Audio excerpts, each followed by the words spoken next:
John Whitberg. The Man with the Periwinkle Eyes, Volume 1, Fire and Rain.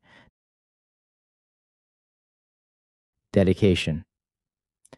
To the 300,000 lost boys of the U.S. Air Force's time travel program at Camp Hero, Fort Worden, the Presidio, and New Orleans, you are not forgotten. Rest in peace. And to all those who made this book possible, Jack Flynn, Catherine Bennett, Bo Mangano, Daniel Sala, Christy Campbell, and all the many others whom I cannot name, thank you. There is nothing more beautiful or more mysterious than the stars in the sky. And look now at us, we are dancing among them. Der Bund proverb. Forward. Hello all. No doubt there's an interesting story as to how you wound up here, and I hope you'll find this book interesting enough to be worth staying for. A bit of history first, I think, is necessary. Likely this will mostly be review for many of you, but here goes.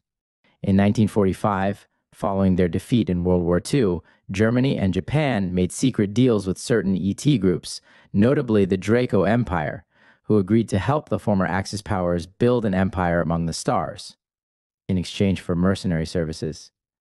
The nations agreed, and thus began a process of war, conquest, and colonization, which is ongoing.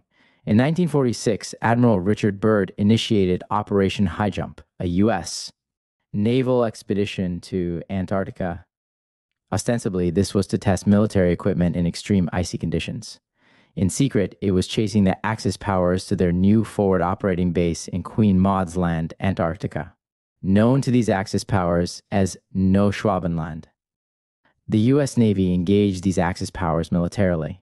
With their new ET-granted equipment, the Axis defeated the naval aggressors, thereby ending World War II with a decisive Axis victory, and beginning a secret Cold War between the Allies on Terra and the Axis-Draco alliance off-world. In summer 1947, a German craft was shot down over Roswell, New Mexico, and stripped by the U.S. Air Force for reverse engineering. Its navigation chair proved to be of particular interest as it was discovered, through documents on board the ship, to be capable of navigation through space and time, and even into other dimensions. The research into this chair was moved to a newly constructed deep underground military base, or DUM, underneath Camp Hero, also known as Montauk Air Force Station, at Montauk Point, Long Island, New York. Thus began what came to be popularly known as the Montauk Project, though its real name was and still is Project Phoenix. The author asks the reader to put a pin in that. In 1952, the secret Cold War escalated. A delegation of German ships flew by the White House in Washington, D.C.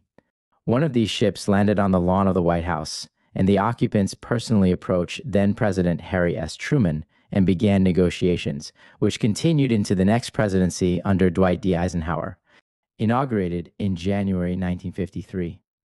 A deal was made: 150,000 American children would be given to the Germans off-world annually, in exchange for American autonomy being ostensibly respected.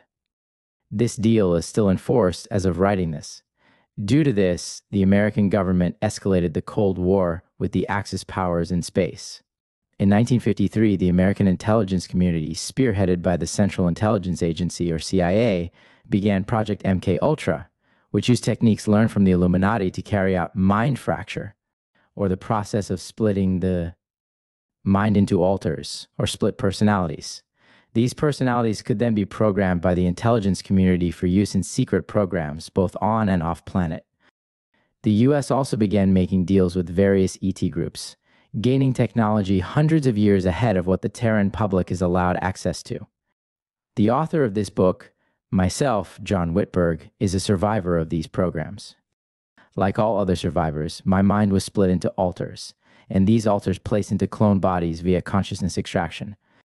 One of these alters was a man by the name of Kyle Delshow, sent to work initially in a program known as Project Ibis, and then in 1984 to the aforementioned Project Phoenix. He was noted for his periwinkle blue eyes. This book is his story. Some housekeeping. Every word of this book is true. While some names have no doubt been changed to protect the innocent and some truly horrendous events removed, to keep this book from becoming misery porn, every event in this book happened, and in the exact way it is recounted. Also of note is that certain popular songs are talked about in a way that is alternative to how they are supposed to have been written. The author is making no claim of copyright and is therefore not liable for any legal proceedings. For the style of this book, I have chosen a decidedly novelistic style with a journalistic bent, as this seemed the simplest fashion in which to write it being in part a detailed biography and also a historical account. This book is not intended for children or the faint of heart and should not be read by either such demographics, as it contains profanity, violence, sexuality, Nazism, and upsetting revelations about the nature of our reality in keeping with the real story it is telling. Survivors of MKUltra, Project Monarch, Project Phoenix, Project Looking Glass, and any and all other time travel programs, secret space programs, and super soldier programs are advised to take some caution reading this book, as it is liable to be highly triggering. I'm afraid I must also make a rather large request of the reader, and that is that they dispense all notions of linear time, as this quite simply is not applicable to the life of the man whose story is being told. With all that out of the way, please enjoy the ride. Volume 1, Chapter 1. Kyle Delshow walks slowly among the icy rocks, careful not to slip. With the weak gravitational pull, a slip on this moon could mean tumbling off its surface entirely. Reaching a relatively dry and stable spot, he checked the wrist-mounted computer on his spacesuit, gesturing to Lisa Hoffner, his partner for this mission, to stop as well and be seated on one of the rocks, though not to set down the mysterious black metal case they were carrying. Its contents, whatever they were, could not risk being lost. The computer revealed that the pair still had half a kilometer to travel to the coordinates given them. They paused for perhaps 5 minutes, then, resolutely, set out once again. They saw not a soul on their trek, though when trying not to fall off the face of the moon they walked on, it wouldn't have been difficult to miss a few. They reached the coordinates set for them in good time. At fixed coordinates, they found an indentation in the ground that had obviously been carved by man. Otherwise, nothing marked this spot as special. Kyle and Hoffner glanced at each other. Then, with a shrug, Kyle placed the metal case in the indentation. It fit perfectly. Kyle knew they would never receive an explanation for this venture. MI6, particularly the off-planet ops sector, wasn't in the habit of explaining itself to its employees. No sooner had Kyle placed the box in its designated location than Hoffner let out the cry of "Hostiles! Ahead!" Almost instantly, projectiles began to fly. Kyle ducked behind a rock as he drew his plasma pistol, so as to gain a chance to look at their uninvited guests. Hoffner did the same. The hostiles, Kyle could see, wore black spacesuits, unlike the burnt orange ones he and Hoffner wore. He could also see that their suits were more advanced, being more streamlined and tight, allowing freedom of movement, and they appeared to have some sort of anti-gravity levitation system in the boots, which allowed them to perform massive jumps and maneuvers, perfect for this nearly zero-gravity environment. The battle was hopeless. The black-clad assailants numbered at least 10, all armed with rifles, against Kyle and Hoffner in their much less advanced suits with only pistols. They didn't stand a chance, but they'd be damned if they didn't try. "For humanity!" Hoffner screamed, rising up and blasting her pistol. Kyle did the same. They actually succeeded in taking out 2 of the hostiles. One of them, in response, pulled another weapon. This one also a rifle, but stubby and with a fat barrel. He aimed it up. A grenade launcher, Kyle realized too late. The terrain actually protected him from the blast itself. Hoffner, however, was not so lucky.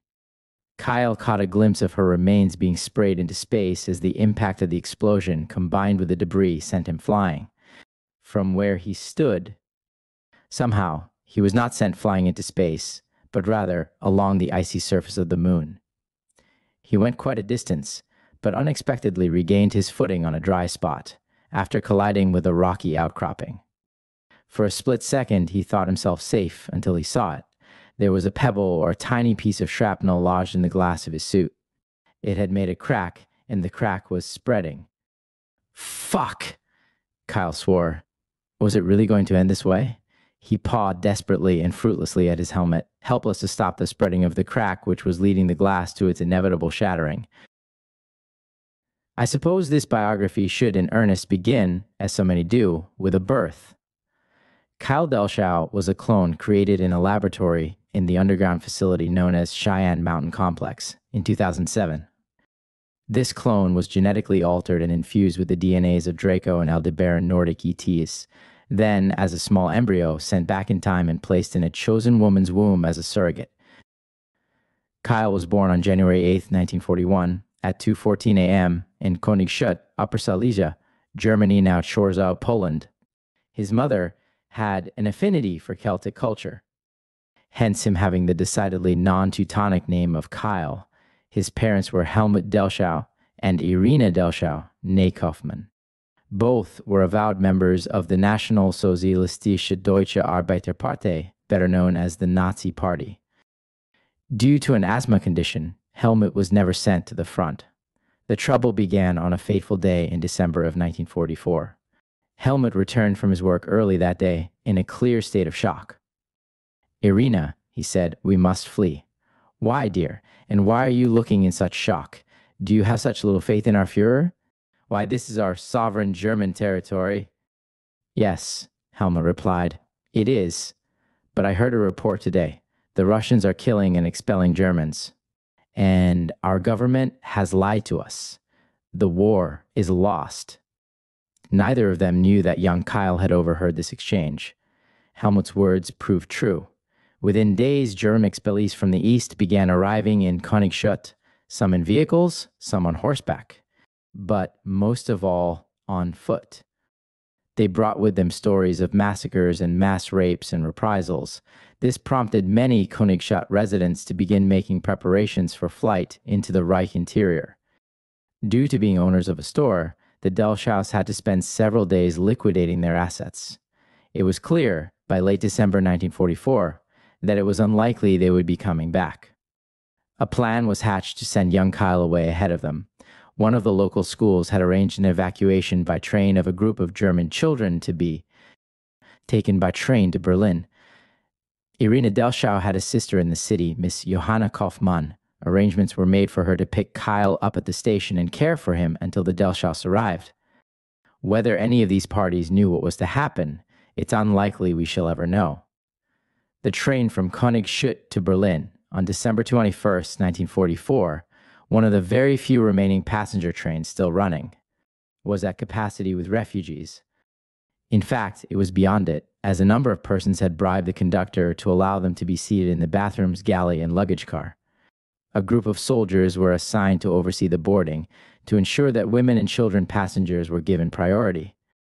The sounds of the Russian front approaching could already be heard from the outskirts of town.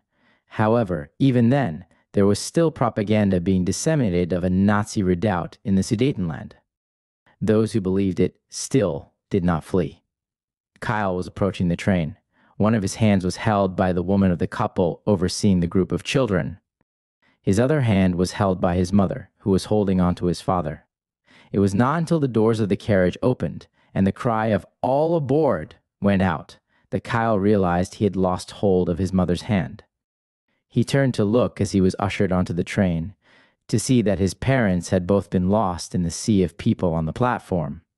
Never did he ever see them again. As the train rolled on, the war increasingly became a topic of conversation among the train's passengers.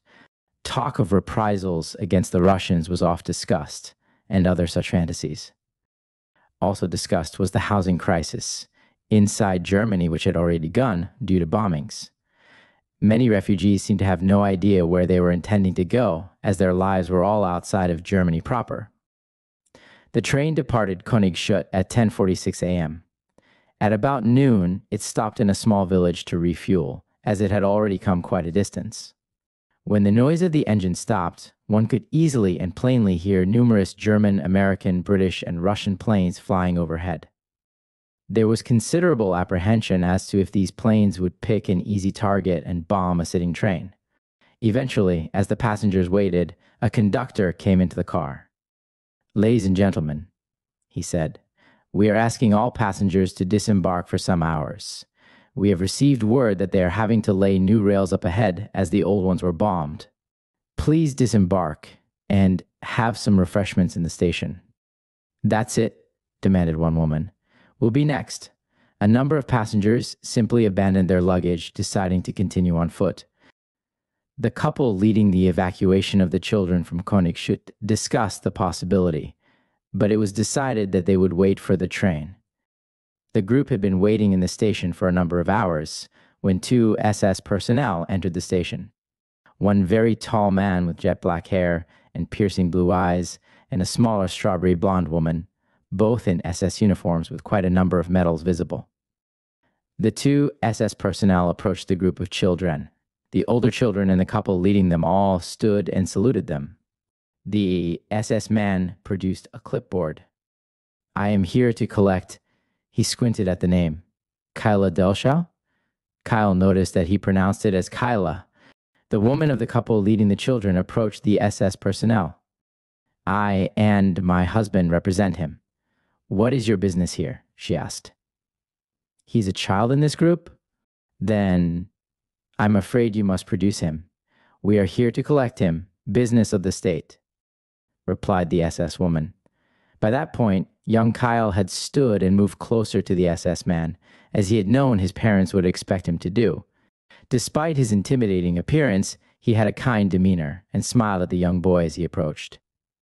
In spite of the obvious apprehension of the couple in charge of the children, Kyle was soon escorted out and loaded into the back of a large black car. The SS woman drove, while the man sat in the back to entertain Kyle. It was by then close to nightfall. The trio drove for hours through Germany. The signs of war were obvious. The SS man attempted to keep Kyle distracted from these sights. Whether this was to spare Kyle's feelings or simply to save face by hiding the obviously desperate situation, we shall never know. A note of potential importance: the SS man had the surname of Kramer, while the SS woman had the surname Messerschmitt. I include this info on the off chance that some readers will be inclined to check some archives for any potential information on them. Eventually, exhausted by the day, Kyle fell asleep. He was awoken by a light shining into his face. The car had reached a checkpoint just outside the city of Dresden. This was in late December of 1944, less than 2 months before the infamous bombing of Dresden, which occurred on February 13, 1945. As a result, the beauty of the city was still very evident. It was, by now, the dead of night. It seemed that electricity was being rationed, as not even the streetlights were on. The only lights came from the few cars on the streets and the occasional gaslight in the windows of a few homes and apartments. The car eventually pulled into a small blind alley off a side street. It rounded several corners in this alley to a portion where it was quite invisible to the outside world, except possibly from the roofs of the then empty industrial buildings that made up this district. The trio then disembarked from the vehicle. The SS woman Messerschmitt glanced at her watch. "We are early, Jürgen," she said to Kramer. "German punctuality, my dear. German punctuality," was Kramer's reply. Young Kyle tapped the SS man on the back and then motioned to him that he had a need to make water. The man and boy stepped around a corner out of sight of Miss Messerschmitt to do this. It was as they returned that they were greeted by a flash of brilliant blue light against one of the walls of the alley. The light formed into an oval shape, perhaps 7 feet, 2.13 meters in height.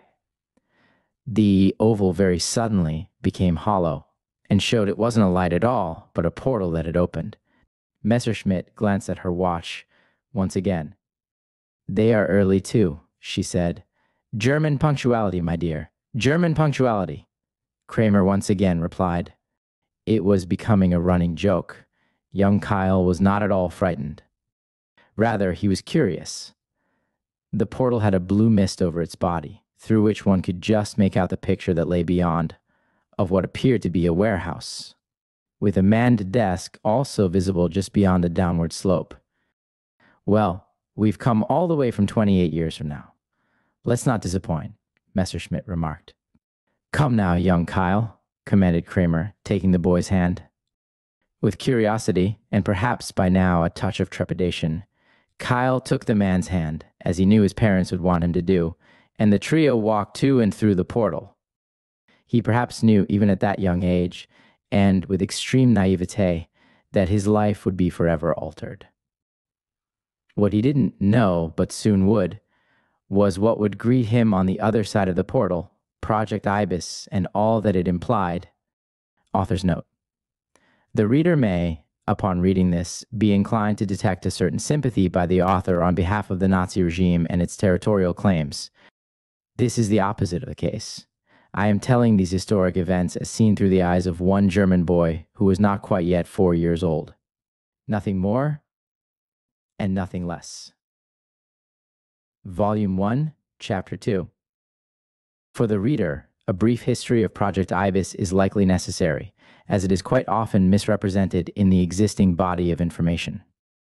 Project Ibis was created in 1972. It was a project to usher in a Fourth Reich, created by a group of perhaps 20 Project Paperclip Nazis who, through their connections, managed to acquire for themselves a Stargate portal generator, a cybernetics and gene modification laboratory, and a set of technologies which could scan souls.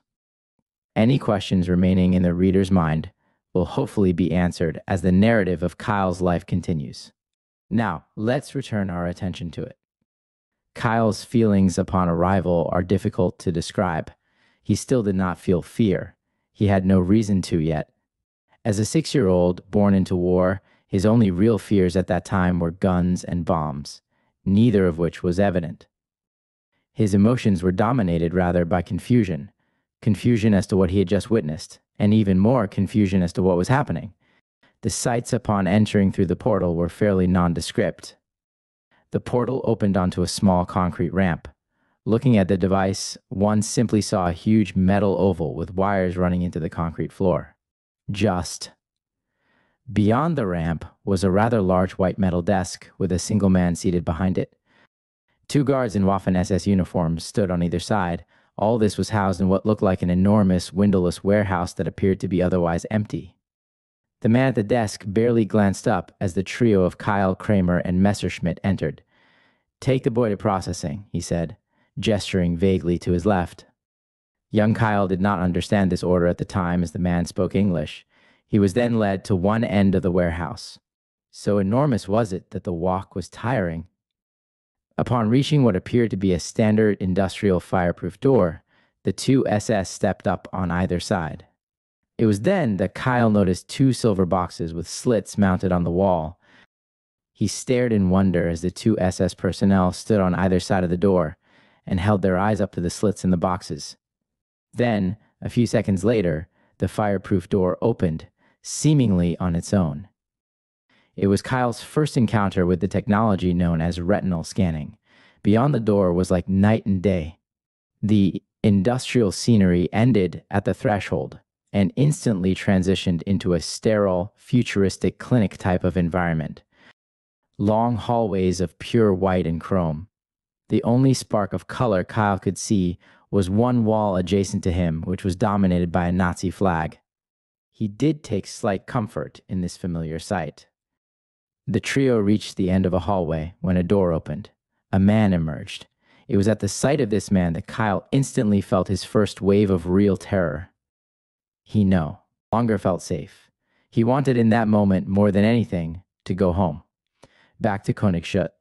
Not anywhere near this clearly American man who exuded evil. The man was tall. He fairly towered over all those around, or at least it seemed so to Kyle. He looked more than anything like a vampire. Tall and thin, his bright white skin casting an eerie contrast against his soulless black eyes. He wore a full SS uniform. The man was, as it would transpire, Commander Michael Aquino. He beamed at the sight of Kyle, then turned his attention to the 2 SS escorting the boy. "He is intact?" he inquired, in flawless German. "Of course, Herr Kommandant," replied Messerschmitt, with the slightest tremble detectable in her tone. "Splendid." He kneeled down to young Kyle. "We're going to make you glorious," he said, with an almost demonic gleam in his black, unfathomable eyes. Aquino took Kyle's hand and led him into the room he had stepped out of. The two SS personnel departed. Kyle never saw Messerschmitt again. However, Kramer went on to become a permanent fixture of Project Ibis. Upon entering the room, Kyle was greeted with the strangest sight he had ever seen. So strange that it seemed difficult to believe it was physically real. Two crocodilian humanoids, each in Nazi uniforms and holding railguns, stood on either side of the room. In the center was what resembled a dentist's chair, with a large projection screen behind it. At the sight of the humanoid crocodiles, Kyle was awash in fear. He screamed and turned towards the door. But his escape died before it was even born. Aquino grabbed his collar and dragged the terrified child across the room and placed him in the chair. He instantly struggled to rise. "Stay in the chair," the commander ordered. "No, I want to go home." Aquino slapped the young boy in the face. "Are you deaf?" "I said, stay in the fucking chair," he screamed. Kyle continued to resist. The two reptilian guards walked to him. As one of them bent over him to strap him in, it spoke to him in his mind. "Remain calm," the crocodile man cautioned. "It ends quicker when you don't resist." Kyle caught a note in this telepathic voice, one of a certain shared fear. This reptile man, wherever he had from, was a prisoner too. At this revelation, Kyle calmed down. The chair was raised to a sitting position, and Kyle's head secured to the headrest. He then noticed that the wall ahead of him had been replaced by a huge mirror. In the commotion, someone must have slid it into place. "Watch above your head," Aquino instructed. Kyle obeyed. He watched in bewilderment as one of the reptile guards produced, from behind the chair, a gold pyramid, perhaps 18 inches in height, the top 4 inches of which were occupied by a single enormous crystal. One of the guards placed the mysterious device atop Kyle's head. Almost immediately, the crystal lit up. A few seconds later, the pyramid lifted itself above Kyle's head and levitated, then began to spin. As the spinning began, Kyle was overcome by a strange sensation, as though the device was pulling himself out of his own body. The spinning stopped after perhaps 15 seconds. Then, the purpose of the projection screen became obvious. Out of the crystal and onto the projection screen, a series of images, like a haphazardly spliced film, began to be visible. All the images were unfamiliar to Kyle. Images of non-human creatures, images of spaceflight. They sped by so quickly that he could not see details. Not until it reached a certain set of images of a crocodile man, larger than the two guards in the room. "Stop!" Aquino demanded in English. The device paused. It was held on an image of the crocodile man. This one, unlike the brown specimens in the room, was dark green. Perhaps 15 feet in height, it had very obvious muscles and wore a loincloth. "That was once you, my boy, and will be you again," Sobek said Aquino. Kyle was bewildered, but he was already learning not to question his tormentor. At this point, Aquino walked to where the boy sat in the chair and removed the device from where it was still levitating in midair above the 3-year-old's head. After placing it on the ground again, he walked to the door and spoke into an intercom that was adjacent to it. "Send in the guards. The boy is ready," he ordered in English. 2 guards, these apparently human, entered the room, both men, and both wearing green Waffen-SS uniforms while carrying railguns. The 2 men approached the chair and unrestrained the young boy. He breathed a long sigh at what he thought was now freedom. However, his relief was short-lived indeed. Immediately after releasing him from the confines of the chair, the 2 guards began pulling his clothes off. Kyle resisted, but it was futile. From somewhere, one of the guards produced a new set of clothes. A pair of white skin-tight pants, a matching straitjacket, and a leather collar with a strip of metal on the inside. Into these, young Kyle was dressed. After being dressed, the 2 guards grabbed Kyle. Each took one arm and they carried him away.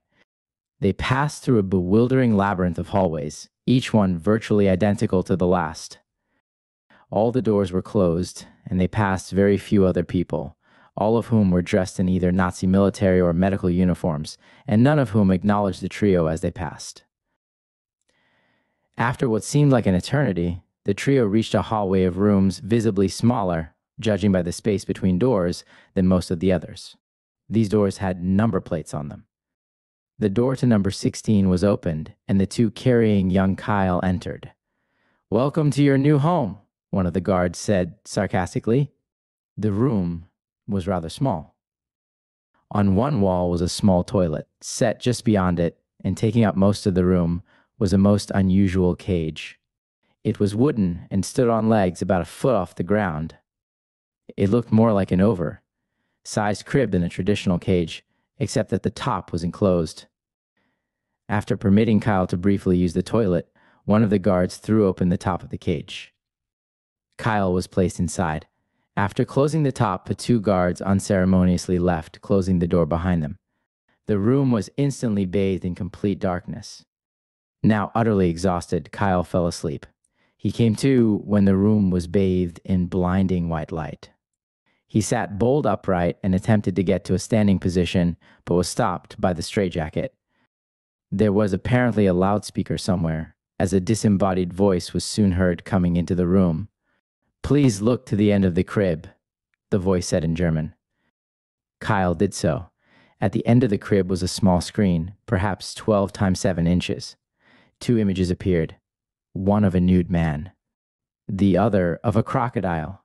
Kyle did not know this, but the man pictured was in fact himself as an adult. "Merge the two pictures," the voice then commanded. The young boy was confused, not knowing the meaning of the word merge, or rather verschmelzen, as the voice, that clearly of a large man, was speaking German with a rather prominent Viennese accent. Unsure what he was meant to actually do, Kyle stayed still. At Kyle's inaction, the disembodied voice sighed. Instantly after, he was overcome by a terrible, burning, shocking sensation in the neck. The muscles in his neck seized to where he could not breathe. He began to see spots. He collapsed hard against the side of the crib. The collar he wore, he would later learn, was the source of the shock. I said, "Combine the images," the voice stiffly yelled. With the use of the more familiar word, kombinieren, Kyle understood what was expected. Using the crocodile man he had already seen as his guide, he began attempting to merge the two images mentally into something resembling them.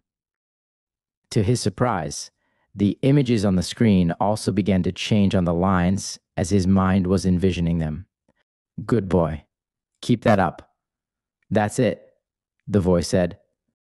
Eventually, the two images combined to the degree that on the screen was a crocodile man, very similar indeed to the one the pyramid had projected earlier. "Hold," the voice commanded, and Kyle held. A few seconds later, a message flashed on the screen in English. "Facsimile complete. Avatar creation initiated." Of course, Kyle could not read this at all at the time. What he also did not know was that this ordeal was all merely the first of many steps of initiation into his new life. Author's note. And so it begins, I suppose. Not much yet has been explained, I realize. The reader is asked to have patience and to understand that some questions may still be unanswered by the end, since all this information is retrieved from conscious recall. Volume 1, Chapter 3. The next phase was one of programming. It seems to have been, at least to an extent, customized to each child. Kyle's specific programming will be described in the following. After the merging of the images, Kyle's room was returned to darkness with no warning. He soon fell asleep again. An unknown period of time later, the door opened. Once again, two guards entered. Once again, both wore Waffen-SS uniforms. Neither spoke a word as they opened the crib and lifted the young boy out, removed his straitjacket, and placed him instead in a white undershirt. He had clearly been in the dark room asleep for quite some time, as he found it rather difficult to move his limbs again. After redressing Kyle, the three entered the hallway and turned right. "Walk forward, now," one of the guards ordered, and so he did. They walked for a considerable distance through more long hallways, with a guard always directing with his nightstick where to go.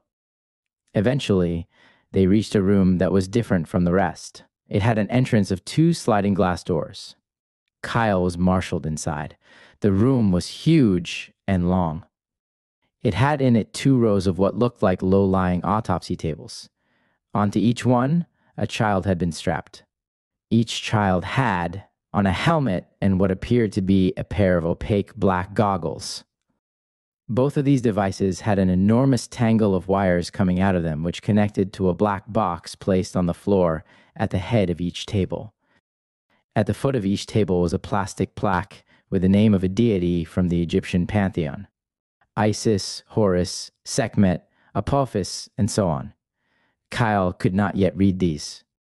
There were easily over 100 of these tables, though less than 20 were occupied.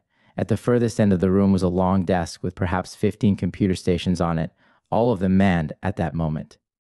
Aside from the personnel at the computers, about 10 other personnel were milling about, all in SS uniforms of varying rank, save for one brunette female doctor in scrubs and a white lab coat. The nearest table to Kyle was occupied by a brown-skinned girl with a plaque on the end of her table reading Isis. Partly out of concern and partly out of curiosity, he reached out and poked the girl. She did not stir. He poked again, and as he did so, was greeted by the feeling of a jackboot being slammed into his head, causing him to fall to the ground on his face. He looked up to see one of the SS men, who had obviously kicked him. "Keep your filthy hands to your fucking self, you little shit." The man sharply screamed the words. Kyle began to cry, realizing truly the ordeal he was in. And why, he wondered, was this all happening? He wanted, in that moment, only to return to Königssund and his normal life. "Language, my good sir. And now you've possibly aged my subject. Great job." The reprimand came this time from a female voice speaking English. "And so might have he, Dr. Krieger," was the guard's reply. From his position on the floor, Kyle saw the approach of the doctor. She was quite tall and quite conventionally attractive, with reddish-brown curly hair that hung just past her ears and large hazel eyes. She wore blue scrubs and a pair of sensible black Oxfords on her feet. "Your concern is most appreciated," she said to the young SS man. "Now, if that will be all, officer." She squinted at the name pinned to his lapel. "Hoss, you are dismissed. You will now please leave my subjects unmolested, if it's not too much trouble." With a look of obvious perturbation, the SS man Haas turned away. Dr. Krieger bent down to the bundle that Kyle had formed on the floor and brought him to his feet.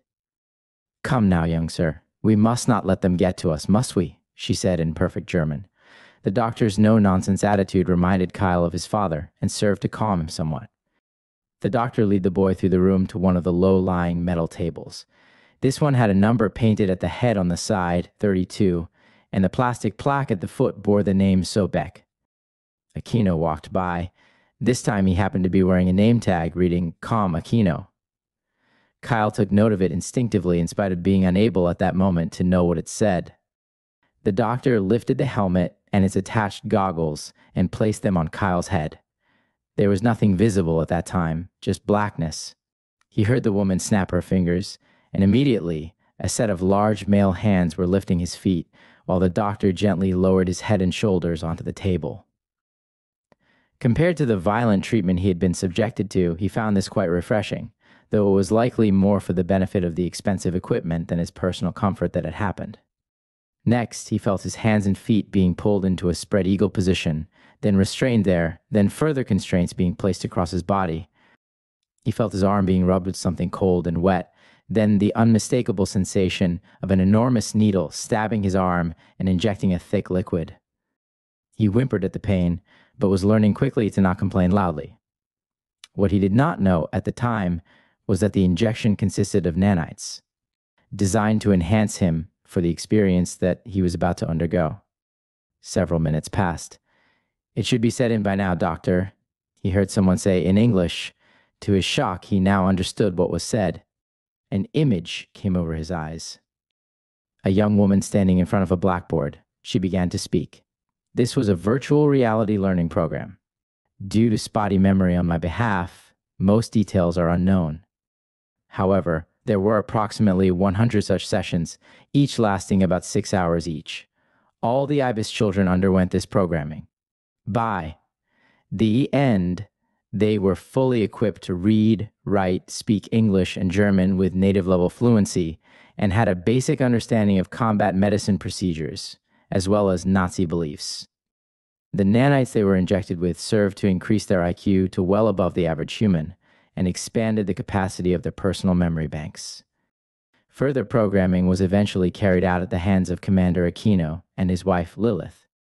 This programming consisted of abuse of a ritualistic nature. For legal reasons, and to avoid causing undue trauma to the reader, I am sparing the details. Those still determined to know are suggested to consult the large body of work, which has already been written on the subject. Once again, during this time, no interactions were allowed between the IBIS children. The children also began to receive cybernetic enhancements. This included in the brain antenna to amplify telepathy, third eye implants to maximize remote viewing, and further nanites to enhance strength. Eventually, perhaps 4 months after Kyle had arrived, all the currently present children were brought into the warehouse-like space from which they had entered. In the intervening time, it had filled up. Enormous shipping crates, some opened, could be seen. There was also a huge typing pool, a set of file cabinets, and one portion had been transformed into a makeshift classroom. It was to this section that the children were directed. Kyle took in the scene. There were easily 500 child-sized desks. However, by his head count, only 42 were occupied. Each had a nameplate with both the child's name and the name of the Egyptian god they had come to be associated with. Kyle eventually found the one which was labeled Kyle Delshau Sobek and took his seat there. Once all were seated, a man stood from his desk which faced the front of this makeshift classroom. Kyle recognized him as the SS man Kramer, who had escorted him here at first. Behind him, clearly not intending to be seen, was another man. He was also in full SS regalia, with so many medals that it made one wonder how his clothes withstood all the extra weight. He looked perhaps 65, Kyle surmised, with short, cropped gray hair and a rather prominent scar on his left cheek. His name tag bore the name of Emmerman. Kramer spoke, "Boys and girls, this is a momentous day. This is pairing day. Today you will all bond in avatar form with your chosen pair. Their names will be distributed presently." An SS girl began making the rounds through the room, placing a piece of paper on each desk. Kyle picked up and read his. It had Elsa Tyler Wadjet printed on it. Kyle realized this must be his pair. No sooner had the group read the names printed on the pieces of paper given to them than Kramer instructed them all to stand and follow him. The group did so on yet another long march through identical hallways until they reached a room labeled Avatar Repository and entered. The room was tremendous in size. The floor was concrete and smooth. Before them, the group could see quite easily a small city's amount of cylindrical glass tubes in groups of 3 stretching out before them.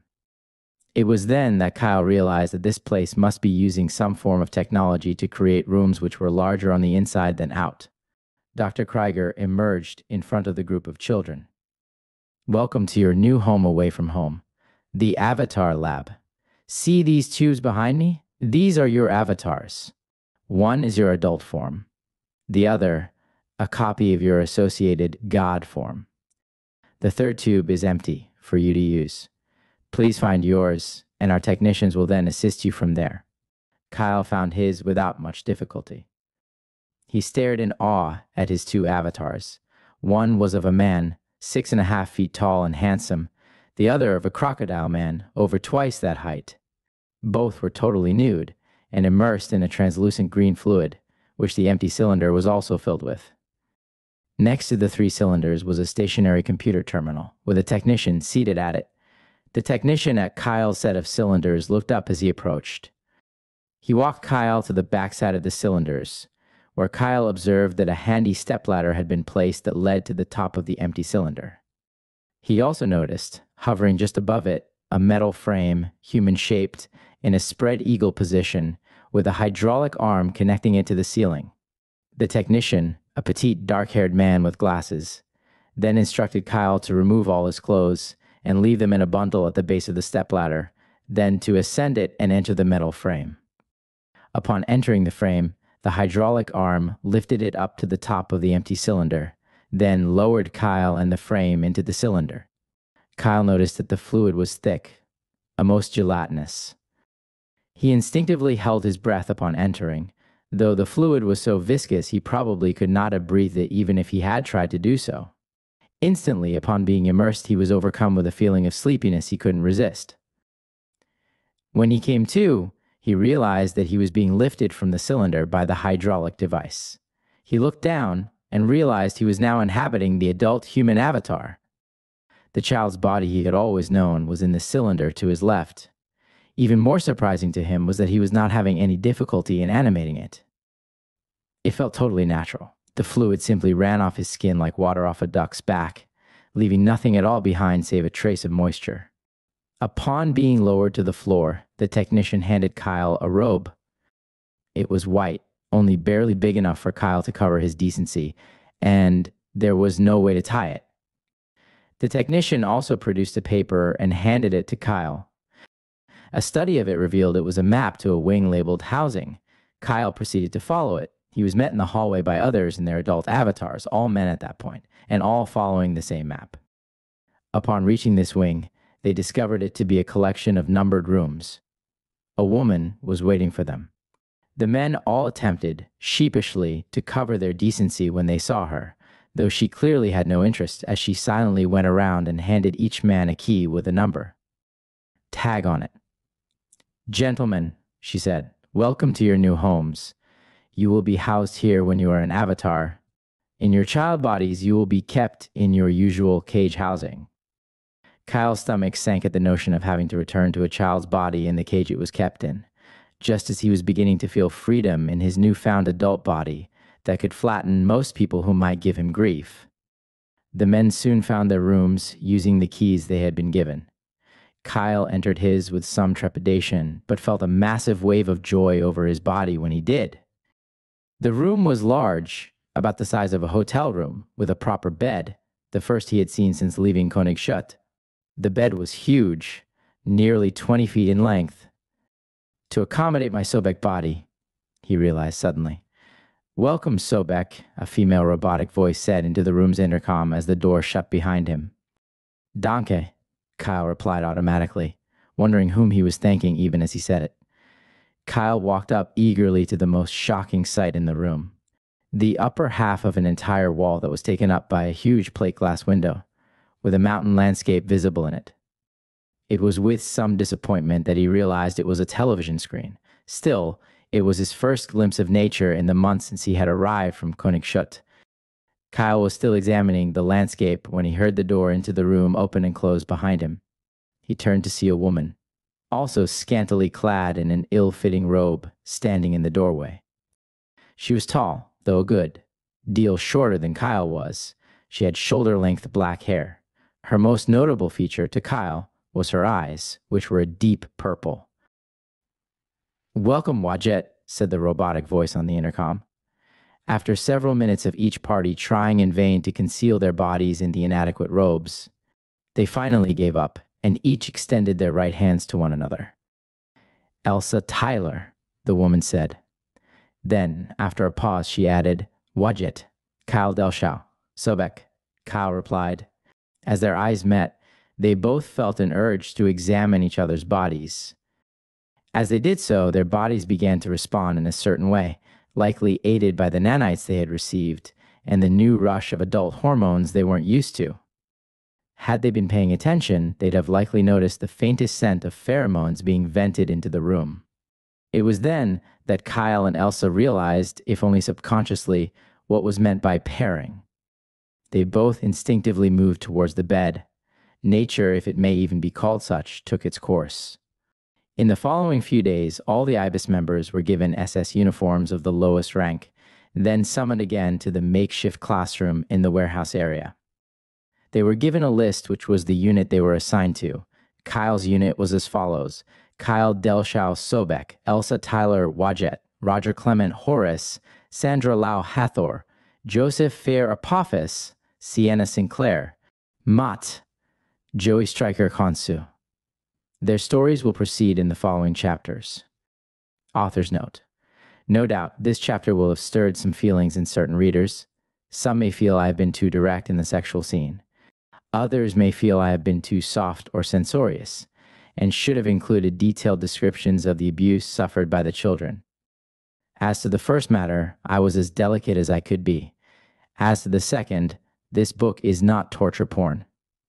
A huge body of work on the subject of ritual abuse already exists.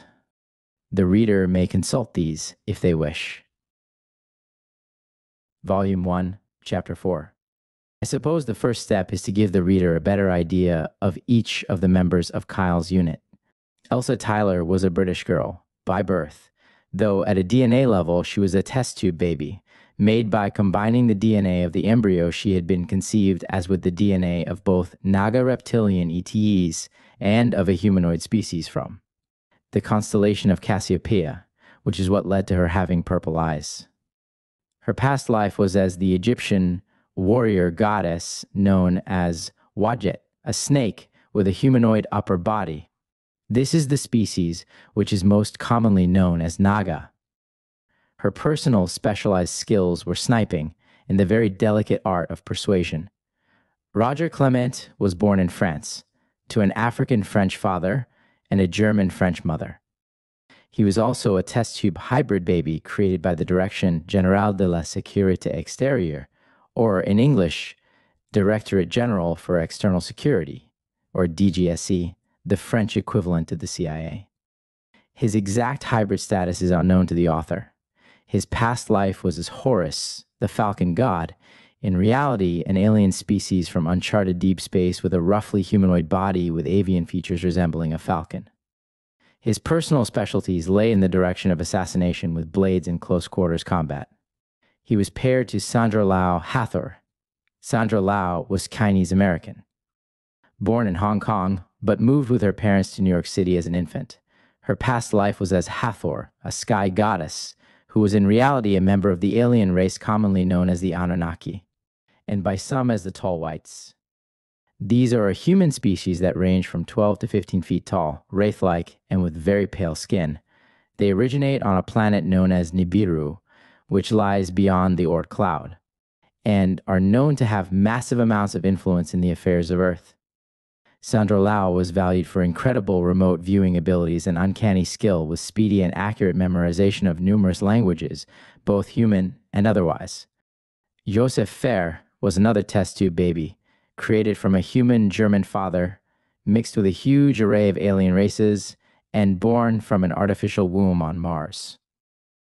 His past life was as Apophis, a god of chaos, in reality a Naga, the same species as Elsa Tyler Wadjet. Joseph was valued as an all-around killing machine, and for his diplomatic skills for relations between different species. He was paired to Sienna Sinclair Mott. Sienna Sinclair was of unknown origin, though she was known to be a member of a powerful German family off-world and set to inherit her family's empire. Her past life was as another Anunnaki, the goddess of wisdom known as Mott. She was valued for her psychokinetic abilities, particularly pyrokinesis. Joey Stryker, real name Josef, altered here to avoid confusion with Josef Fair, was a German national and also a clone, born as a surrogate to two British parents. Other details are lacking. His past life was as the moon god Khonsu. Of note is that the true history of Khonsu has been buried. For one thing, he was misrepresented as having the head of a bird, to associate him with an avian species, when in reality he was a hybrid between humanoid and reptilian. He is also most often shown as the son of Amun and Mut, when in reality he was the son of Sobek and a humanoid Tau Setian woman who has been wiped from all records. Joey's skills were in the field of interrogation. Immediately after the unit was handed the slip of paper with their names on it, indicating they were a unit, they were called into a massive office that they were told belonged to the project head. The name plaque on the door read, Sigmund Emmermann, Atom. The god from whom all the others came, murmured Sienna. The crew entered the office. They were greeted by the sight of the man who had stood in the background during their first briefing. He was tall and imposing, with thick gray hair and impenetrable gray eyes. His very presence commanded a certain degree of terror. It was Kyle who first finally spoke up. "You summoned us, sir," he said in German. Several of the other unit members flinched at his forwardness in the way he spoke to the man. "Yes," Emmerman replied, "I did. Partly as a congratulations and well wishes for your new unit, as well as a partial briefing. Your unit has been formed for one reason, and one reason only: to combat the greatest enemy to the Giza intelligence group." The group exchanged confused glances at one another. As if sensing their confusion, Emmerman continued. "Giza Intelligence is an ancient organization, an offshoot of a group known as the Orion Syndicate. You will someday know what that means. Suffice to say, they are the anti-life. Opposition to the glory and honor that we all stand for. Our greatest enemy." The group began at that moment, due to the programming they had undergone, to feel a certain righteous indignation. Even against this group of individuals they had never heard of just 5 minutes prior to the conversation. Emmerman continued. "For operational security, you 7 are not to interact with your comrades outside of your own unit unless absolutely necessary.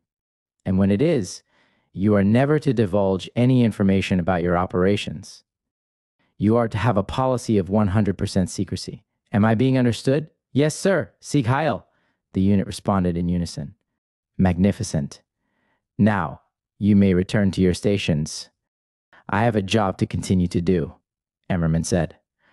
The group dutifully filed out of the office. The next weeks and eventually months were spent on training.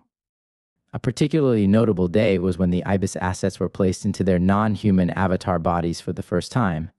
Let us examine in detail this eventful day.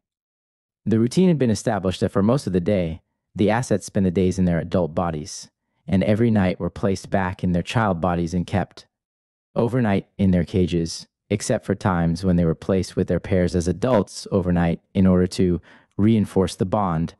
This day, however, proved different. At the appointed time, Kyle dutifully entered the tank. It was to his great surprise that when he emerged, he realized that he was incredibly tall, and looking down, saw a crocodile humanoid body. He attempted to speak, but found that his new mouth could not form words, only sputtering, growling sounds. Dr. Krieger was standing nearby, observing with a massive grin on her face. "Good. You cannot speak as you have before. Think of the words you wish to say. Don't speak. Just think," Dr. Krieger instructed. "What the fuck?" was Kyle's immediate mental reply. "I don't appreciate your language, Sobek. It is uncalled for. You knew this would happen," Dr. Krieger said in telepathic rebuttal.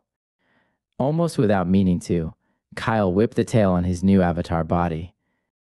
He barely felt as it collided with the body of one of the technicians and sent him flying several feet. He turned to see it. The man staggered to his feet, trying in futile to brush the coffee off himself that he had spilled and cursing under his breath. From there, Kyle was ushered to yet another previously inaccessible region of the facility, this one a long series of training rooms, gymnasiums, gun ranges, virtual reality training zones, and so on. Kyle noticed as he walked through the hallways in his new God avatar that now people stepped aside in awe, a sphere. He took a certain pleasure in this, for some understandable reasons. It was into one of the virtual reality rooms that Kyle was ushered. This one, he noticed, had far larger than average chairs, some of which had holes in the back. To accommodate Tails, he realized as he awkwardly took a seat. Soon, all other members of Kyle's unit filed in.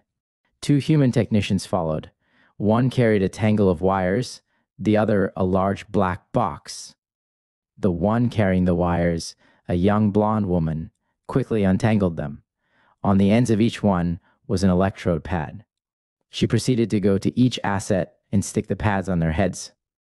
"Try not to think for a few minutes," she advised cryptically. Of course, this was not possible.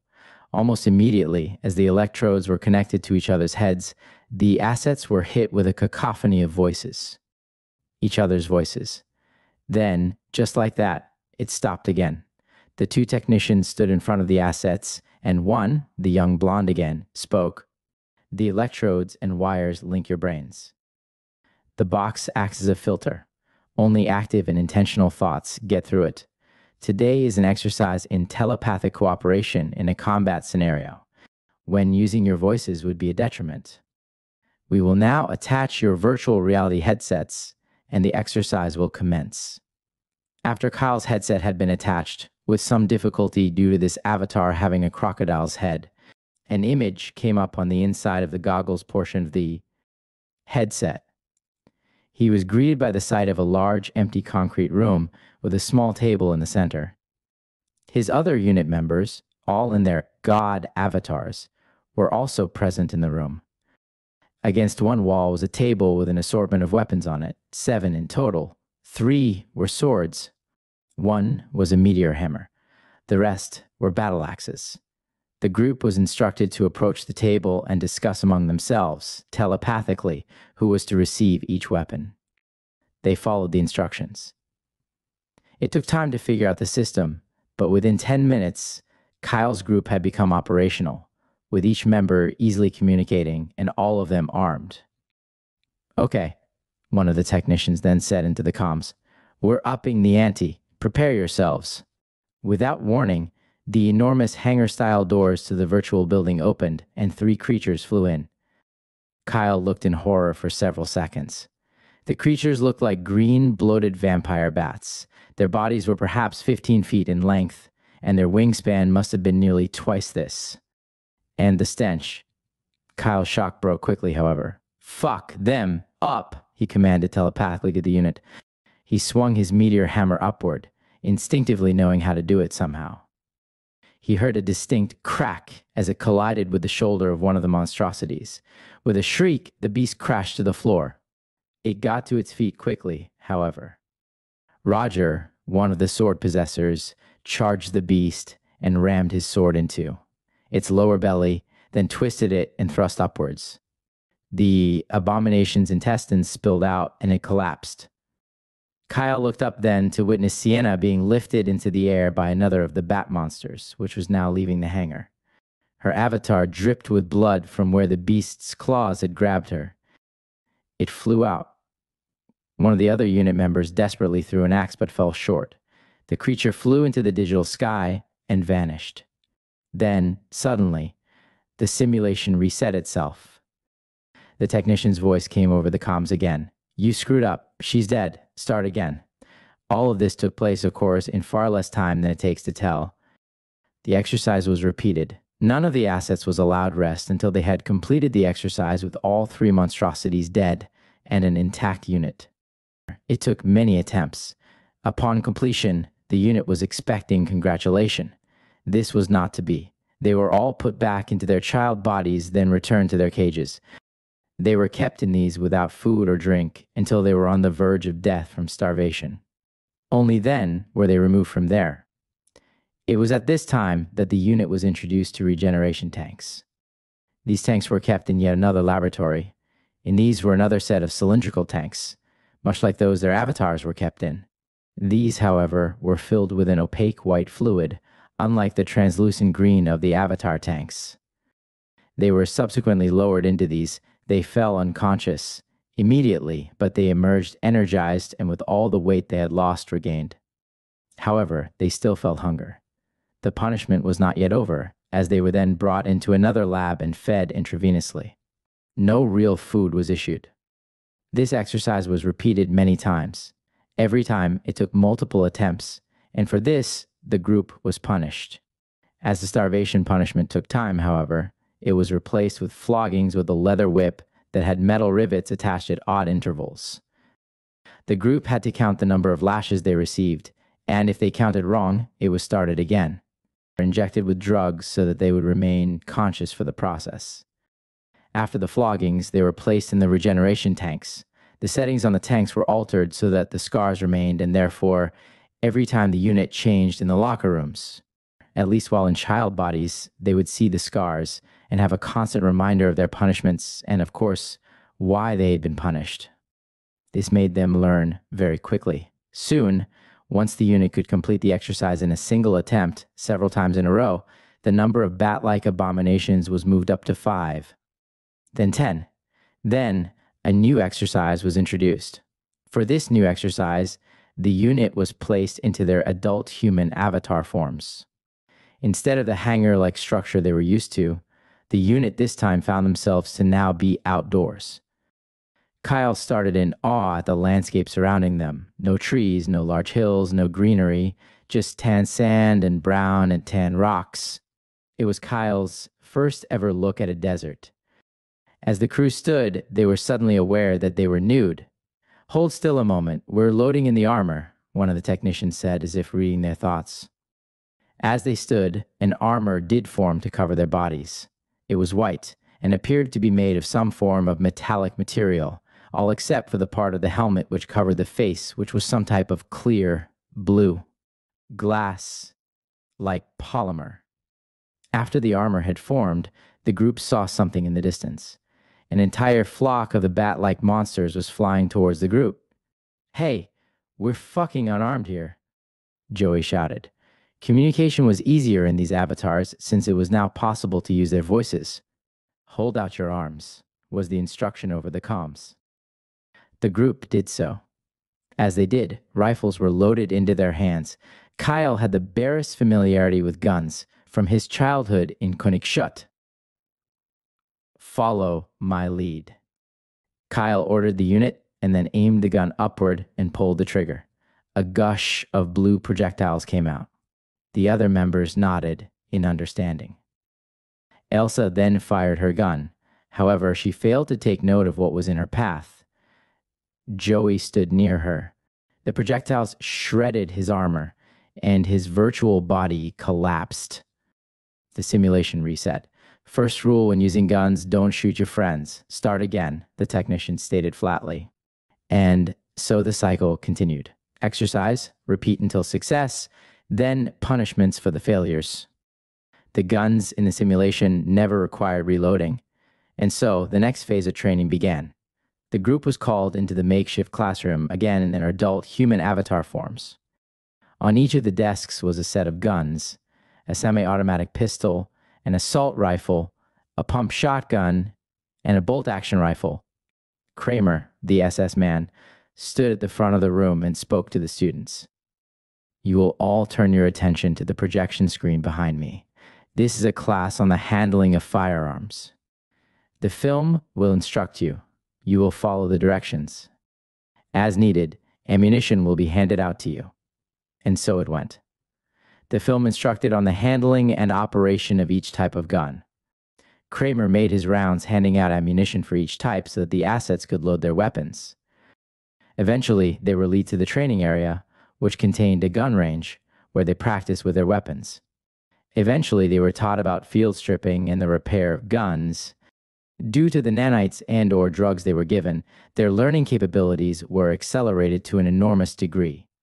Within perhaps 2 weeks, the assets were able to, while blindfolded, strip their guns, put them back together, and shoot them with alarming accuracy in a span of under 30 seconds.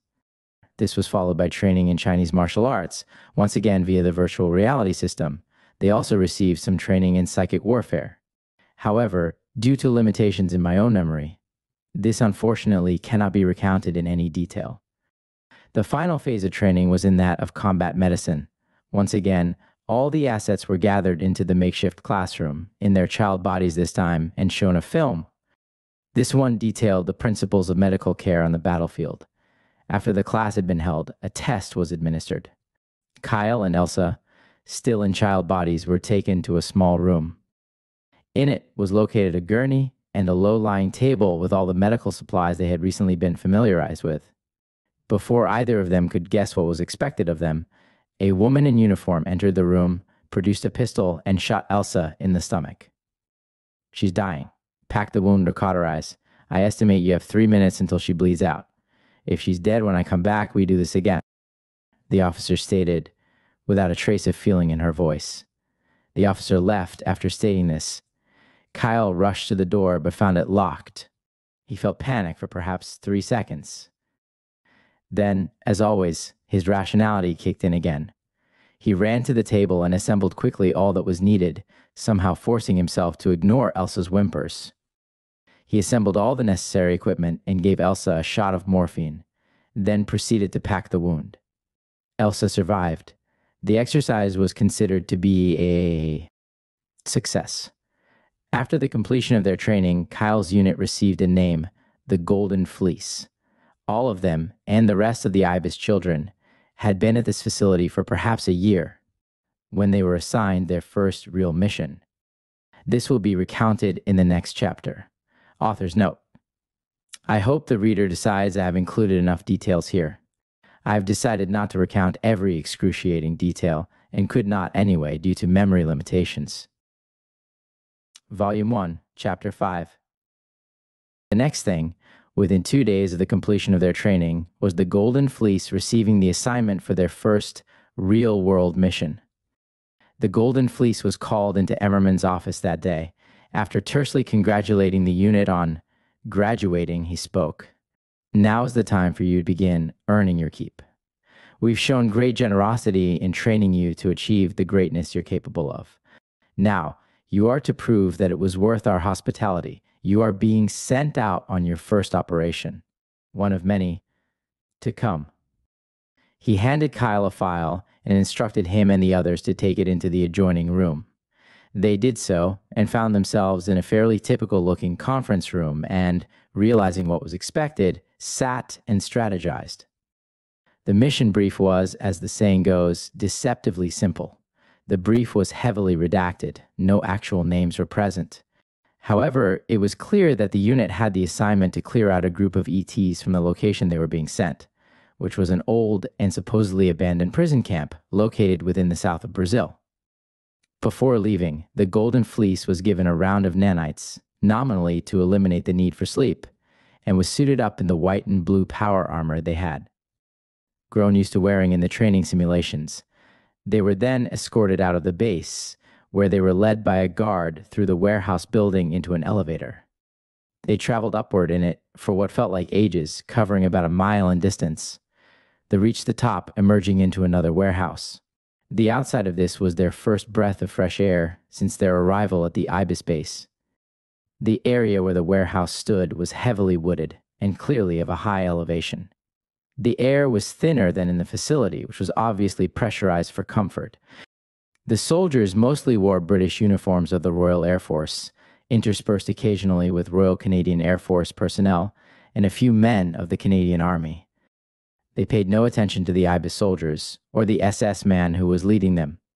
They seemed under orders to not take any note of such an unusual sight. The unit was loaded into an army green Land Rover and driven along a dirt road for perhaps a mile through the woods. They reached a clearing with a most incredible sight, a black triangular craft. It was equilateral, with each side perhaps 100 feet long. It was about 20 feet tall. A ramp lowered from it, leading into the ship itself. A man stood at the top, waving at the Golden Fleece to board. "We ain't got all fucking day. Let's move out," he shouted cheerfully at the visibly stunned unit. With one last glance at each other, they boarded. The craft was sleek on the inside, chrome and white, with smooth tan upholstered benches running along each wall. At the front was a cockpit of sorts containing 2 seats with a curved screen in front. The Golden Fleece unit took their seats on the benches. The young, bright-eyed brunette man who had waved them aboard took one of the seats at front. The craft lifted, though almost imperceptibly. The movement was so seamless it almost couldn't be felt. It took off flying, and no more than 5 minutes later, it stopped again. It then proceeded to lower to the ground. "Surely we can't have arrived at our destination yet," Sandra Lau Hawthorne muttered to herself incredulously. However, sure enough, the craft landed, hovering as it had before about 10 feet from the ground. The ramp lowered again, and the Golden Fleece unit dutifully disembarked as one. They found themselves in a clearing in an obviously tropical biome.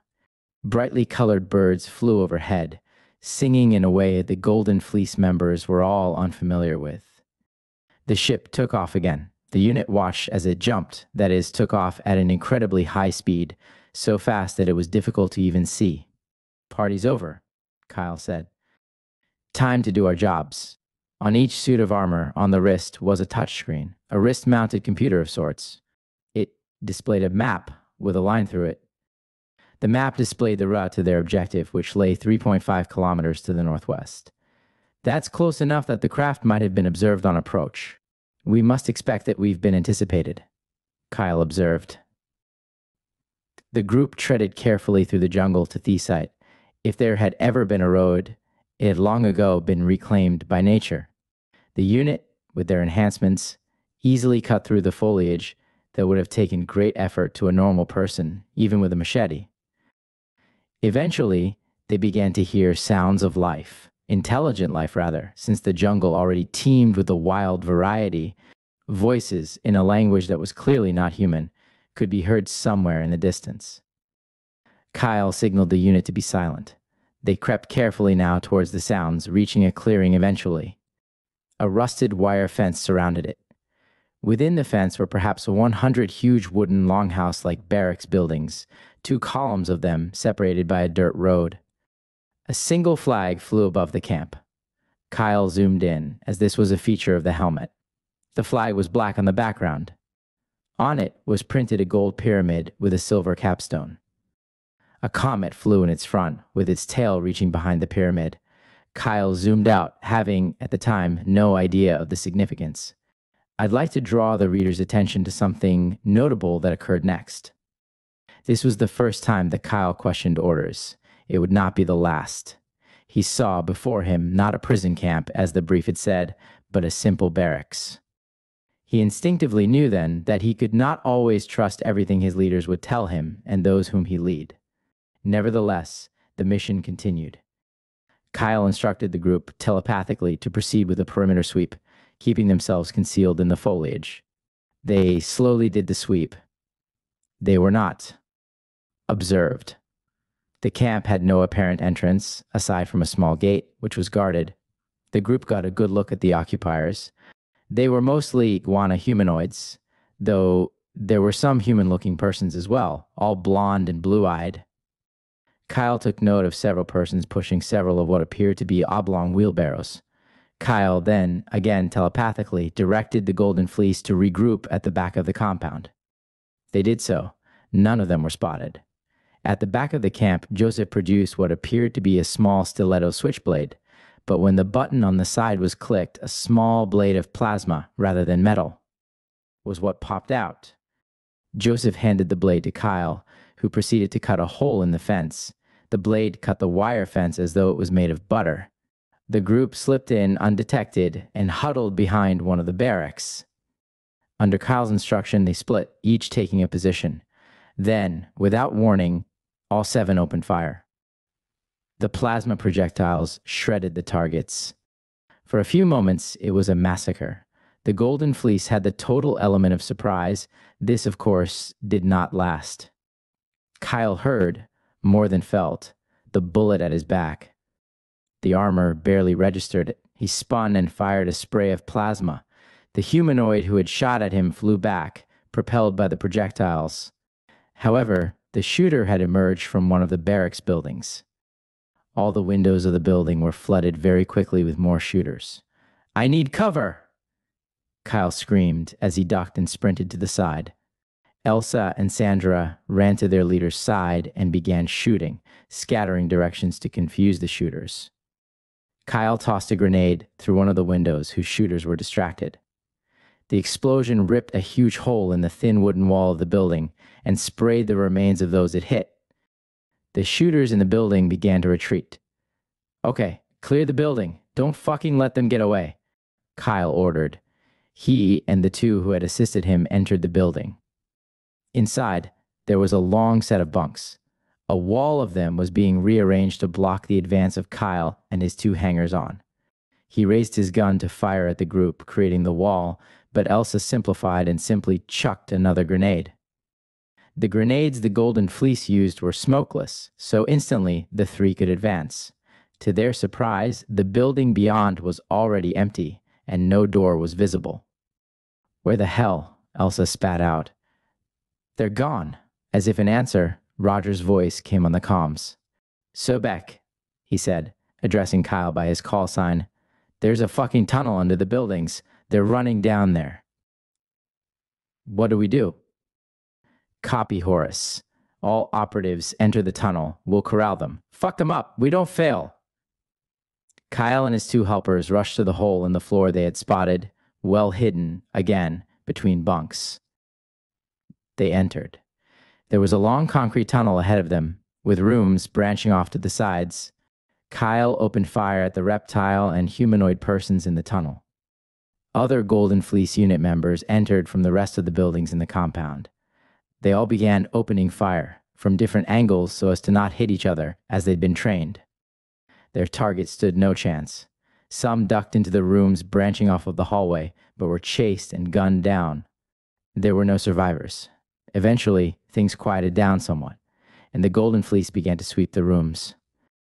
They saw a lot of what appeared to be scientific equipment. In one room, Kyle came across what at first glance seemed to be tall barrels with a shroud.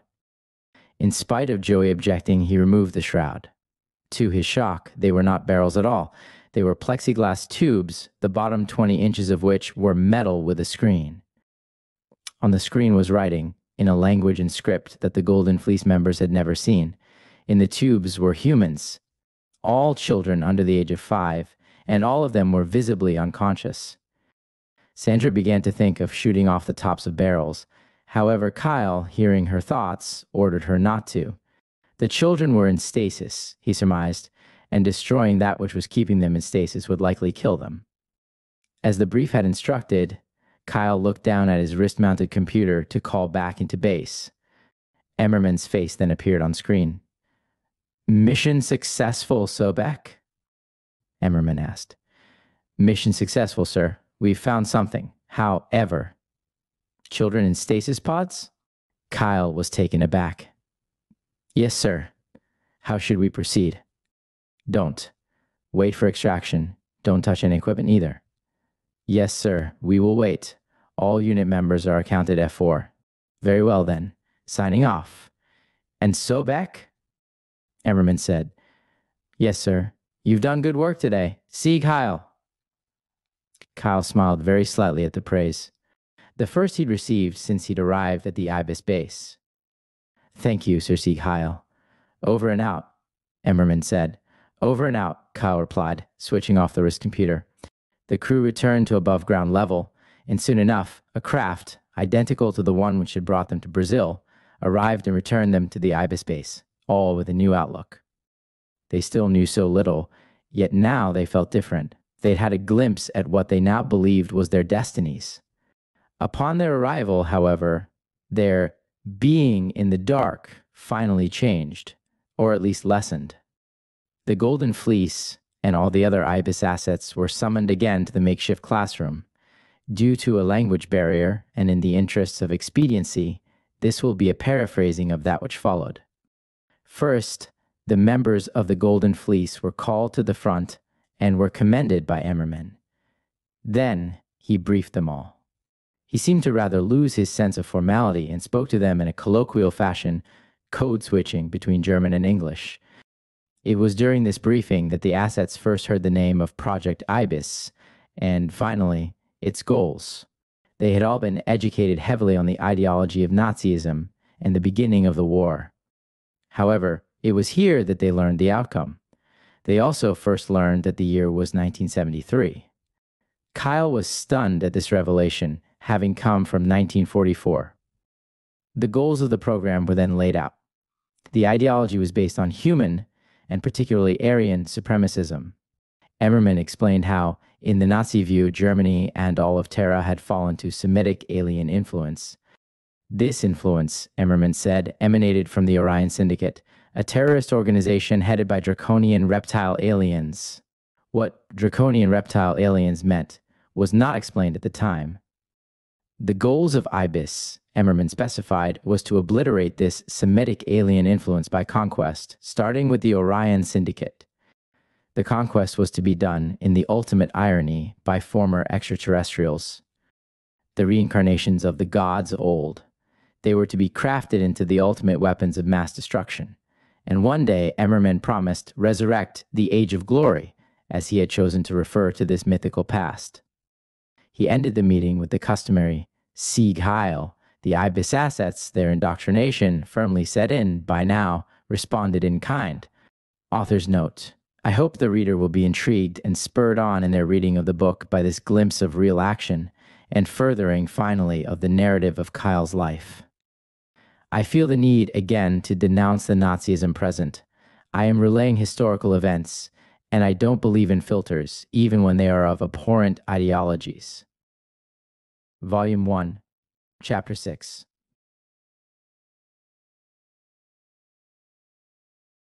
I would like next to draw the reader's attention to a series of events that occurred in Vietnam in what I believe was the winter of 1973 to 1974. But first, I will describe the routine that the IBIS assets eventually settled into. Kyle, by then, along with the remainder of the Golden Fleece, had grown accustomed to the missions that they were expected to do. Due to limited memory, I can't elaborate on much. These missions were mostly of a nature that involved either assassination or combat. Most were in far-flung corners of Earth. This became the routine of each day. They'd be woken up, having usually spent the nights in their child bodies. They only spent the nights in their adult bodies when they were ordered to do so with their pairs in order to reinforce the bond, or when an operation took multiple days. After being woken up, they were served a meal. Each unit had its own table. No interaction of any kind with other assets was at any point ever allowed. After their morning meal, they would be placed in an avatar, either adult human or their god avatars, then called into the makeshift classroom. There would be another indoctrination session, given always by either Kramer or Emmerman. Then the units would be called. Each in their turn, into Emmerman's office, given their mission brief for the day, then be given their nanites just before being sent out into the field. The armor they wore in their adult human avatar forms used an ingenious system of recycling nutrients in the body that made eating and relieving oneself unnecessary for several days. In their god avatars, the assets were given food to take on the missions, since these avatars wore no armor. Upon their return to base, the assets were given another briefing, explaining a bit of what they'd accomplished, with congratulations from Emmerman in their role in eradicating the Semitic alien threat. They were then served an evening meal, usually meat, then returned to their child bodies and put back in their crib cages for the night. The next day was always a repeat of all that I have described in the above. All this every day for years. Now, back to Vietnam. Kyle and Joey were called to Emmerman's office in their child bodies this time, which was unusual, and just the two of them also unusual. Here, they were briefed as to their mission. Emmerman explained that he was isolating Kyle and Joey in order to test how two assets would operate in a pair. Since Kyle and Joey's skills seemed the most complementary, he had chosen them as the subjects for use in this particular experiment. I believe I should give a short history lesson on the ET aspect of the Vietnam War and its relationship to Project IBIS. Vietnam was an ET war. Aldebaran, and by extension Project IBIS, adopted a pro-Northern stance and backed Ho Chi Minh's efforts in creating the Socialist Republic of Vietnam in the North, in opposition to the Draco-backed government of the Republic of South Vietnam. Emmerman explained that alien spies had been found infiltrating the territory of North Vietnam and needed to be hunted and brought to a location. The specifics of the location Emmerman did not disclose at the time, nor did he disclose the methods of capture that Kyle and Joey should use, nor what they were to do at the location after bringing the persons they had captured to it. Soon enough, now in their adult bodies, Kyle and Joey were escorted to the surface and onto a triangular transport ship, as was the usual procedure. The ship jumped, again as usual, and landed. Kyle and Joey found themselves, for the first time, in what appeared to be a fully functioning airport, albeit a small one, and the ship had landed in a rather well-concealed part of it, away from public view. However, several commercial aircraft could clearly be seen flying overhead. A young Vietnamese man approached Kyle and Joey with an eager smile. He carried a rifle quite unfamiliar to either of the two IBIS assets. He caught them staring at it. "AKM rifle from Russia, best gun in the world," the young soldier said to Kyle and Joey in unbroken English. "Pardon me, sir, but do you know who and what we are?" Kyle asked in confusion. How would someone of such an obviously low rank know about assets in a project of such secrecy? And if he did not know, why did he not ask questions? Kyle did not understand people who never seemed to question their orders. The young soldier simply grinned, not answering Kyle's query. Kyle and Joey were led then to a nearby helicopter. A captured Huey, it looked like. Kyle and Joey boarded, and the young Vietnamese soldier who had greeted them took the pilot seat. The CO pilot seat was already occupied. The helicopter lifted. It flew over the airport, some jungle, and then a city. The pilot turned around and looked at Kyle and Joey, grinning. "Please look upon my humble hometown." At the height the helicopter was flying at, Kyle couldn't make out much. However, he could see that the city below was quite beautiful and bustled with life. It surrounded a large lake. It was Hanoi. Kyle could also just make out certain buildings that had been bombed, which were being repaired, as well as roads blocked by checkpoints. The obvious war scene reminded him of Konishut and of the drive out of it the last time he had seen his home. Another pang of homesickness swept over him. What had become of the fatherland in the intervening decades, Kyle wondered. If Emmerman's propaganda was to be believed, it must be borderline uninhabitable now that the National Socialists were no longer in power, and it was under American and Semitic alien control. As the helicopter flew on, the scenery gradually changed from city to jungle, dotted with occasional villages. It was near one of these that the helicopter landed, in a clearing obviously too small for the usual triangle craft, likely reason that the final leg of the journey had taken place in the helicopter. Upon landing, Kyle and Joey consulted their wrist computers, as was their usual procedure. It laid out the mission brief. Kyle turned to the Vietnamese soldier who had flown them in. "We're here to find non-human combatants. We have reason to suspect that this village is harboring them." To Kyle's surprise, the young soldier simply nodded, in apparent understanding. Then he, Kyle, and Joey alighted from the helicopter. The CO pilot never so much as glanced at any of them. The trio walked the short distance to the village. Not one soul could be seen on the streets. "Looks like it's abandoned," Joey remarked. "Yet there's a community garden. It's kept up." "They hid when they heard the helicopter," the Vietnamese soldier stated in reply. "We go to the biggest house." The trio walked up to what seemed to be the largest house, a 2-story bamboo house with a thatched roof. The three men walked in formation so as to have all sides covered in case of an ambush. Upon reaching the house, Kyle reached up to knock. The Vietnamese soldier bypassed him, walking up and simply kicking in the door. A family was huddled inside, a man, 2 women, and 5 children. All the children were under the age of 7. The Vietnamese soldier began shouting orders at the group. Kyle could not understand. However, the children scurried into a corner, and the adults stayed huddled in visible terror. The Vietnamese soldier turned to Kyle. "What am I to say to assist your mission?"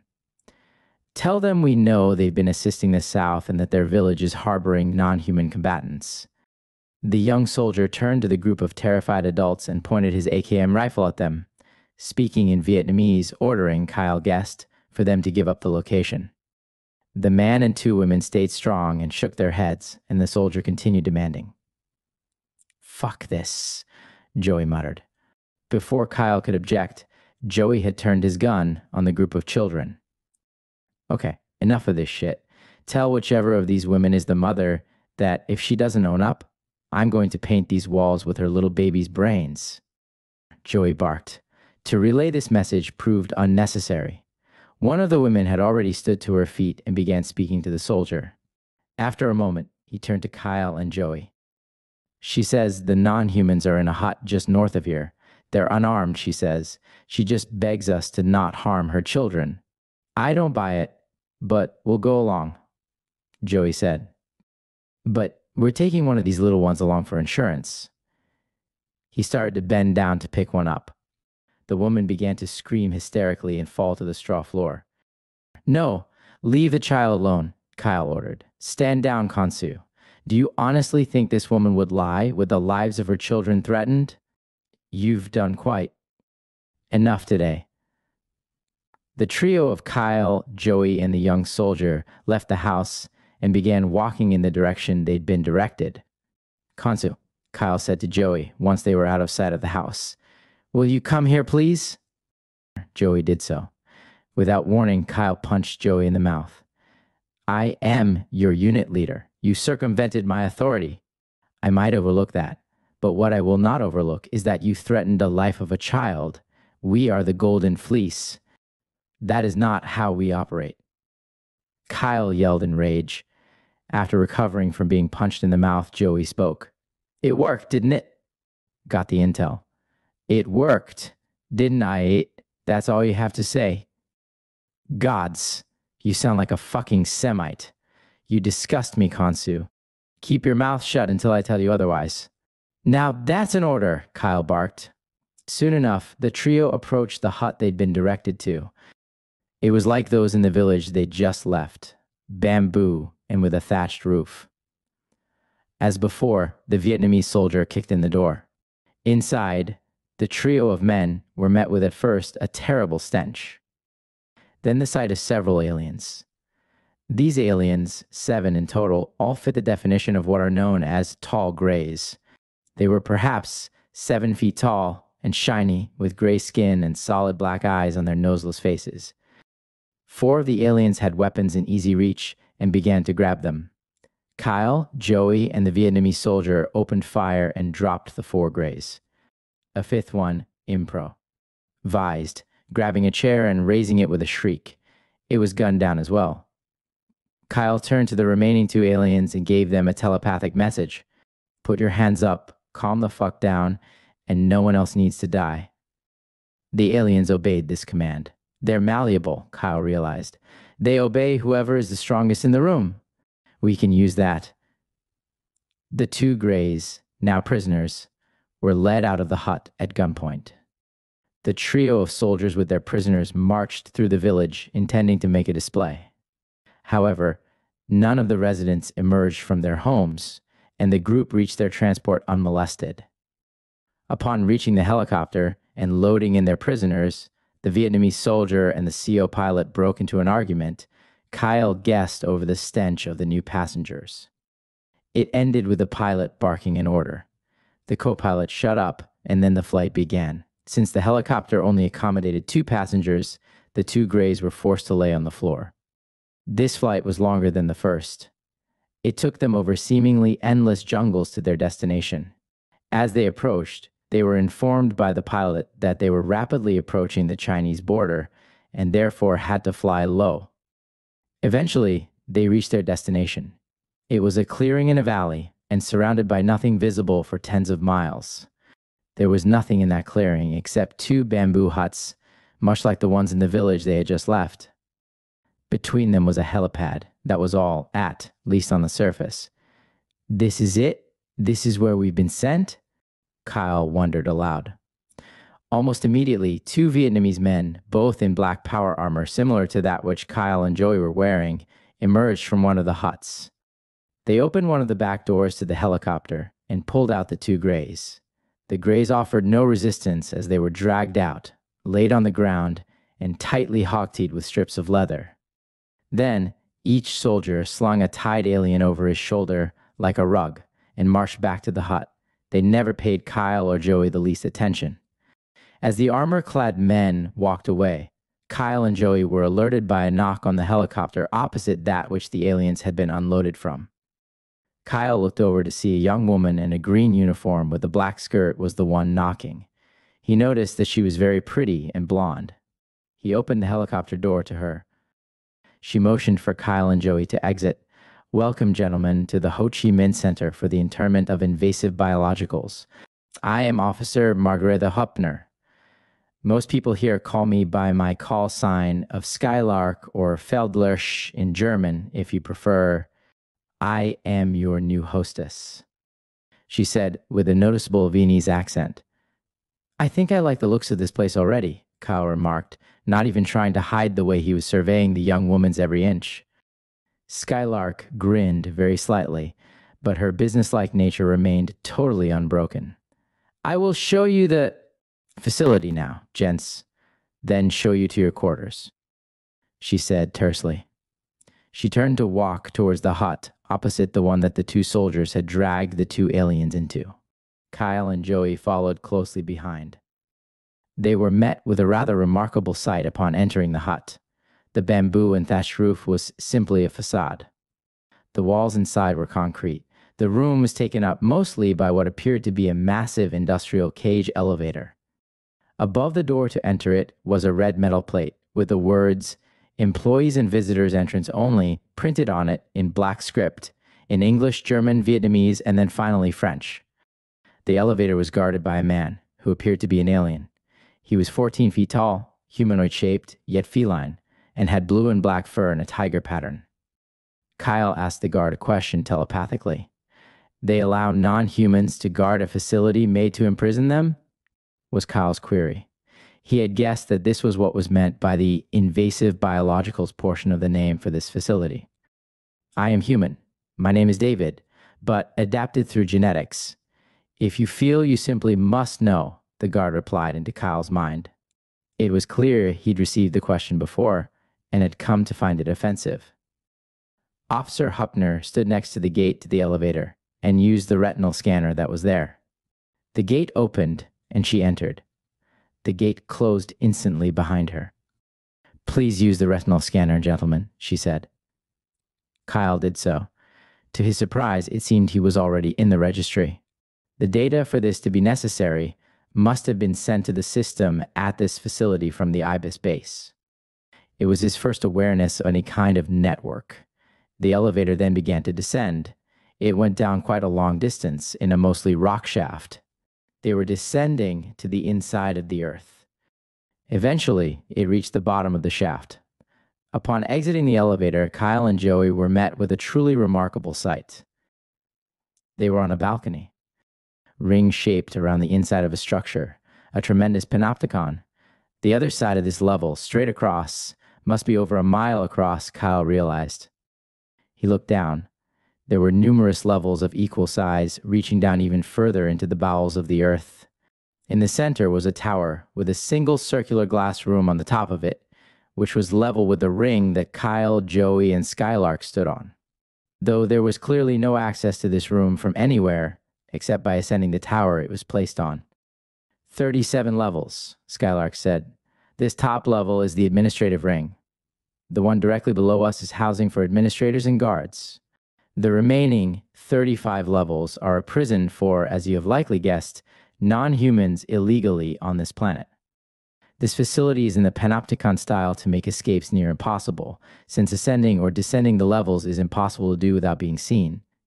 Skylark then proceeded to lead Kyle and Joey a short distance around the ring to an office with the words "Visi" tours registration above the door, in the same 4 languages that had been at the entrance above ground. Inside, it looked very conventional, just a large all-white waiting room with a reception desk manned by a young Vietnamese woman. The normality of the space was quite incongruous with the steely futurism of the facility it was placed in, Kyle thought. The receptionist stood and handed Kyle and Joey each a clipboard with a single piece of paper on it. "Sign the dotted line, and then Officer Huppner can see you on your way," the receptionist instructed tersely. No sooner had they done so than an alarm sounded, very similar to a civil defense alarm. It sounded in 3 bursts. Kyle turned to see a gate lower itself from the ceiling, blocking the door. Skylark sighed. "That's a containment breach. Probably a drill, but I must report to my station. Sarah here will take care of you gentlemen until I return," she said. The receptionist, obviously the Sarah she had referred to, simply nodded. "Hurry back. I should like to see more of you," Kyle said flirtatiously. Sarah pressed a button on her desk, and the gate that had lowered to block the door lifted for long enough for Skylark to exit the room, clearly perturbed at the inconvenience. "Fuck me," Kyle heard her mutter as she began to hurriedly walk away from the other side of the gate. "Gladly," he thought to himself, "only hope that I get the chance to do so." Kyle and Joey took seats on the floor of the waiting room, since their power armor was too large for the seats provided. Neither spoke. Joey was still following Kyle's order to remain silent. Eventually, Kyle became aware of music coming through the speaker system, the first music he had heard since leaving Königsstadt. It was singing in what he recognized as various Chinese languages. He stood up. "Excuse me," he said, addressing Sarah, the receptionist. Where are we hearing this music from? Hong Kong radio, she replied. One of our technicians boosted our connection so we could listen. They have all of the good music. I suppose you hadn't heard. No, Kyle replied. I've been decidedly quite isolated for the past couple of years. He retook his seat on the floor and listened to the angelic young voice as it wafted through the speaker system, singing the following.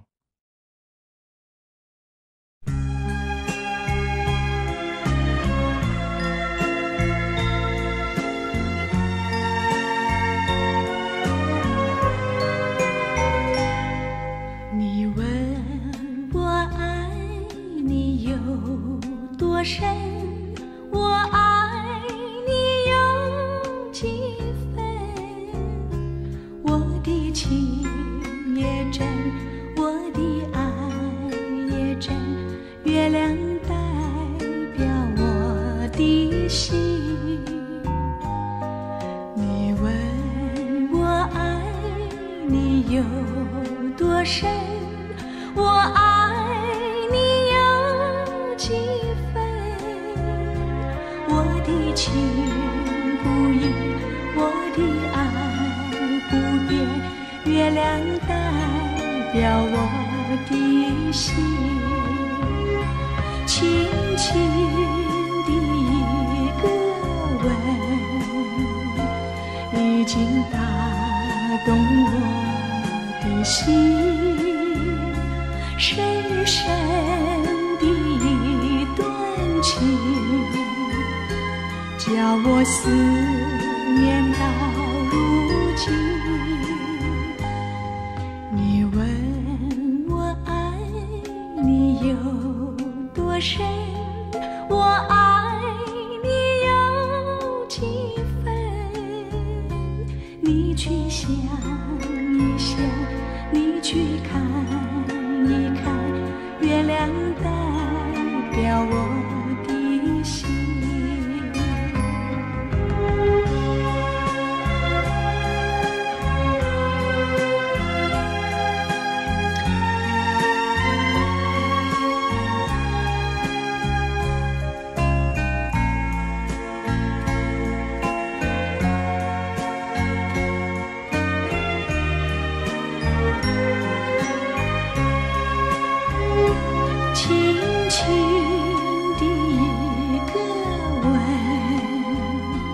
已经打动我的心，深深的一段情，叫我思念到如今。你问我爱你有多深，我爱你有几分？你去想一想，你去看一看，月亮代表我的心。你去想一想，你去看一看，月亮代表我的心。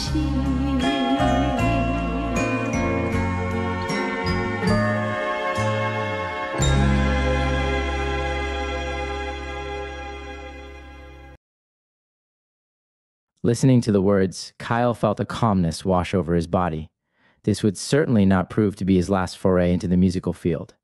Soon enough, the lockdown lifted, and the gate that had lowered over the door retracted into the ceiling. A few moments later, Officer Huppner re-entered the room. Merely a drill, as I suspected, she said, still visibly annoyed by it. Kyle and Joey got to their feet and followed her out of the room. She led them a good distance around the upper level of the Panopticon to yet another elevator. They went down one level this time. Then they walked another long distance around the ring to a section of rooms labeled Visitors' Quarters. Skylark led Joey into his room first, then Kyle into his. Seeing an opportunity, he invited her into the room with him, under the pretense of showing him what was what. Skylark obviously guessed his intention, as she wheeled to face him once the door was shut. "This isn't really how these things are done," she said. Kyle drew her in and kissed her passionately on the neck. And why not? He asked afterward as he began undressing from his armor. A back and forth followed, and then an interlude which both Kyle and Skylark found quite pleasurable came after it, which I will allow the reader to fill in using their own imaginations. After both parties were satisfied, and Skylark had dressed and left the room, visibly slightly embarrassed, Kyle then thought of Elsa. He wondered if she'd be jealous. A naive thought, but then the reader must recall that Kyle was still totally inexperienced with life, and this was his first sexual experience with a woman of his own choosing, and certainly his first that had not been spurred on by a combination of drugs and nanotechnology. He soon explored the room. It proved to be quite depressing. It resembled a rather small, windowless hotel room. Its walls were avocado green, and its carpet a bizarre shade of mauve. It had a very small ensuite bathroom, so small that one could not take a shower without then also drenching the toilet. As he was exploring the room, he heard beeping. He soon realized it was coming from the intercom next to his door. He pressed the only button on it. "Yes?" he asked. "You have a call coming in," a young man's voice said. "Please exit your room." "I have a device for those things," Kyle replied. "You're referring to your wrist computer. The signal will not reach this far underground. Please exit your room." Kyle redressed in his armor, the only clothes he had. He exited to find a young American man waiting outside his room, visibly quite annoyed at the wait. Joey was also waiting there. The young American marched them back to the elevator they had arrived at the level in, and then once back on the administrative level, to a large empty conference room with a lone computer monitor placed on the desk. Emmerman was visible on the monitor, obviously the person who was contacting Kyle and Joey. The American merely gestured towards the monitor, then turned around and wordlessly left. Kyle sat, ordering Joey to remain to the side until he was called for. He was still punishing Joey for the incident in the village that day. "Hello, sir. I hope things are well," Kyle said. "Thank you, Sobek. I trust your mission was a success?" "Yes, sir. Apart from some insubordination on behalf of Konsu, our mission was a success. We've been settling in. What are our instructions?" "They keep tight hours in that facility. Rest until they fetch you. I want those individuals you picked up to be interrogated. Find out the location of the cell they represent. The rest is need to know. And you and Konsu don't." "Will do, sir. Now, about Konsu, your report can wait until you have returned, Sobek," Emmerman interrupted. "This operation takes precedence. Over and out." "See Heil, Sobek." "Yes, sir." "See Heil," Kyle said. Kyle and Joey were brought back to their rooms with seemingly no more information than when they'd been called out. Kyle had begun to notice that Emmerman did things of this nature, simply to remind his assets that he controlled them. Exhausted by the day, Kyle nearly fell into his bed after undressing, and slept more soundly than he perhaps ever had done in his life. It was his first night spent neither in the war zone where he was born, nor in his crib cage at the Ibis base. He was awoken from his slumber by an insufferable buzzing and wailing sound from the intercom. He pressed the button and was met with a recording saying to get dressed and exit your quarters in the same languages that seemed to be standard in this facility. He followed the instructions dutifully. He exited his room to find Skylark standing outside along with Joey. Skylark winked at Kyle, a gesture he did not quite understand, then proceeded to lead him and Joey around the level of the panopticon. To his surprise, they did not stop at the usual elevator, but continued around to a cage elevator. "Gentlemen, please turn your attentions outward. We are descending, and you are being given a high-speed tour," Skylark instructed. The elevator began to descend, and Skylark began to narrate. "This is the Ho Chi Minh Center for the Internment of Invasive Biologicals, Terra's largest holding facility for extraterrestrial prisoners, capable of holding up to 1 million inmates. Founded in 1945, during the Japanese occupation of Vietnam. You may notice a few things as we descend. First, you will notice that our ceilings vary in height. This is to accommodate even the largest of prisoners with minimal comfort. Our largest prisoner currently is 10 meters tall.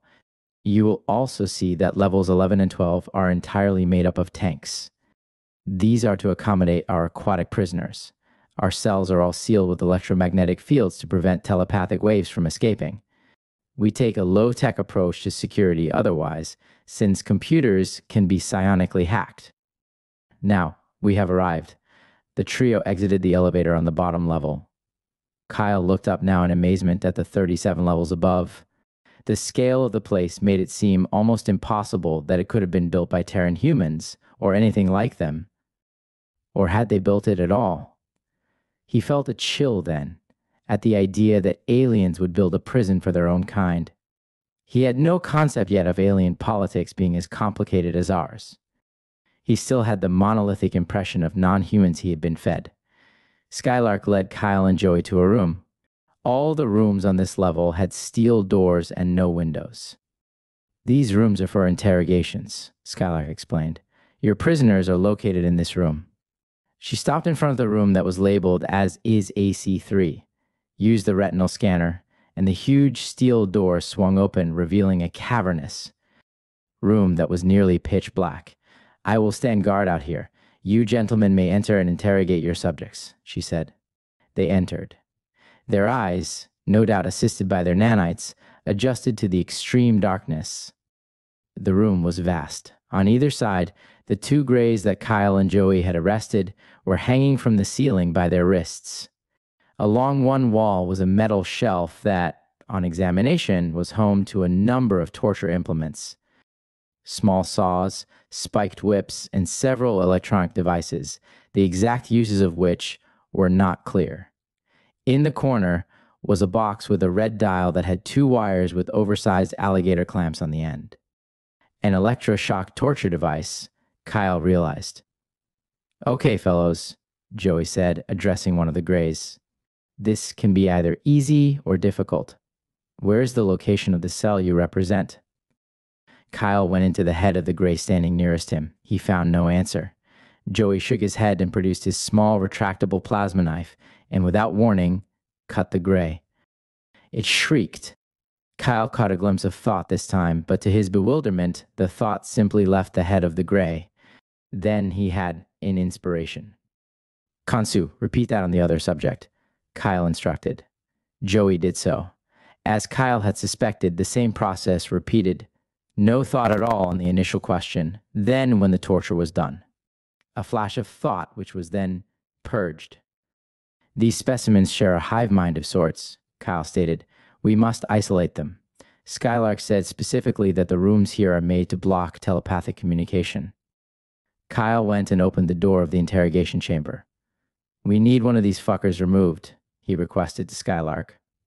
Please have that done. Skylark rolled up her sleeve, revealing a digital wristwatch. She simply pressed a button on the side of it, and within moments, two soldiers had come down on one of the elevators. One was very tall, muscular, and blonde, obviously Germanic. The other was a small and wiry Vietnamese man. Kyle couldn't help chuckling very slightly at the size difference. He instructed the two guards to remove one of the aliens. They did so without ever speaking a word, and Kyle never saw them again.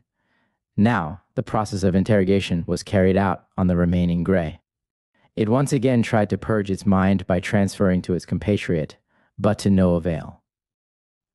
The seal on the room contained its thoughts quite effectively. At this, the gray attempted to override its thoughts with other new thoughts. But Kyle had caught on already. This creature was not built to preserve itself. It was built to preserve a hive mind of information at the cost of itself. A flood of revealing images and words ran through its mind, telling Kyle and Joey everything. 10 clicks west of Tan Hoa Village in Quang Binh Province, that's where the cell is operating from. Kyle said, It's another fucking syndicate cell. Kyle insisted on probing deeper, milking every detail of the location so it could be found by satellite imagery. It took a while, and the gray was left covered in cauterized cuts from Joey's plasma blade, which he applied at even the slightest sign of resistance on behalf of the prisoner. Kyle and Joey left the interrogation chamber well satisfied. Upon exiting, Skylark led the two men back up to the administrative level and into yet another room that she called the map room. A Vietnamese man, obviously a general, greeted them. He never stated his name. Kyle supposed this was another example of needing to know. In the center of the room, the only object present was a huge table. Its top looked to be a single large white light. Skylark reached under the table. Kyle heard the click of a button, and to his surprise, a holographic map appeared across the tabletop. On the side of the table is an interface, shaped like a handprint. Sobek, lay your hand on it, the Vietnamese general instructed. Then, envision in your head the location, while also thinking of the names and directions to it given to you. It took Kyle several minutes to get the hang of layering all these thoughts. But when he did, a holographic image appeared on the top of the table. A 3D satellite image of the exact spot, nestled in a tight valley of thick jungle. He supposed there must be an entrance to the underground there, and this was the home of the syndicate cell being sought after. In one corner of the hologram were a set of coordinates. Splendid. You have done well, Sobek and Konsu. Emmerman will be pleased indeed at this outcome, the general said, producing from somewhere a clipboard onto which he was writing down the coordinates. So, Kyle realized, this experiment has been planned by multiple people wanting an outcome. Aloud, he contended, Sir, may I ask what now?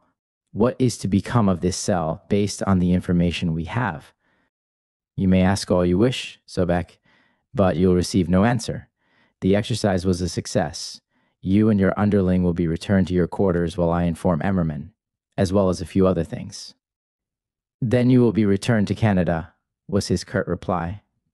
Skylark escorted Kyle and Joey back to their rooms. Do you think I'll ever see you again? She asked Kyle as she opened his door. Kyle sensed an opportunity. He grabbed Skylark's collar and pulled her into the room. Firmly, but not forcefully. Who knows? Let's make our goodbye worthwhile, he said. And so they certainly did. As it happened, he never did see Skylark again. She left right after the interlude, and when Kyle and Joey were escorted off base, it was by a middle-aged Vietnamese man they had never seen. They went by helicopter back to where they had arrived, the landing pad at Hanoi Airport, then by their usual triangle ship on the return to the Ibis base in Canada. Their mission was deemed a success by Emmerman, but what became of the intel they had gathered, we are unlikely to ever know. Author's note.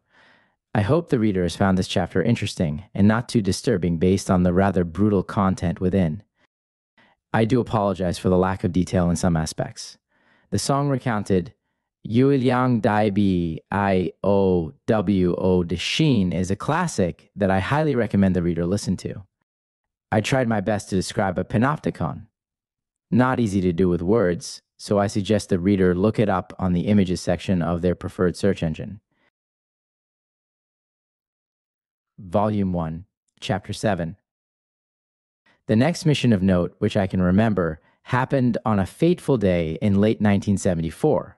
This was the first operation that the Golden Fleece ever carried out while in alien avatar form. It began as usual, with all the unit members called into Emmerman's office in adult human avatar form. As usual, he stood behind a desk and spoke in his commanding way. My good assets, he said, you have a new set of challenges. Your god avatars have been neglected, save for virtual reality scenarios. That changes today. But the real concern is that one of our own is in need of you. The Golden Fleece exchanged meaningful glances. It's Commander Aquino, Emmerman continued, or rather, his daughter. He perhaps has not always been as discreet in his affairs with the fairer sex as he might have been. Sandra Lau chuckled almost imperceptibly at Emmerman's use of the term fairer sex. Kyle shot her a disapproving look and then returned his attention to the commanding officer, who was still briefing the Golden Fleece. One of his indiscretions with a Japanese woman had led to a child. The woman was named Hibari Sato. Her child with Commander Aquino is Emiko Sato. They were living in one of our colonies in the Lacertian systems. However, as of last week, that colony is under occupation, and now the older Miss Sato is dead. The daughter, Emiko, was in the wind until our sources have revealed something. She has been sold into slavery. Your unit is to retrieve her from the slave market where she is being kept. Pardon me for asking the obvious, sir, Kyle began, but what's stopping the commander from simply going to said market and purchasing his daughter? Why the dramatic rescue? Because Sobek. The man has a reputation to uphold. If he were seen simply at a slave market, people would ask many questions he could not answer, most especially his wife, to whom this action would reveal his infidelity. Emmerman replied. So we're performing a dramatic rescue because our dear commander couldn't keep it in his uniform. I suppose I understand, Sienna Sinclair quipped. We will have no more of that talk, thank you, Mott, Emmerman said in obvious perturbation. The man is your superior. You are to respect that. Now, as usual, you will find a file on the next room over with your mission brief within. You are dismissed. See Kyle. As usual, again, the Golden Fleece filed into the conference room style briefing area and picked up the files that had been laid out for them. Well, well, well. Looks like it's us being sold into fucking slavery, too. Elsa Tyler fairly spat out the words. This proved a largely correct assessment. The Golden Fleece was to be transported by Stargate to Luna, apparently the location of the slave market in question. They would arrive in the civilian lunar colony known as New Syracuse, in their god avatar forms. They would have no documents on their person. The sight of a group of aliens wandering in this place with no papers would cause the lunar police to be called, and the Golden Fleece would all be summarily arrested. After this, they were to refuse to cooperate. The lunar police, notoriously corrupt, would almost certainly turn them over to the slave market. Once there, the Golden Fleece were to locate Emiko Sato and rescue her. With their nanite enhancements, they would easily, it was hoped, overpower the guards. They then simply had to escape with the young Miss Sato back to the location of the portal they had arrived through, and return to base with Miss Sato in tow. Mission complete. Kyle was disturbed to read that the Golden Fleece were most specifically not supposed to disturb this slave market's business. It was to be left intact. Emiko Sato was the only exception. After the briefing, the Golden Fleece filed into the Avatar lab. They underwent the usual procedure of body transference, this time to their god-alien avatar bodies, then walked to the warehouse room with the Stargate and the makeshift classroom, as always. They were then greeted by the sight of Commander Aquino. When they arrived at the Stargate, Aquino, as usual, did not speak. He merely observed. Kyle took the liberty of telepathically entering Aquino's mind. He caught, among the cold observation and entitled attitude as regards the assets, notes of genuine concern on Aquino's part for his illegitimate daughter. It was strange for Kyle to detect such feelings in such a mind. Kyle still remembered quite well the abuses that Aquino had done to him and the other Ibis children, though it all by now had begun to feel like a fever dream of the very worst variety. The Golden Fleece went through the Stargate one at a time. Their points of arrival in New Syracuse were being staggered in order to hide their status as a unit. Being unit leader, it was Kyle, as Sobek, who went first. He found himself in a blind alley. The portal had opened in the side of a brick wall. On the right of the alley were the backsides of several concrete commercial buildings. On the left were towering tenement houses, built from an odd mixture of concrete and brick. At first glance, it would have been impossible to tell that one wasn't in a city on Earth. However, when Kyle looked up, he saw that, rather than a proper sky of any sort, they were covered by a massive dome of gray rock. As Kyle stood, he also became aware of a certain lightness of his body. Lighter gravity, he realized. He began to walk, slowly becoming accustomed to the lighter gravity. As he passed the tenement house, he observed that it appeared to have higher ceilings than similar buildings he had glimpsed on Earth. He supposed that this had been done to accommodate persons taller than the Terran average, once again due to lighter gravity. Kyle went to the end of the long alley, following the urban sounds he was hearing. It sounded indistinguishable from a Terran city. As he walked, he eventually turned to the left, trying to shortcut his way to the main street. As he did so, he passed directly next to the tenement house. He looked in the window. The poverty was shocking to see. The rooms were visibly tiny, beds placed next to each other with barely enough room to squeeze past. As far as he could see, there were no proper hallways.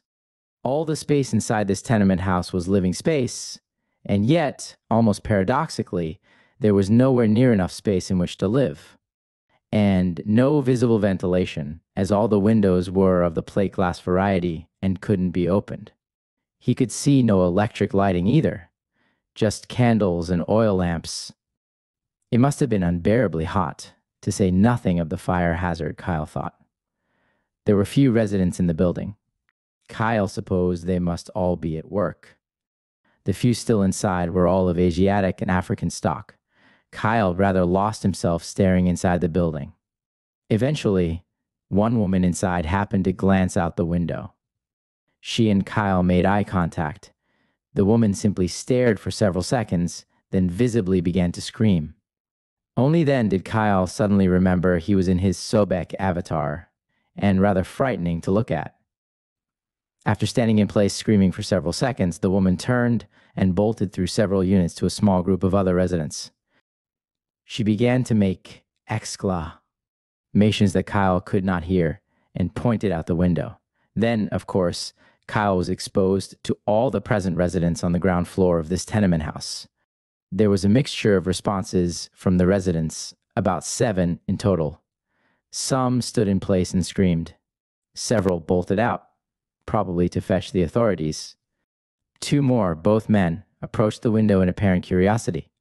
Kyle's first instinct was to telepathically approach the frightened residents and reassure them.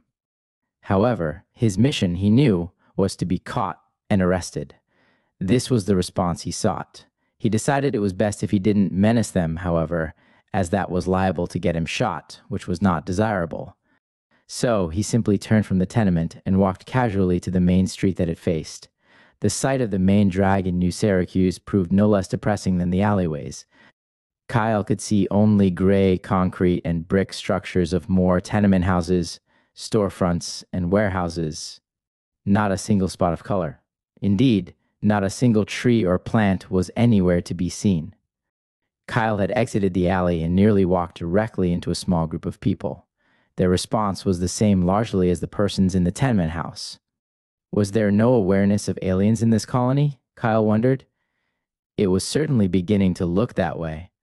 This was his first encounter with an off-world colony, and he was already seeing that their world was more like ours than different. Had he shown up in any town on Earth in his Sobek body, the response would be identical. He continued to walk down the road, making sure to never menace anyone he ran across. It was only a few minutes before he heard the unmistakable sound of jackbooted authorities at his back, no different from those who had tormented him as a child. "On the fucking ground, Lizzie!" a harsh male voice commanded. Kyle put his hands, or rather claws, in the air and slowly lowered himself to his knees, then fully to the ground. He soon felt them being tied together at his back with thick leather straps by one of the thuggish lunar police, while another pressed the barrel of a shotgun against the back of his neck. They were taking no chances of their prey escaping. They then lifted him to his feet. One officer attempted to put a bag over Kyle's head, but could not make it fit due to the crocodilian shape of his cranium. Kyle did have to give him credit. These thugs of the law were quite fearless in attempting to capture this alien man nearly twice their size. After tying his claws, the police officers, 4 in total, marched Kyle up the road a short ways to an enormous black van. It looked like the ones Kyle had glimpsed on Earth, but was much larger, obviously built to accommodate the larger persons in this light gravity. The officers, with their captured prey, drove to yet another soulless concrete block building. This one, Kyle supposed, was the police station. As the van carrying Kyle pulled up, so did another. Kyle looked to see Sienna Sinclair, of course in Matt Avatar, also being unloaded. She saw him too, but in keeping with their mission brief, neither of them acknowledged the other at the time. 2 aliens? Ain't this a fucking field day? One of the officers exclaimed upon the sight of the other van being unloaded, apparently not deciding to think beyond this. Kyle was amused at the complete lack of pattern recognition. After unloading Kyle, 2 officers marshaled him through a metal side door of the concrete block. The other 2 went in another direction. Upon entering, they were greeted by the sight of a row of cells. By the door was a metal desk where a policewoman was seated. "We got ourselves a Lizzie," one of the officers escorting Kyle announced to the policewoman. Another unit outside caught themselves a pasty. "I'm not a Lizzie, I'm a croc. Get your racial epithets straight," Kyle said telepathically to the officer. He clearly did not hear, or pretended not to, as he did not respond whatsoever. "Lizzie in cell 44, the policewoman said, without so much as looking up from her monitor. Kyle was marched then down the rows of cells. He was reminded of the Ho Chi Minh Center for the Internment of Invasive Biologicals, though this police station was obviously far smaller and less sophisticated. And the inhabitants of the cells, from what Kyle could see, were all humans. As he was marched past, he noted a wide range of responses from the prisoners. Some simply stared blankly. Some screamed and then cowered in fear. A few even approached and reached through the bars to attempt to touch the crocodile man. Seeing these, the two policemen drew cattle prods and proceeded to threaten those reaching out. All retracted their hands. Kyle was placed, or rather violently shoved, into the cell at the end of those occupied, though there were many more unoccupied stretching down the hall. Kyle noted the lock on the cell with considerable amusement. With how large and muscular this avatar was, even without the enhancements, he imagined he could quite easily kick the cell open. With how pathetic this lock appeared to be. Soon after, Sienna was placed in the cell opposite his. In the following hours, all members of the Golden Fleece were brought into the cells. Apparently, none of these police officers questioned the compliance of these aliens, all of whom could have killed them without any difficulty. Kyle was especially amused at them not asking questions about Elsa Tyler, as her avatar was so massive. The Golden Fleece then, as they seemed to always have to do at some point on every operation, waited. The humans occupying the cells near them simply stared, for the most part. Once or twice, Kyle attempted telepathic contact, but the humans seemed unable to hear. The waiting continued for so long that the Golden Fleece began to worry. Perhaps the lunar police were not as corrupt and or stupid as they had been led to believe and were following proper procedures. Or perhaps the arrival of 7 aliens on a single day had roused their curiosity or their fear, since this colony seemed so uninformed about such things. They began, among themselves telepathically, to discuss a contingency plan. However, they needn't have. Eventually, one of the police approached. "To all you aliens," he said, "we don't know where any of you creatures came from. And frankly, we don't give a shit. You all clearly have no idea of much either, or you'd have never found yourselves in this backwater shithole." Kyle found himself rather agreeing with that last statement. The officer continued, "So, since none of you has any identification, and you've clearly no idea why you're here, the rest is none of our business. What is our business is that we're underpaid and overworked, and you're all expensive. And what do underpaid and overworked people do when they find some expensive shit? They sell it, of course." The officer paused for dramatic effect. Kyle found himself wishing he could intelligibly speak, so he could tell this so-called lawman to get on with the things he was saying. "So, unless one of you can shit diamonds, and in high enough quantity to pay your way out, get used to the idea of breaking big rocks into little ones on a planet I can't even pronounce the name of." No, Kyle thought to himself. I don't imagine you could. None of the members of the Golden Fleece so much as stirred. They were trying to give the impression that they couldn't understand the things which were being said to them. Soon, the members of the Golden Fleece were taken from their cells, one at a time, in handcuffs or zip ties, and marched a rather long distance. Instead of leaving as they'd come, they were marched through the massive police station. Eventually, they reached a door to the outside and found themselves in a sizable alleyway of sorts, with a row of black armored trucks, like those that had brought them. They were loaded into these, with one Golden Fleece member per vehicle. They arrived at what appeared at first glance to be the largest warehouse that could possibly exist. It was mostly empty, save for a few people who were setting up folding chairs in a large portion of the space, and a few more persons setting up an enormous stage against one wall. Yet, it was not quiet. On the contrary, a cacophony of voices and cries could be heard emanating from somewhere that was as yet unseen. The Golden Fleece were walked, single file, to behind the stage which was being set up. A staircase led down to below ground level. This area was, the group realized, the source of the cacophony. The area, which seemed to take up the entirety of the section underneath the massive warehouse and still be overcrowded, was, Kyle realized, the holding area for the slave market they had been told of in their briefing. It was composed of large corrals with spikes covering them, clearly built to house large unruly animals. These corrals were all crowded with people of all descriptions, both human and otherwise. The floors were sawdust. There were clearly no toilets or medical care for these people, as the combined stench of blood and human shit permeated the air in a wall of smell. It was, until that point in his life, the most horrific thing Kyle had ever seen. The area was patrolled by humanoid robots, all perhaps 9 feet tall. One arm on each ended in a massive hand, while the entire other arm was one massive gun.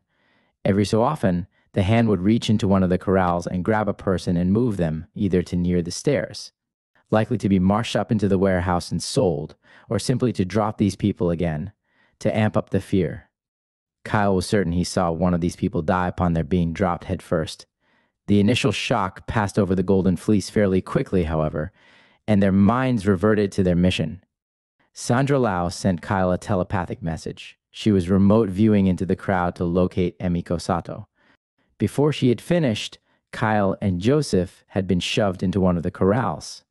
Several of the occupants screamed at the sight of them, but most were either too listless or too preoccupied to even notice. After several minutes, Kyle sent out a telepathic signal to all 7 members of the Golden Fleece, locating them in the crowd. "I have located the target. She's standing right next to me. Not in the best shape," was Sienna's message. "Initiate extraction," was Kyle's reply. And so it began.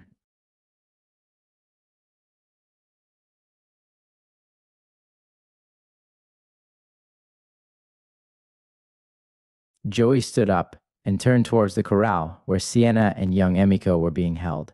He focused his gaze on the patrolling robot nearest to the corral and used what Kyle assumed was telekinesis to short-circuit the metal beast, causing it to stop in its tracks.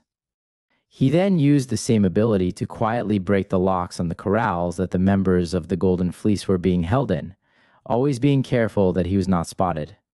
"Hold positions. Prepare to engage," Kyle ordered. Roger Clement was the first to exit his corral, quietly slipping through the gate, crouched, and closing it behind him, apparently not being spotted by any of the other prisoners. The robots, apparently linked in their programming, had begun to walk with purpose towards the one that had been short-circuited by Joey. One began passing by the corral that Kyle and Joseph were in. They noticed that this robot, unlike the others, had a second large gun strapped to its back. Upon this realization, Kyle and Joseph slid out of their pen and pounced on the metallic hulk as it passed. Kyle jumped on its back and locked his jaws on its enormous square head and his tail around its left leg. Joseph lunged under its gun arm and forced it upward, revealing a series of exposed wires in its armpit, which he yanked, and the metal monstrosity collapsed. The prisoners did notice this episode. A huge cry went up among them. The cluster of robots spun in all directions at the disturbance, firing blindly into the crush of people. Kyle, who towered over nearly all in the room, grabbed the massive gun from the back of the robot he and Joseph had taken down, raised it to eye level, and fired at the robots. He took 2 down before they turned there, guns in his direction, and he dove to the ground. By now, the prisoners had begun to notice that their corrals were unlocked and begun to rush out. Some simply sprinted up the stairs to the warehouse above, possibly to freedom. But most began storming the robots, confusing them tremendously as they tried in vain to mow down the thousands of targets.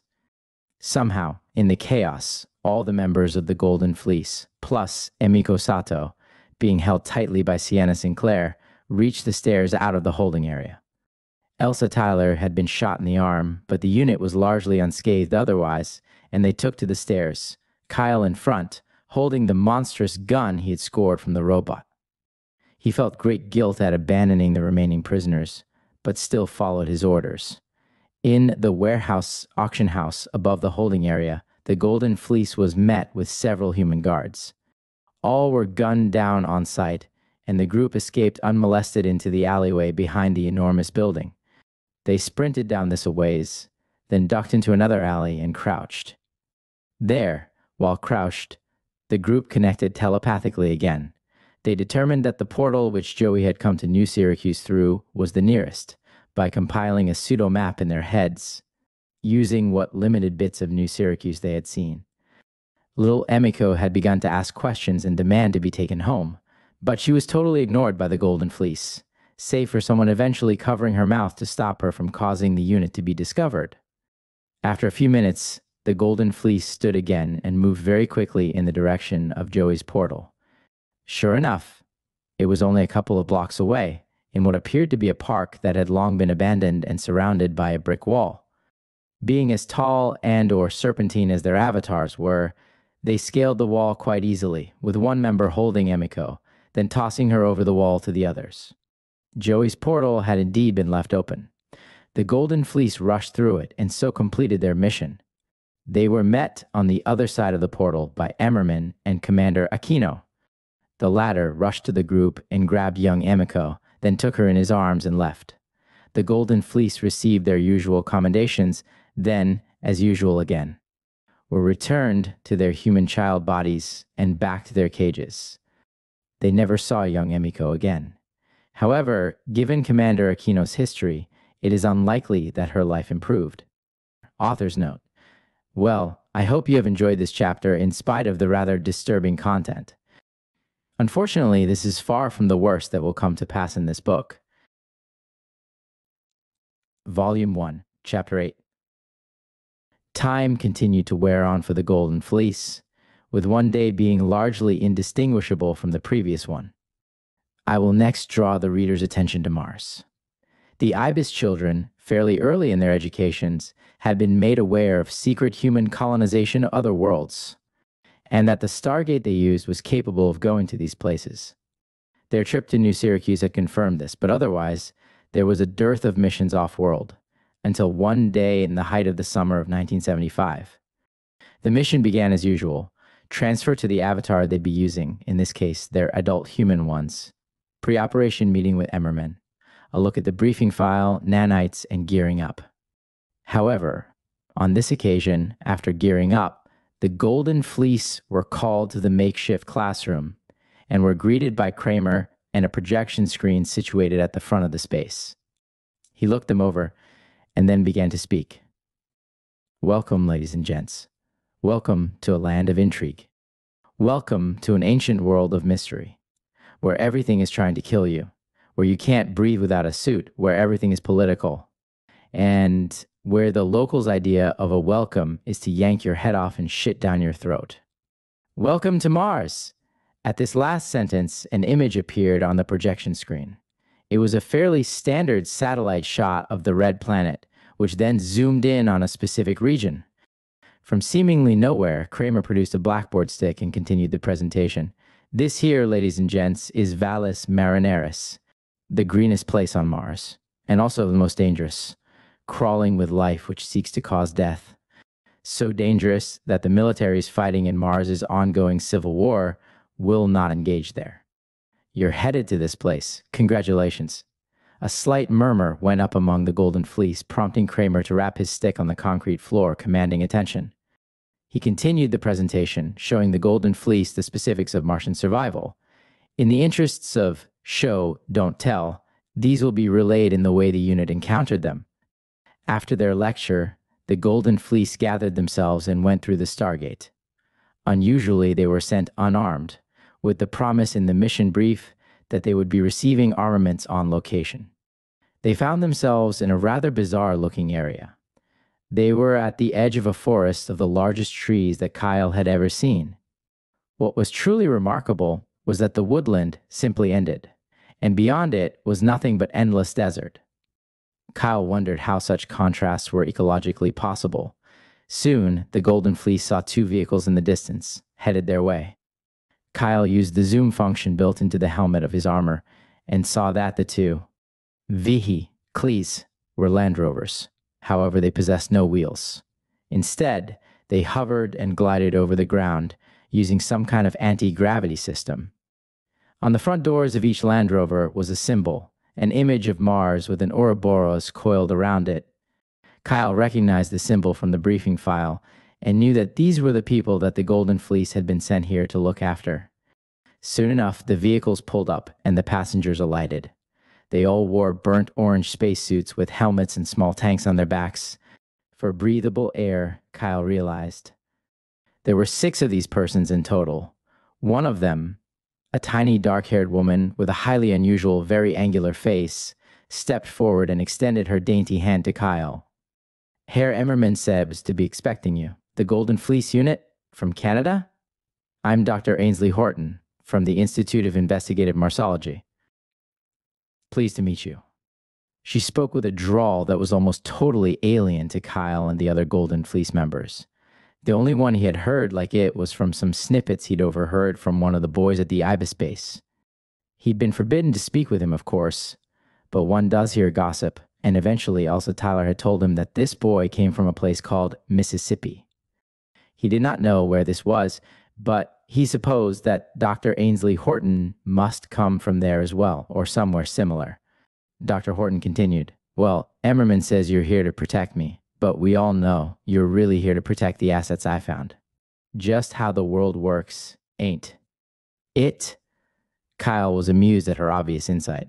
Once Dr. Horton was introduced to all members of the Golden Fleece, her 5 underlings apparently unworthy of introduction, the entire group, now totaling 13, piled into the hovering Land Rovers.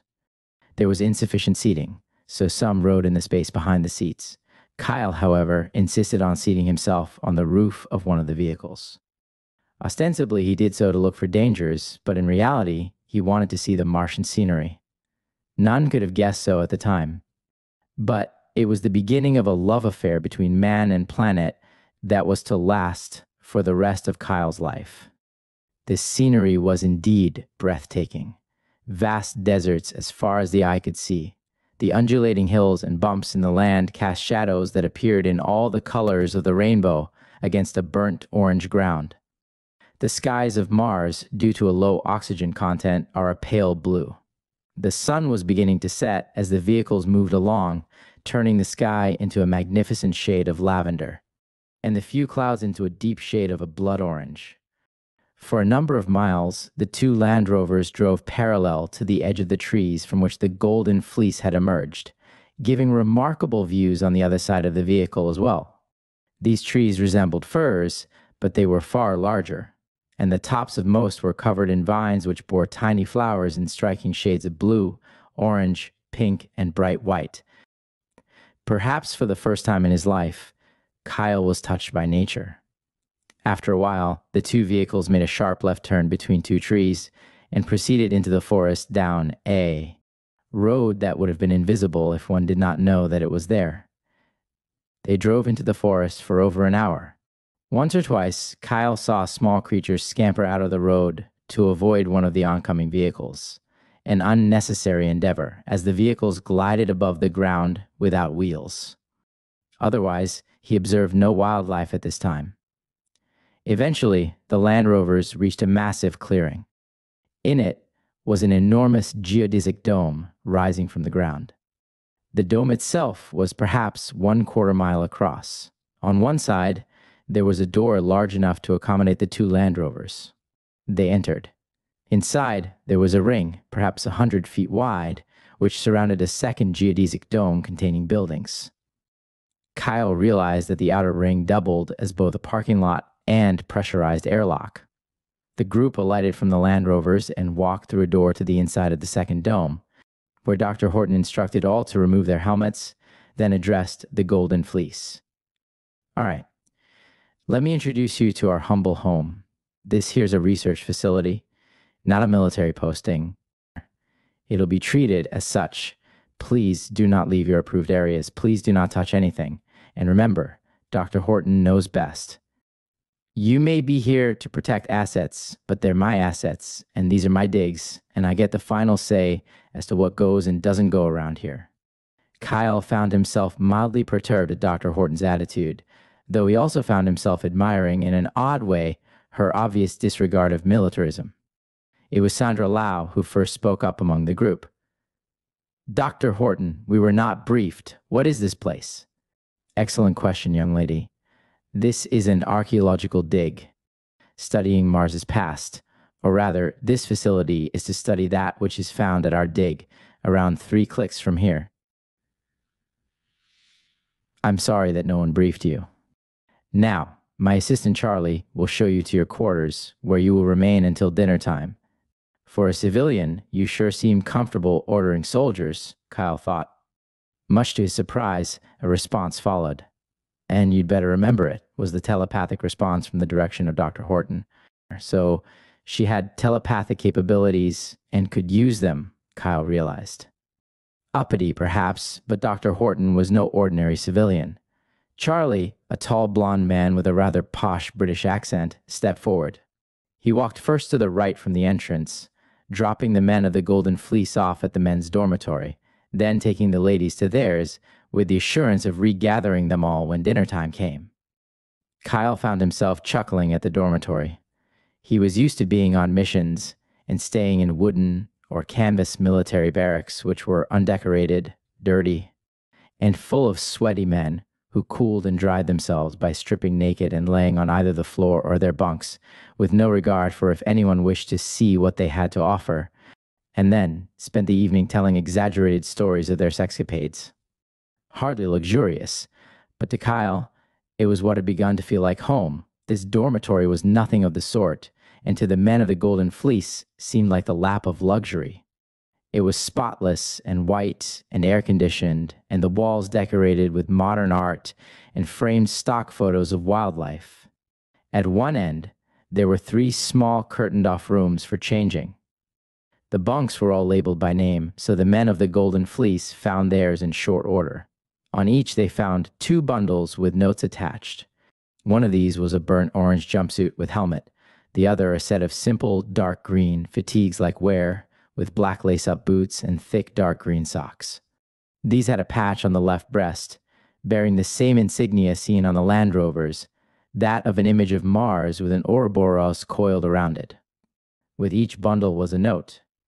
The dark green clothes were to be worn while on base, whilst the orange suits were to be worn when leaving the bubble for the wilds of Mars. There was a third note on the bed, instructing the members of the Golden Fleece to leave the white armor suits they had arrived in on their beds to be collected, and telling them that they could get them back whenever their assignment came to an end. It was clear that their armor was not the in thing at this place they had come to. They all dutifully then changed into their green outfits. Sensing the etiquette of the place, they used the dressing rooms in the dormitory, rather than openly changing at their bunks as they'd have done elsewhere. They then dutifully waited to be collected for dinner, a number of. The other occupants of the dormitory came in to do the same, though they were all clearly civilians, and gave no more than a passing glance to the military men who had taken up residence in the space. From this, Kyle was beginning to sense something in this facility that he didn't like, a class divide, not between rich and poor, but between scientist and non-scientist. Soon enough, they were collected for dinner, their guide once again being Dr. Horton's assistant Charlie, whose surname was never learned of by the Golden Fleece. He led Kyle and the men first to the women's dormitory, then through the compound to a building labeled Eatery. The compound was fairly small, but quite impressive in its efficient use of space. It managed to squeeze in the 2 dormitory buildings, both of which could fit perhaps 150 people, several buildings which were clearly part of the scientific endeavor, the Eatery building, and even a generously sized community garden. The buildings were all white and appeared temporary, having been built in a modular fashion, using some sort of alloy that looked at first glance to be plastic, but which closer inspection revealed to be much tougher. Someone had also clearly spent a pretty penny in beautifying the place. The modular buildings all had windows, many of which had window box planters containing small flowering plants. At odd intervals along the pathways, one would occasionally see a small fruit tree. If one inspected these trees and/or window box flowers, one found that they were artificial. However, they looked convincing, and certainly brightened what would have otherwise been a rather sterile space. The Eatery building was already quite crowded, with groups of people sitting at low, round tables of varying size. Kyle saw 3 other persons in uniform seated alone at a table. All the other persons present were in street clothes or laboratory wear. His instinct was for himself and the rest of the Golden Fleece to seat themselves with the three in uniform. But these plans were foiled by the unmistakable sound of Dr. Horton calling, or rather, ordering, the Golden Fleece over to her table. They were seated. Dr. Horton and the Golden Fleece were the only occupants. It was clear that she wanted to be seen controlling these whom she no doubt considered dumb muscle. As he was seated next to Sienna Sinclair, Kyle could psychically feel her resisting an urge to punch the good doctor in the face. He transmitted a stand-down order to her telepathically, though secretly he very much empathized. While the food was prepared, Dr. Horton began to tell of the dig. Apparently, in the mountains a few kilometers east, there had been what appeared to be an outpost discovered. It looked to be Atlantean in origin. There were apparently several chambers which were sealed that were likely to contain ancient technology, hence why the Golden Fleece had been sent to protect the site and assets recovered, as this was incredibly valuable. Before Dr. Horton could elaborate further, the food arrived. It appeared at first glance to be a pasta salad, and the Golden Fleece, hungry after their long day, all enthusiastically took big bites to begin their meals. This was a decision they all instantly regretted. "Gods above, what is this?" Joey demanded. Dr. Horton adopted a perturbed smile and began to explain. "This food comes from a replicator, a miracle of science that prints out your food. And how precisely does it do such a thing?" Kyle asked. "You put a material into the chamber, and it breaks it down at the atomic level and makes it into an imitation of a desired food," Dr. Horton explained. "Oh, really?" Joey said. "And pray, what material is put into it? Your own shit? It's your own shit, isn't it?" "That's certainly what it tastes like." I do not appreciate your language at my dinner table, Herr Streicher, nor will I tolerate it," Dr. Horton declared, not answering Joey's question, which had, it turned out, been completely accurate. "Ma'am," Sienna said, in the most disrespectful way one can use the word, "if you can't handle the way we speak, perhaps we should eat separately to atone for our sins?" Dr. Horton merely adopted her perturbed grin again and did not respond. The group finished their meal in silence. After finishing, they returned to their dormitories. However, as it was not yet lights out, they began to drift, finding ways to occupy themselves. At some point, Kyle noticed a ladder on the side of the men's dormitory building, leading to the roof. He climbed it and began to look to the night sky. The skies were even more incredible at night. On a planet that was virtually totally free from light pollution, the millions of visible stars shone as brightly as small suns. Nebulae and the arms of the galaxy were clearly visible. Kyle yearned to leave the dome, to see the stars unrestricted by even glass. So mesmerized was he that when the call of "lights out" went up, he did not notice. It was only when Roger Clement came onto the roof and told Kyle to come down, apparently having observed him, that he peeled himself from the view and reluctantly returned to his assigned bunk bed. He found that a set of pajamas had been laid out, which he changed into, and retired to sleep. The dormitory was awoken rather abruptly with the lights turning on, followed by a gong. Kyle felt underslept, but he had become accustomed to this in his experiences on other operations. He and the rest of the men of the Golden Fleece instinctively put on their orange jumpsuits, knowing it was likely that they would be leaving the facility for Dr. Horton's dig. After dressing, Kyle could not resist stepping outside the dormitory following the crush of occupants leaving so that he could get another look at the scenery. The sun was almost entirely risen. However, it was only just unrisen enough that there was a trace of orange hues in the otherwise pale blue sky. Kyle could just make out also that the vines on the mammoth trees at the edge of the clearing were just beginning to bloom their technicolor blossoms, having closed them for the night. Before leaving the facility, the Golden Fleece was directed into a small building to receive their weapons. To their surprise, a number of the scientific staff were also in the building doing the same. It seemed that everyone was prepared while on this planet that was, as Kramer had so eloquently put it, crawling with life which seeks to cause death. What was unusual to Kyle was the design of the guns. They had no magazine, and the ends of the barrels looked like the covering on a speaker. He shot an inquisitive look at the man issuing the weapons. "Sonic guns," the man explained, "emit a frequency that shatters anything in its path, made specifically to combat the spiders. Their exoskeletons are impenetrable with most bullets, but this thing purees the fuckers like an overzealous food processor. Smelly, but effective. Soon enough, the Golden Fleece, Dr. Horton, and a horde of other academics and dig workers piled into a convoy of the hovering Land Rovers and set out for the dig. Kyle again insisted on riding on the roof of the frontmost vehicle. The drive proved to be quite long. The convoy exited the wooded area into the desert, then drove alongside it for a good distance before re-entering and driving towards several low-lying mountains, which was the location of the dig. As they drove, Kyle's eye was caught by the sight of a huge group of humans marching through the desert. He could not see them very clearly, but he could make out that, unlike the people he was with, they wore no helmets, and that they were rather scantily clad in flowing robes, exposed to the elements. Who were they, and how had they somehow adapted to these impossible conditions? Kyle wondered. He also glimpsed one of the spiders that the Golden Fleece had been warned of, though this one was not as large as those which the unit had been warned about, being perhaps 5 feet wide. With its shell or exoskeleton resembling that of coconut crab, it paid no attention to the passing convoy and simply continued its walk over the sand. Eventually, the convoy reached the mountains, which were really more like large hills covered in trees. As they alighted, Kyle noted a path through the forest, the sides of which were lined with spikes.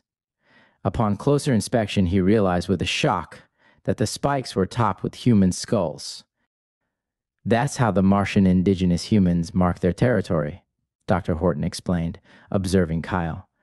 The tribe that was here left when we showed up to dig. They always do. They don't fight for their territory? Elsa Tyler asked. No. They seem to realize that they could never win, Dr. Horton said, with an air of colonial arrogance in her voice that Kyle found highly objectionable. However, he decided to stay silent. The group approached the hills. One of the men advanced to a cave, clearly the entrance to the dig, and pulled on a cord hanging from the ceiling just beyond the entrance, flooding the chamber with light. The man managed to say one word in a flat tone, "Spider," then all hell broke loose. The spider in question, which must have taken up residence in the cave overnight, was easily over 20 feet wide. Enraged by the sudden bright light, the creature burst out. The man who had switched the light on was the first to go. The spider grabbed him in its massive horizontal mouth, then spit him out so quickly that there was no time for anyone else to respond.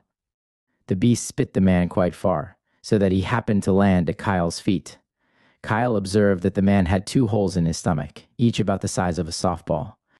He was clearly already dead from his wounds, or possibly the poison the spider had administered. "Fire!" Kyle ordered. Either the spider was far more intelligent than the Golden Fleece had been led to believe, or it had impeccable timing. At the sound of Kyle's order, the monstrosity proceeded to half lunge, half pounce, aiming itself at the group. The creature went into full assault, knocking people with its monstrous legs and sending them flying into the trees. It also used its mouth, killing in the same manner as it had killed the man who had disturbed it, spitting them out just as quickly as it had grabbed them. At some point, Kyle somehow found himself trapped under one of the beast's legs. He was unable to reach his gun. However, Roger, who had been standing next to him, somehow did manage to grab his sonic blaster. He pointed up at the underside of the monster and fired. The sonic gun made an almost inaudible thump sound and sent its invisible projectile out. The pulse shattered the portion of exoskeleton it was pointed at, creating a human-sized hole in the beast's underside and causing its innards to spill out, killing the creature instantly. Kyle found himself grateful that the environment suits blocked all smells. The dead and injured were soon tallied. Apparently, the scientific facility had a regeneration tank. The dead and injured were loaded onto 2 of the Land Rovers to be returned to the facility and regenerated. Roger Clement and Sandra Lau returned with them for guarding purposes. "The show must go on," Dr. Horton said as the 2 Land Rovers drove away. "We'll continue our pre-decided plans with a shorter staff for now." Kyle insisted on the Golden Fleece entering the cave first to inspect for any further threats, in spite of Dr. Horton's protest. "Don't break my hard work," she curtly admonished. The room where the spider had taken up residence was large, round, and made of uneven rock. It looked like a standard cave room. At the far end was a narrow opening with a sloped shaft leading down. To ease descent, the archaeological team had laid boards and a rope down the floor of the shaft. The Golden Fleece descended single file. Inside, the structure was quite remarkable. It was made up of wide tunnel-like rooms, however, upon looking up, one saw levels going up in an upside-down cone shape. Clearly the insides of the hills that the structures had been built into. The walls were a reddish stone, with a bewildering array of white pictographs painted on them. They depicted a wide variety of scenes of humans, or human-like persons, engaged in many activities. Hunting, fishing, family activities, and combat against various creatures. There were a great many drawings of a single symbol, that of what appeared to be a large cat with a dragon coiled around its abdomen. For simple line drawings, the level of detail conveyed was impressive. The inside of the space was also littered with the equipment used by Dr. Horton and her ilk. Computers, microscopes, as well as more typical archaeological equipment were strewn everywhere. Kyle felt a certain sense of lost dignity at the sight of all the equipment. Not his own dignity, but that of the site, as though it was being disrespected in some way. After the Golden Fleece had cleared the chambers, they returned to the surface and gave the all-clear to Dr. Horton and her staff.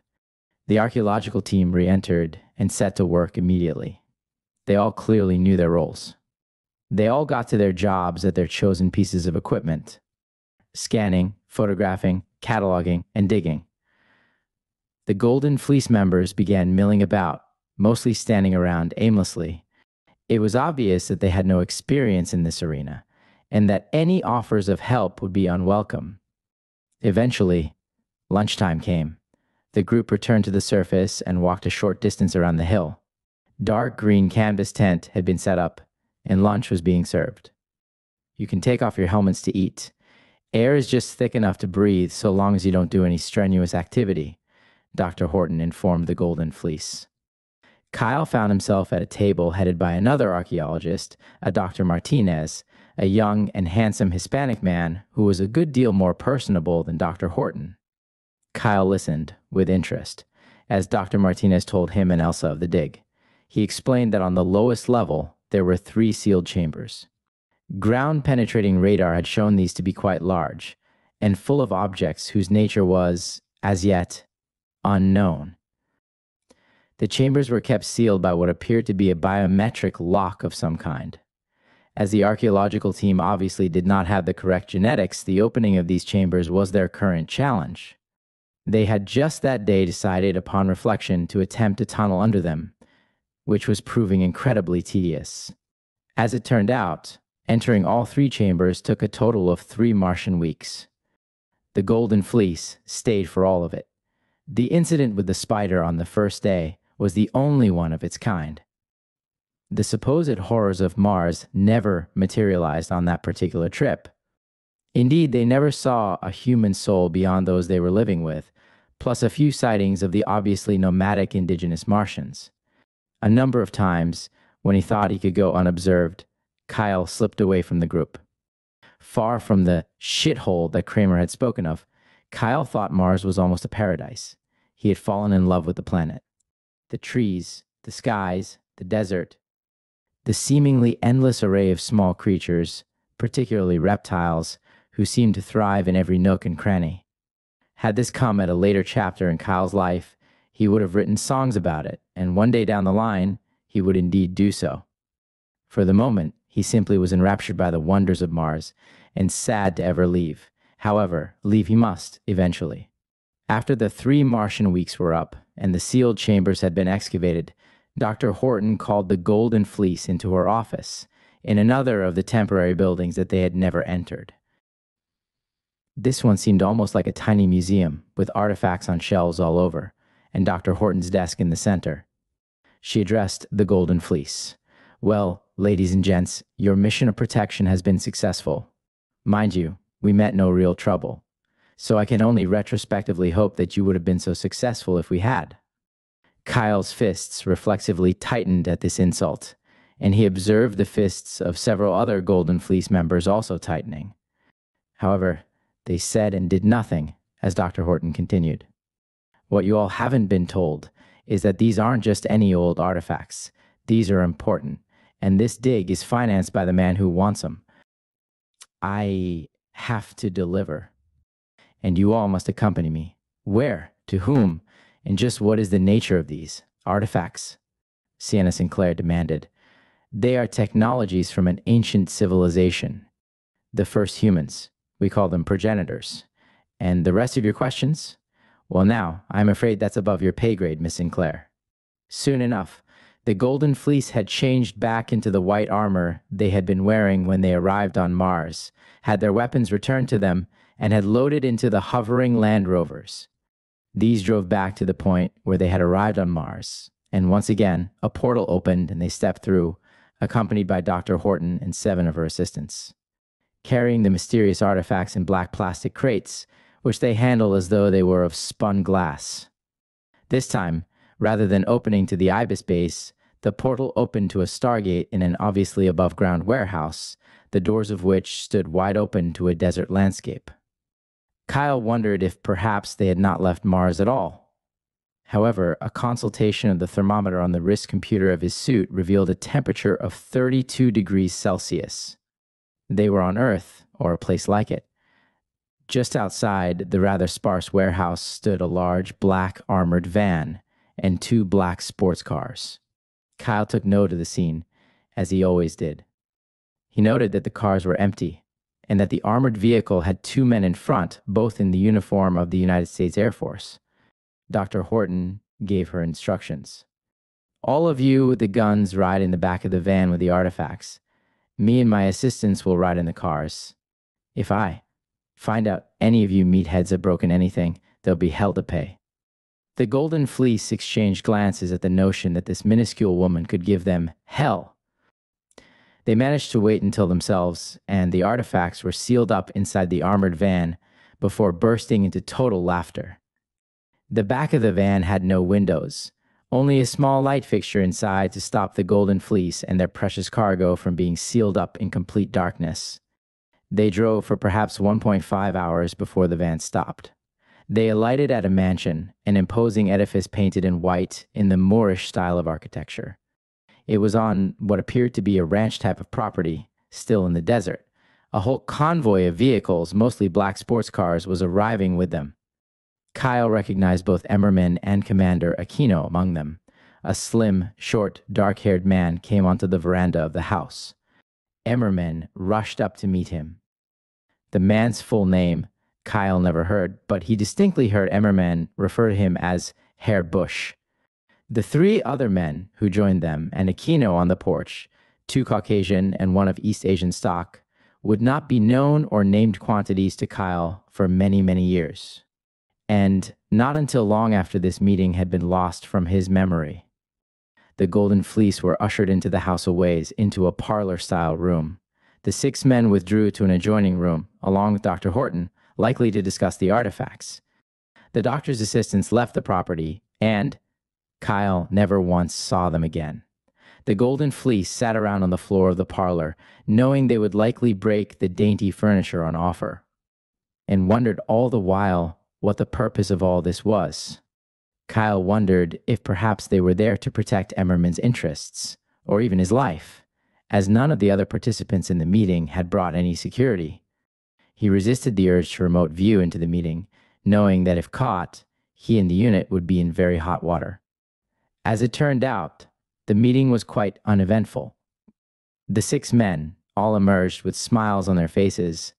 The only unhappy-looking party was Dr. Horton. Emmerman spoke. Well, now, gentlemen, I have business to attend to elsewhere. My security will be taken back to their base now, and we shall part from each other happy, and to our businesses, and the good doctor back to her dig. The Golden Fleece instinctively loaded back into the armored van. No one stopped them, and the van took off again. It drove for possibly 3 hours. The Golden Fleece was growing extremely tired of all this waiting. They arrived in an alleyway between what appeared to be office buildings. The back of the van opened directly into what looked like a large elevator open onto the alley. The Golden Fleece dutifully alighted and entered the elevator. To their surprise, the van simply left. They were not left long wondering what to do, but were rather startled by a beeping on their wrist computers. They held them up and were greeted by a solid blue screen with a feminine robotic voice echoing outward. Greetings. Your presence has been registered. You are about to enjoy the services of Roundtree International's Pride and Joy, our maglev train system, linking the underside of the globe since 1961. Please stay out of the doors of the elevator. Your descent will begin momentarily. The Golden Fleece had, at the time, no clue what was happening. The elevator began its descent, and after a bit, the voice continued to narrate. If you turn your attention to your wrist mounts, you will see a barcode. These are your tickets. Your current station is a pause. Laredo, Texas, Station A. Your destination is set as another pause. Victoria Station, British Columbia, Canada. Upon exiting the elevator, please follow the red tape on the ground to the northbound train. These barcodes serve as your electronic tickets. Please stay on the train until reaching your designated station. Attempts to leave early will result in being approached by our security personnel. Please enjoy your ride with Roundtree International.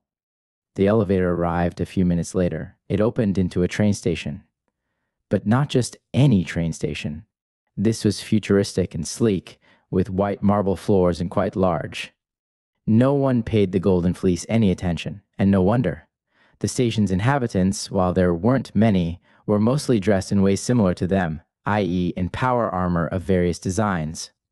There were also a few people in regular military uniforms, a very few civilians, and even a pair of gray aliens, also in power armor. There were lines of tape or paint on the floor in various colors. The Golden Fleece followed the red line, as they had been instructed, eventually ending up at a platform, awaiting the arrival of one of the trains. As they waited, Kyle studied a map on one wall. It's here that I would like to note something. The Golden Fleece, and presumably all IBIS children, were under implicit orders to not notice, much less study, things such as the map that Kyle noted. These were considered superfluous, if not actively dangerous, to following orders.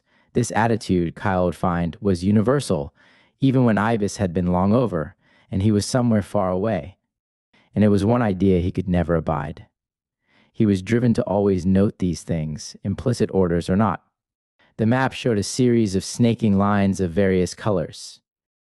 With a start, Kyle realized it was in fact a map of the world.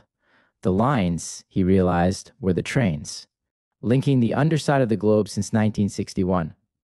So the trains went all over the planet, all underground. There were also dots at odd intervals all over the map. Stations, Kyle surmised, again, placed all over the planet, including some spots in the middles of the oceans. It was his first glimpse at how widespread the things happening to him and his comrades must actually be if these technologies were this global. Soon enough, the train arrived, and the Golden Fleece boarded. They noticed that it actually levitated several feet above the tracks, much like the Land Rovers on Mars. Electromagnetic anti-gravity again, Sandra murmured. The ride took hours but was uneventful. The Golden Fleece did see numerous people, in a bewildering array of uniforms, entering and exiting the train at the numerous stops. What little they could see of the stations mostly looked the same as they had seen in Laredo. No one spoke to them, and they didn't make the attempt. When the call on the train's intercom announced Victoria Station, British Columbia, the Golden Fleece alighted. In the platform, they observed Kramer and approached him. He led them through another elevator, into another van, this one on the subterranean floor of a parking garage, and set off. They arrived back at the IBIS base very late at night. Due to this, Kramer sent them to their beds in their adult bodies, as the avatar swapping at this late hour was out of the question. As they hadn't eaten since that morning on Mars, they were quite hungry, but knew better than to ask for food. Alone in his and Elsa's room, Kyle found that the hunger made him quite amorous towards Elsa, so the pair found other, no doubt immensely more pleasurable, ways of distracting themselves until they could fall asleep. Once sleep was accomplished, Kyle drifted away to dreams of Mars, his new, and to be everlasting, love. Author's note. Well, I hope the reader has enjoyed this relatively calm interlude. It started a number of threads through Kyle's life that will one day become apparent much later in the narrative of his life. Please do not forget this chapter. Volume 1, Chapter 9. Several years passed in this way. To the Ibis children, it all began to feel routine, normal, almost home-like. For Kyle and Elsa, that changed quite dramatically one day, in the autumn of 1975. They had just returned from a routine mission. Due to limited memory, I cannot describe it further. As per usual, upon their return to base, they were undergoing their routine transfer from their adult human bodies back to their child bodies for the night. But to their surprise, the transfer was cut short, and they opened their eyes as they were coming out of the tanks to find that they were still in their adult forms, and Dr. Krieger was standing on the ground, beaming ear to ear. She ushered Kyle and Elsa to her office once they had been handed robes. She instructed them to be seated, then herself sat behind her large mahogany desk and spoke. I have a wonderful announcement. The scan the tank performs showed us something magnificent. The purpose of your pairing has been successful. Wajet, you are pregnant. A stunned silence fell over the room for a few moments. Then Kyle and Elsa erupted in shouts of joy and embraced. The embrace was short-lived, as Dr. Krieger intervened and broke them up, then led them to a new corridor they had never seen before. This one was labeled medical quarantine. It was a series of rooms with beds and toilets in them, separated from the corridor by airlocks. In each one, there was also a window looking out onto the corridor, with a chair and intercom on either side of the glass. Elsa was brought into one of these rooms. Dr. Krieger explained that she was to be kept in this room for the duration of the pregnancy, and that the Golden Fleece would have to make do without her. And so it was. The missions continued. However, since the Golden Fleece was down a member, the missions were simplified, usually simple in-and-out assassination ops. Every day, before every op, and again after if he could, Kyle would go to see Elsa, and they would talk either through the intercom or through telepathy. They discussed their hopes for the future and for their child. Telepathically, they fantasized about the possibility of escaping to some far-flung location to be a family. At around 2 months into the pregnancy, Elsa swore she saw their child in a dream. She said that the child was a girl, and that she would grow to be a gorgeous dark-haired woman with Kyle's periwinkle eyes. They decided to name their daughter Arena, after Kyle's by now largely forgotten mother. Their happiness turned out to be short-lived. It all came crashing down on one day in March of 1976. The day began normally. Kyle looked in on Elsa before leaving on the op of the day, as he always did. Nothing seemed amiss. On return in the evening, he stole away too. Look in on her again. He found that Elsa was seated in a far corner of the room, in a fetal position. He felt considerably concerned the sight of this, and spoke immediately into the intercom. Elsa? There was no response. Elsa, can you hear me? Are you all right? Once again, Elsa did not respond. Kyle decided to take matters into his own hands. He punched the glass. It was thick, but not made to survive a punch from an enhanced soldier. It shattered into a million pieces, and a deafening alarm started blaring out. Kyle paid the alarm no mind, leaped through the window, and bounded over to the Elsa-shaped bundle in the corner, grabbed her by the shoulders, giving her a gentle shake. Elsa? What is wrong? Elsa just barely looked up, her face as pale as a ghost, and in a shaking voice, replied to Kyle, They took our baby. Kyle, they took our baby. I fell asleep, and when I woke up, she was gone. I can feel it. She's not there anymore. Oh, Kyle, what are we to do? Before Kyle could reply, or even absorb these words, he was being grabbed from behind by guards. He struggled, but was restrained, as was Elsa, both of them by now screaming every profanity in every language they knew. They were taken, restrained, to Dr. Krieger's office, and sat in the same chairs where they had first been told of Elsa's pregnancy and left restrained. Dr. Krieger soon showed up to explain. Yes, it turned out Elsa and Kyle's baby had been stolen. Dr. Krieger never named the sex of the baby, though Kyle accepted Elsa's psychic intuitions of it being a girl. Dr. Krieger stated that the baby had been sent off-world, first to an artificial womb, to one day be adopted by a good German family in an off-world colony. The doctor then left the couple in their seats, restrained, making one final remark as she left. You know, you two, you should have foreseen this. Raising this child was never going to be done by you. You should be happy to have fulfilled your purpose. Elsa made eye contact with the doctor, her face containing the most cutting, venomous look Kyle had ever seen, and would see again for a great many years, and spoke an equally cutting reply, in German, Dr. Krieger's mother tongue. She spoke in a dangerously calm and measured tone, one that quite visibly shook all those who heard it.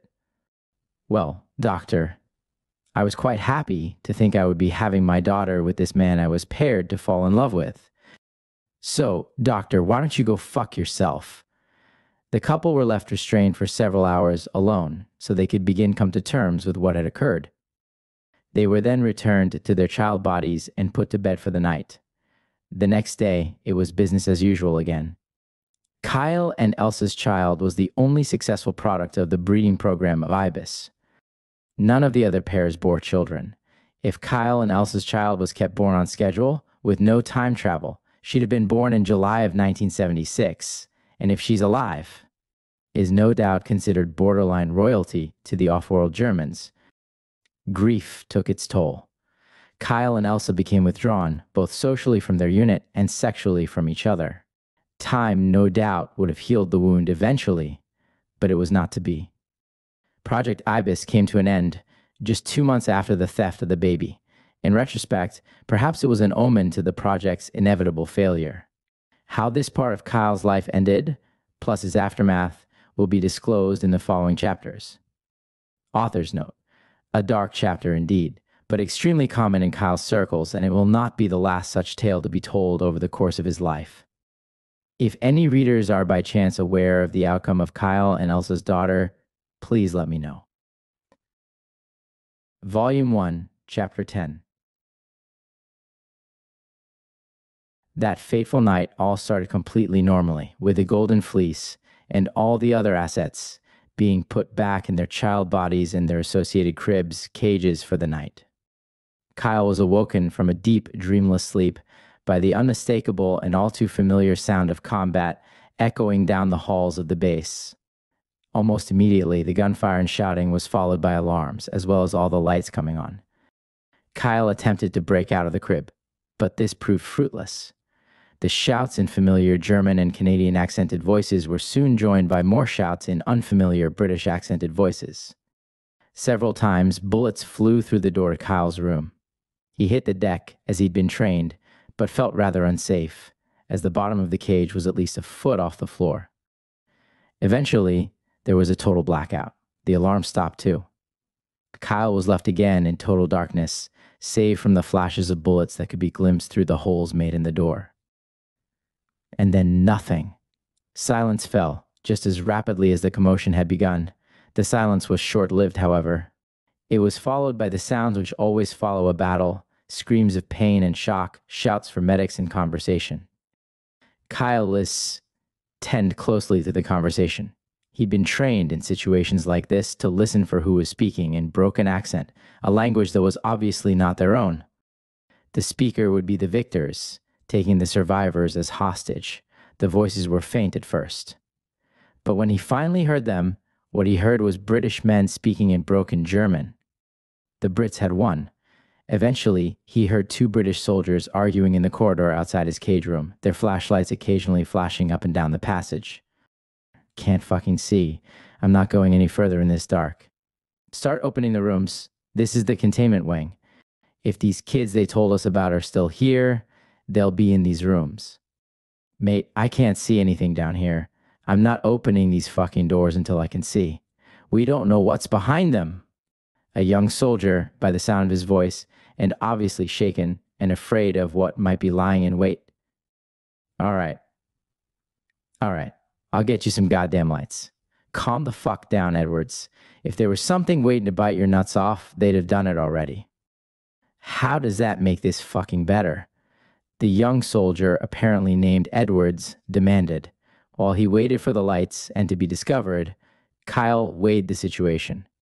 On the one hand, his side had clearly lost, for now, yet he was already thinking. Did he have any loyalty left after what had happened? No, he decided. He did not. Not after stealing his child. And if how these soldiers talked was any indication, they were just that, soldiers, the same as he was. It was in that moment that he decided that he was no longer German or anything but a simple soldier. Whether this new and rather naive conviction would last is up to the reader to decide as they read how Kyle's life continued and how his thinking came to evolve. The lights did come back on rather quickly. Someone must have managed to rig the base's generator. Almost immediately, the door to Kyle's cage room was kicked in. Two soldiers, wielding SLR L1A1 rifles, entered. Kyle held his hands up. The guns were lowered. The soldiers weren't eager to shoot a caged 6-year-old. One unlatched the top of the cage and lifted Kyle out, then carried him to the corridor.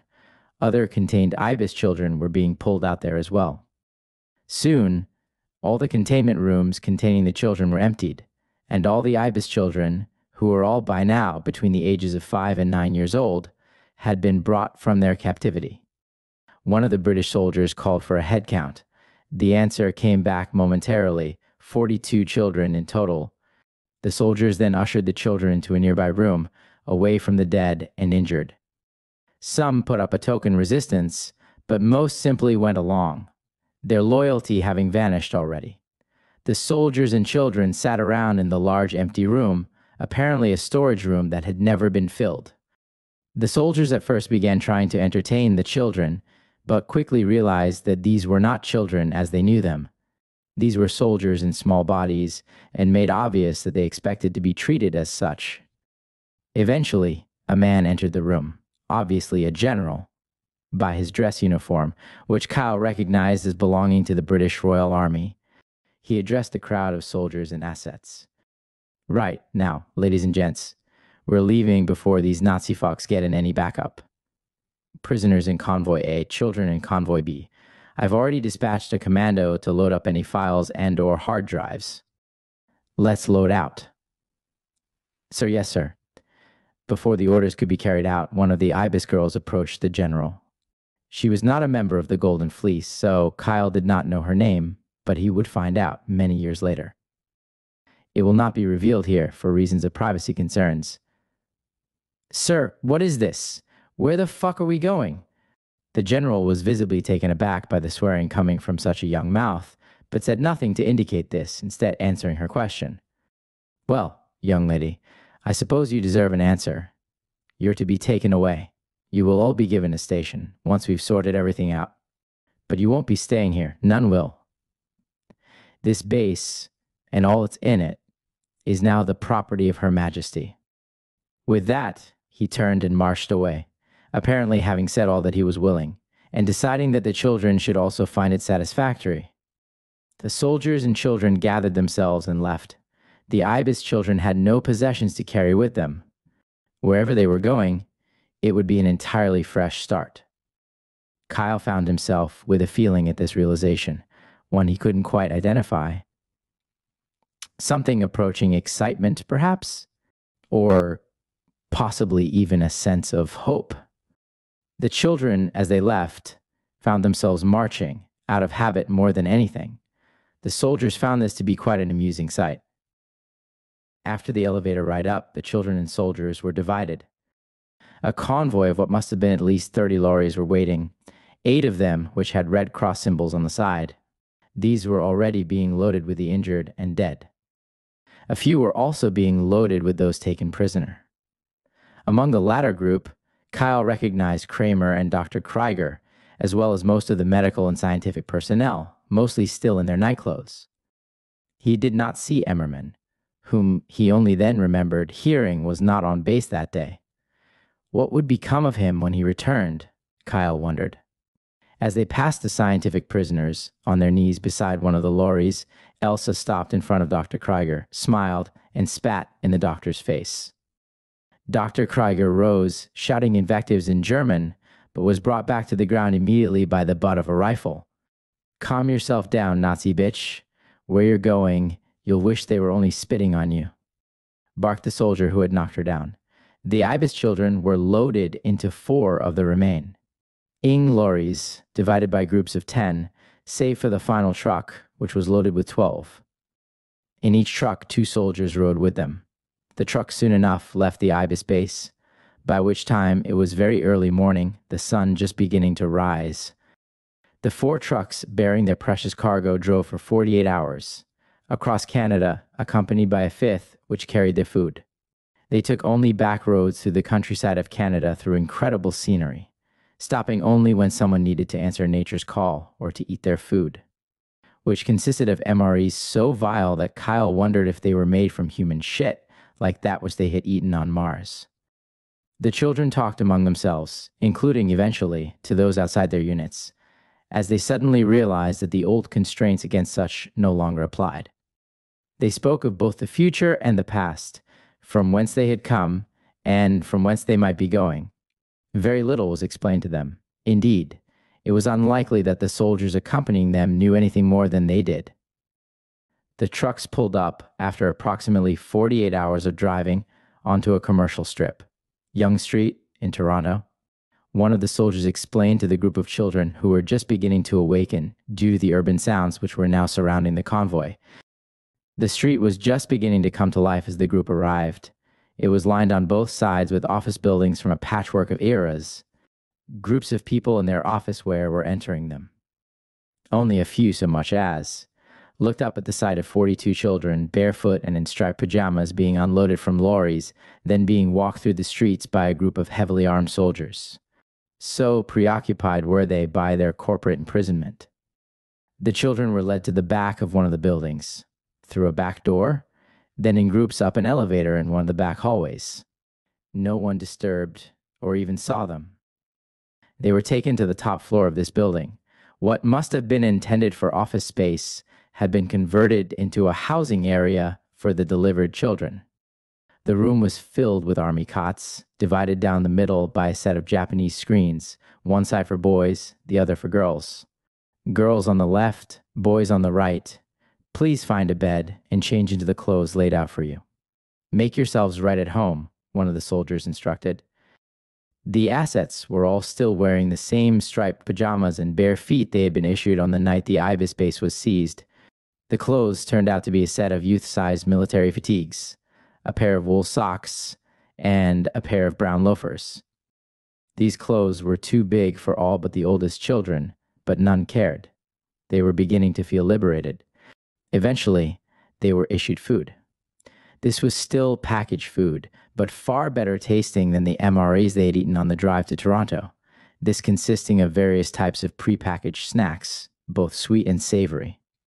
It was here that Kyle discovered his love of both potato chips and Jaffa cakes. Eventually, a woman showed up, Canadian judging by her accent. She began calling the children out by name, one by one, in alphabetical order. They'd be gone for hours at a time. Soon it became known her purpose. She was something called a social worker and was interviewing each ibis child about their experiences. As each interview took so long, and the woman left at 5:00 p.m. each day, the process wound up taking over a fortnight in total. The children bathed with a combination of the washcloths handed out to them and the hand soap found in the bathroom on this floor of the office building, which was apparently unoccupied by anyone else. The wait was unexciting, but cheerful. The British soldiers never once mistreated any of the ibis children and eventually came to treat the assets as their fellow soldiers. Not once did they beat the children for speaking too loudly or not loudly enough, or for swearing in public, or for asking for food or the toilet at non-designated times, nor any of the other myriad abuses that they had become used to at the ibis base. It became nearly euphoric. On the 3rd day of the wait, the social worker called Kyle's name. He went with her. She took him down a floor in the building into an office. A rather depressing, windowless affair. It reminded Kyle more of an interrogation room than an office, save for the desk covered in papers. There was also a calendar on a wall. The date showed it as May the 11th, 1976. Kyle did a calculation and realized that this meant the ibis children had been liberated on May the 6th of 1976.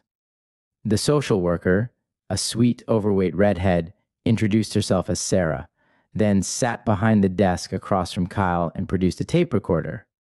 "Tell me your story when you're ready," she said. And that he did. He told everything he knew of ibis, as well as his own story. His abduction from Konigshut, the programming and ritual abuse he and his comrades had undergone at the hands of the Aquino family, the theft of his and Elsa's child, and every other crime he had witnessed. He also told the names of every perpetrator and victim that he knew, as well as every name he could remember seeing or hearing while on missions. Sarah let him continue as long as he could, only stopping him to ask for clarifications, switch out tapes in the recorder, or grab food and drinks when Kyle requested them. The process must have taken 6 hours. At the end, Sarah stated to Kyle that it was surely the most exhaustive testimony that she had heard so far. Perhaps someday, this testimony will become public record, like the Nuremberg testimony that came before it. Eventually, once the testimonies had all been heard, the assets waited again. 2 days went by and life continued. On the third day, everything changed. Sarah once again began calling the assets names, and they dutifully left. They soon returned to say their goodbyes, as well as to gather whatever meager possessions they had acquired. Usually just a few changes of underwear and perhaps a book or two that they may have been given by one of the soldiers. It turned out the children had all already been found new postings and were being sent off. Kyle's name was called eventually, and he left. "We found you a posting, Herr Delschau," she said. "Please gather your things." "Where will I be going?" "Cornwall, England, that's all I know. Besides that, it'll be far better than your last posting. Have a safe trip." Kyle returned and gathered his few belongings, which now included a copy of Casino Royale that one of the soldiers had given him. He was already assimilating British culture. He said his goodbyes. He'd have made a lot more of them, particularly the goodbye to Elsa, if he'd known this was the last time he'd ever see any of his ibis comrades again. Sarah and 2 soldiers led him downstairs in the building, to the alleyway from whence he and the others had arrived. Outside, an armored limousine was waiting, with 3 soldiers inside, in dress uniform this time, but still British Royal Army, as well as 1 civilian man in an Armani suit. They were quite decent and polite, but provided no real answers to Kyle's questions about where he was going. The group drove to an airfield somewhere outside of Toronto, where a nondescript passenger plane was waiting. The soldiers and suited man who had accompanied Kyle continued to do so onto the plane, and then the flight to England. As it turned out, Kyle never saw any of the ibis assets. Again, at least not in the forms he had known them. Nor did he ever learn the fates of Dr. Krieger or most of the rest of his tormentors. However, Emmerman's presence in Kyle's life would eventually continue, as would Commander Aquino's, and much, much later, Kramer would also reappear. Kyle soon fell asleep on the plane. He was awoken only by the landing. He looked out the window to see the runway, which was perched somewhat alarmingly close to the beautiful sea cliffs of Cornwall. And so, ibis now well and truly in his past, Kyle's new life began. Author's note. Well, it's done. The story of Project Ibis has been told as well as I could, with my limited memories of it. However, Kyle's story has only barely begun. I hope the reader is excited for the continuation of it all. Volume 1, Chapter 11. This particular stage of Kyle's life, the period in England before being sent to Montauk, is very faint in my memory, even though this phase took up 7 years. Only a few chapters of this book can be dedicated to it, due to this. I will try my best, however, to describe a few highlights. Once the Montauk stage begins, the level of detail will go up massively. Kyle alighted from the plane and, after an urgent trip to some nearby bushes to relieve himself, which visibly shocked the 2 very refined military men, was loaded into another armored limousine, like that which had brought him to the airfield near Toronto. It was as they were driving away that he began to take note of a certain sensation that had hit him a few days earlier, something akin to exhaustion, but not quite the same. He would later realize this was withdrawal, both from being an avatar most of the time and from the drugs and nanites that had been so regularly pumped into his system. The limousine drove quite a distance. After a bit, Kyle, with permission, rolled down a window and stuck his head out, enjoying the famous English sea air and the spectacular views. The limousine eventually pulled up in front of a large, single-story White House, quite isolated from any other visible buildings. It also overlooked the sea. "Welcome to your new home," one of the soldiers said. Outside the house stood a family, a young couple, both tall and brunette, and a daughter who looked about the same age as Kyle. Before Kyle could get out, the man in the Armani suit pulled a briefcase from under his seat, produced a clipboard, alighted from the limousine, and rushed up to the family in front of the house. The two men and the woman all signed the clipboard. Then the suited man gestured at the car. One of the soldiers nudged Kyle, and he got out and approached the family, with a growing sense of trepidation. Just what was all this anyway? The man of the family extended his hand to Kyle. "How do you do, young sir?" "Adam Blackwell, my wife Anna, my daughter Honey." "Welcome to your new home." Kyle shook his hand, but decided to clear the air and remove any misconceptions with his introduction. "Kyle Delshaw. May as well say it now, sir. I am not a child. I've spent much of my life in an adult body. I speak 3 languages. I have had carnal relations with multiple women. I can use a wide range of weapons. I swear when I feel like it. I am a man in a small body. Nothing more, nothing less." Adam Blackwell was visibly amused, as was his wife, but he carried it like a gentleman. "Yes, Herr Delshaw.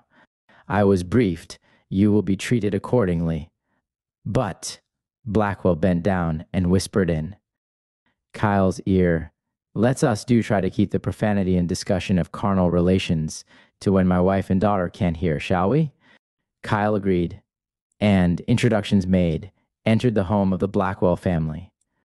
It proved to actually be quite spacious on the inside, and furnished in a traditional English style, though the amenities were all quite modern.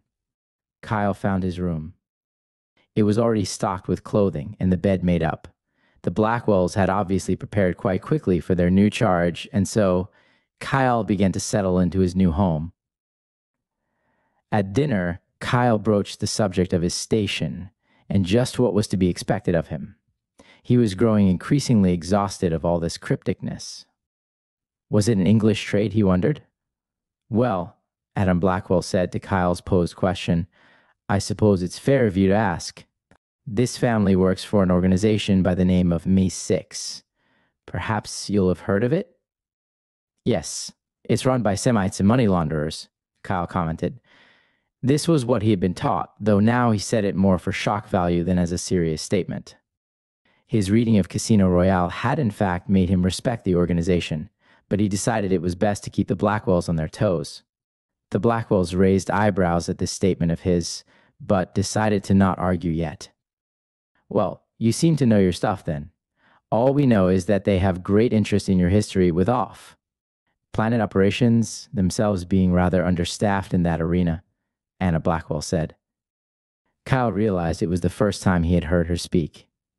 "And your child? She too works for them?"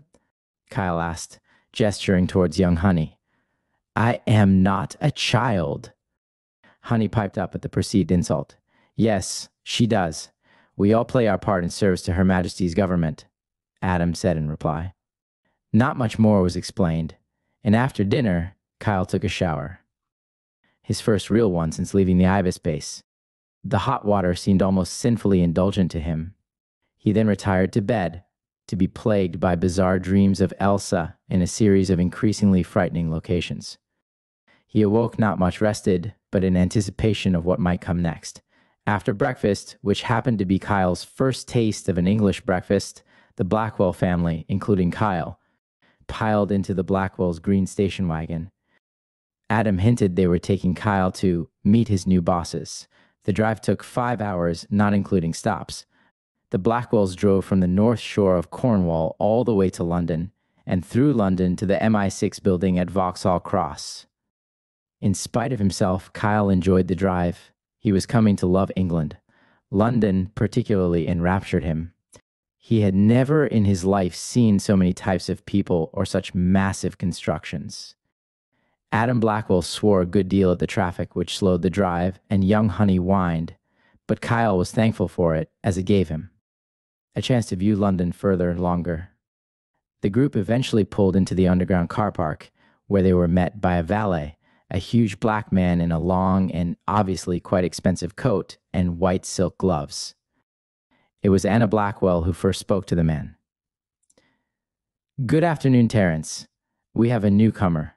This is Kyle, our obscure young cousin from—" Kyle decided to interject before she could insult him by attributing an incorrect nationality, and stepped forward, his hand outstretched. "Guten Tag, Herr Terrence. My name is Kyle Delschau." Then, switching to English, he continued, "I have been sent to live with the Blackwell family as a part of my new assignment." "Wie geht's, Herr Delschau? I trust they are taking good care of you?" the valet said in a thick Jamaican accent. "Well enough," Kyle replied. He'd have continued the conversation, but Adam began ushering him on, and into the building they went. The building was massive and ultra-modern on the inside, with black and white checkered floors and sleek white walls adorned with the occasional piece of modern art, and an even more occasional classical art piece that wound up looking anachronistic in such a place. The Blackwells and Kyle moved through this unmolested until they reached a massive bank of elevators. Inside the elevator, the group entered. Above the floor buttons was a keypad. Adam typed in a code and pressed the floor button labeled SB. The 14th sub-basement, the level they arrived at, proved equally impressive to the one at ground level. Upon exiting the elevator, Adam directed Kyle to a small waiting room just beyond. "Wait in there. The rest of us have work to do," he instructed, then promptly left with Anna and Honey. So Kyle went and waited, wondering all the while how anyone was supposed to recognize him and come get him. Had all of this truly been planned out in such detail already, Kyle wondered? He didn't have long to wait.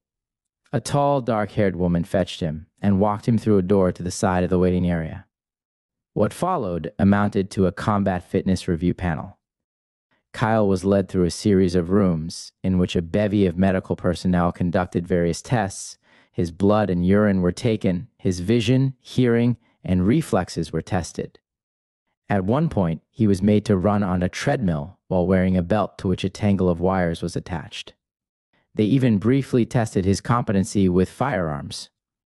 The process, in total, took about 11 hours. The fact that Kyle showed no tiredness itself proved his status as an enhanced soldier. No normal child would have made it through this process without collapsing from sheer exhaustion. At the end of the process, he was shown in an office. The plaque on the door read, "Commander Alfred Bonner, Dopo." Kyle's interest was piqued, both by the obviously Germanic name and the mysterious acronym.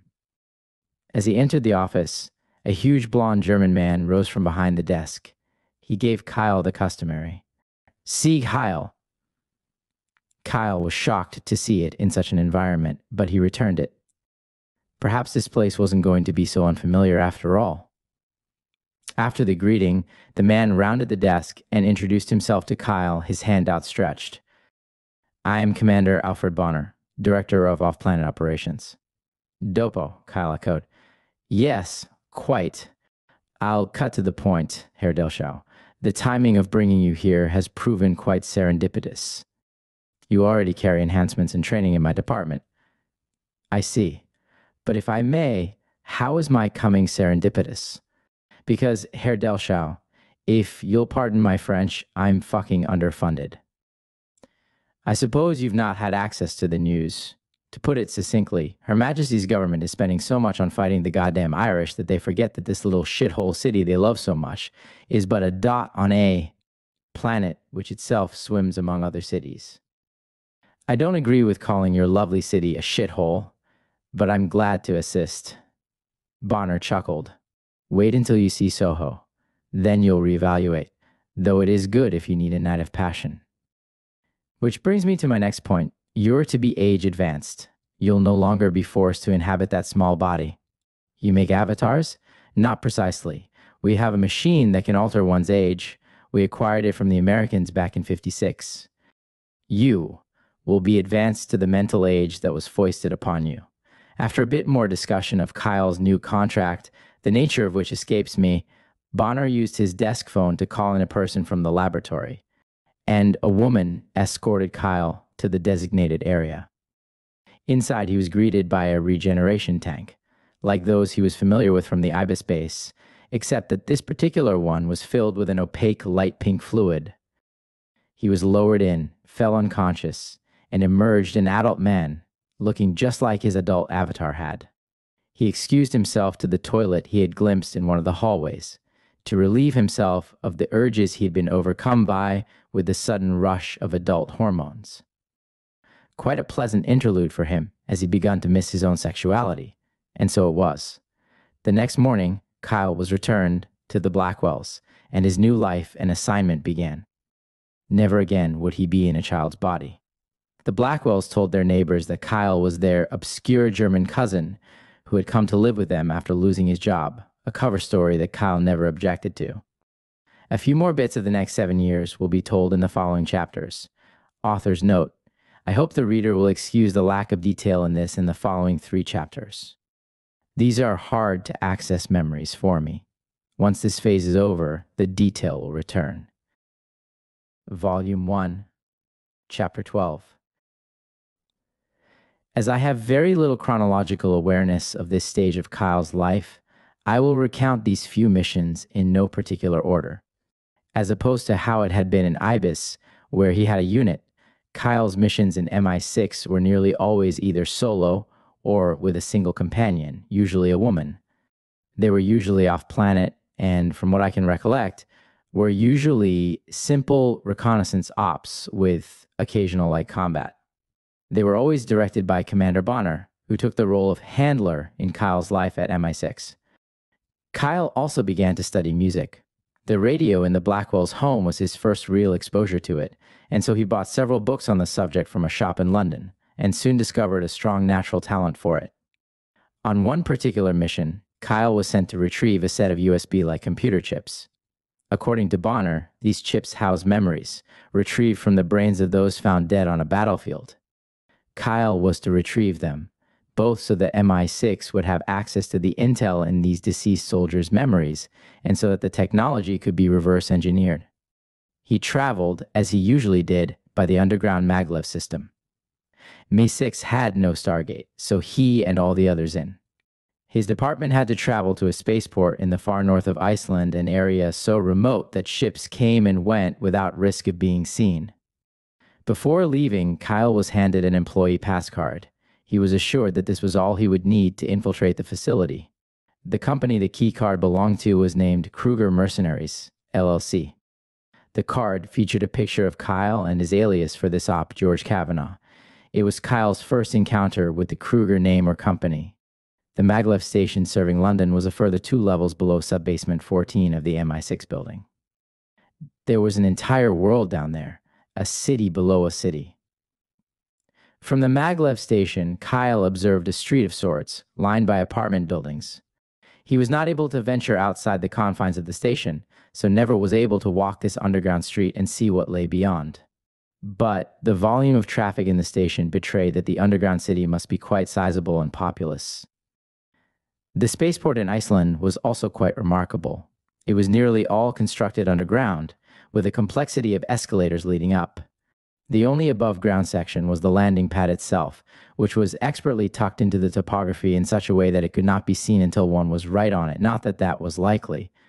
The terrain here was all mountainous tundra, with not a single road or building anywhere in sight to the south, the north being the ocean, with a few glaciers visible in the distance. This was near the North Pole, and not exactly fit for human habitation. Kyle waited until his assigned transport was called. It turned out to be a large cigar-shaped craft, perhaps 300 feet in length by 40 feet in diameter. He quietly ascended the staircase, trying to ignore the biting cold. He hadn't dressed for it, as he had been told to expect hot weather on the planet he was going to, the name of which he hadn't been told, merely that he was headed to the city of New Suzhou. The seating was bench-style, running nearly the entire length of the ship on this level. The upper level was taken up by a cafe of sorts and a series of bathrooms with showers. The flight was quite packed with an assortment of people, most in uniform. The several dozen civilian passengers were all obviously very wealthy. The men wore tailored Armani and Hugo Boss suits, while the women wore Valentino business dresses and carried Gucci purses. The flight wound up taking nearly 16 hours. The passengers consumed huge amounts of coffee, so as to be spared the discomfort of sleeping in a sitting position on the hard leather benches or the even harder wooden seats of the cafe. The ship arrived in New Suzhou with an announcement, and the staircase lowered again. The passengers disembarked onto a massive concrete landing pad on flat terrain. The terrain seemed flat as far as the eye could see. The landing pad was surrounded already by cars and buses, both on wheels and magnetic levitation, to take the alighting passengers into the city of New Suzhou that was visible in the distance.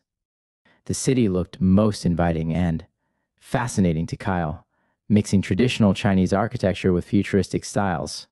As he always did, and always would in these situations, Kyle looked into the sky to make determinations about the type of planet he was on. He was able to determine that New Suzhou was, in fact, not on a planet proper, but on a moon of an ice giant planet. This planet was plainly visible in the sky, as were several other moons of it, which all visibly lacked atmospheres. The moon that New Suzhou was situated on the other hand, was obviously Earth-like, as the air was easily breathable and the sky was blue.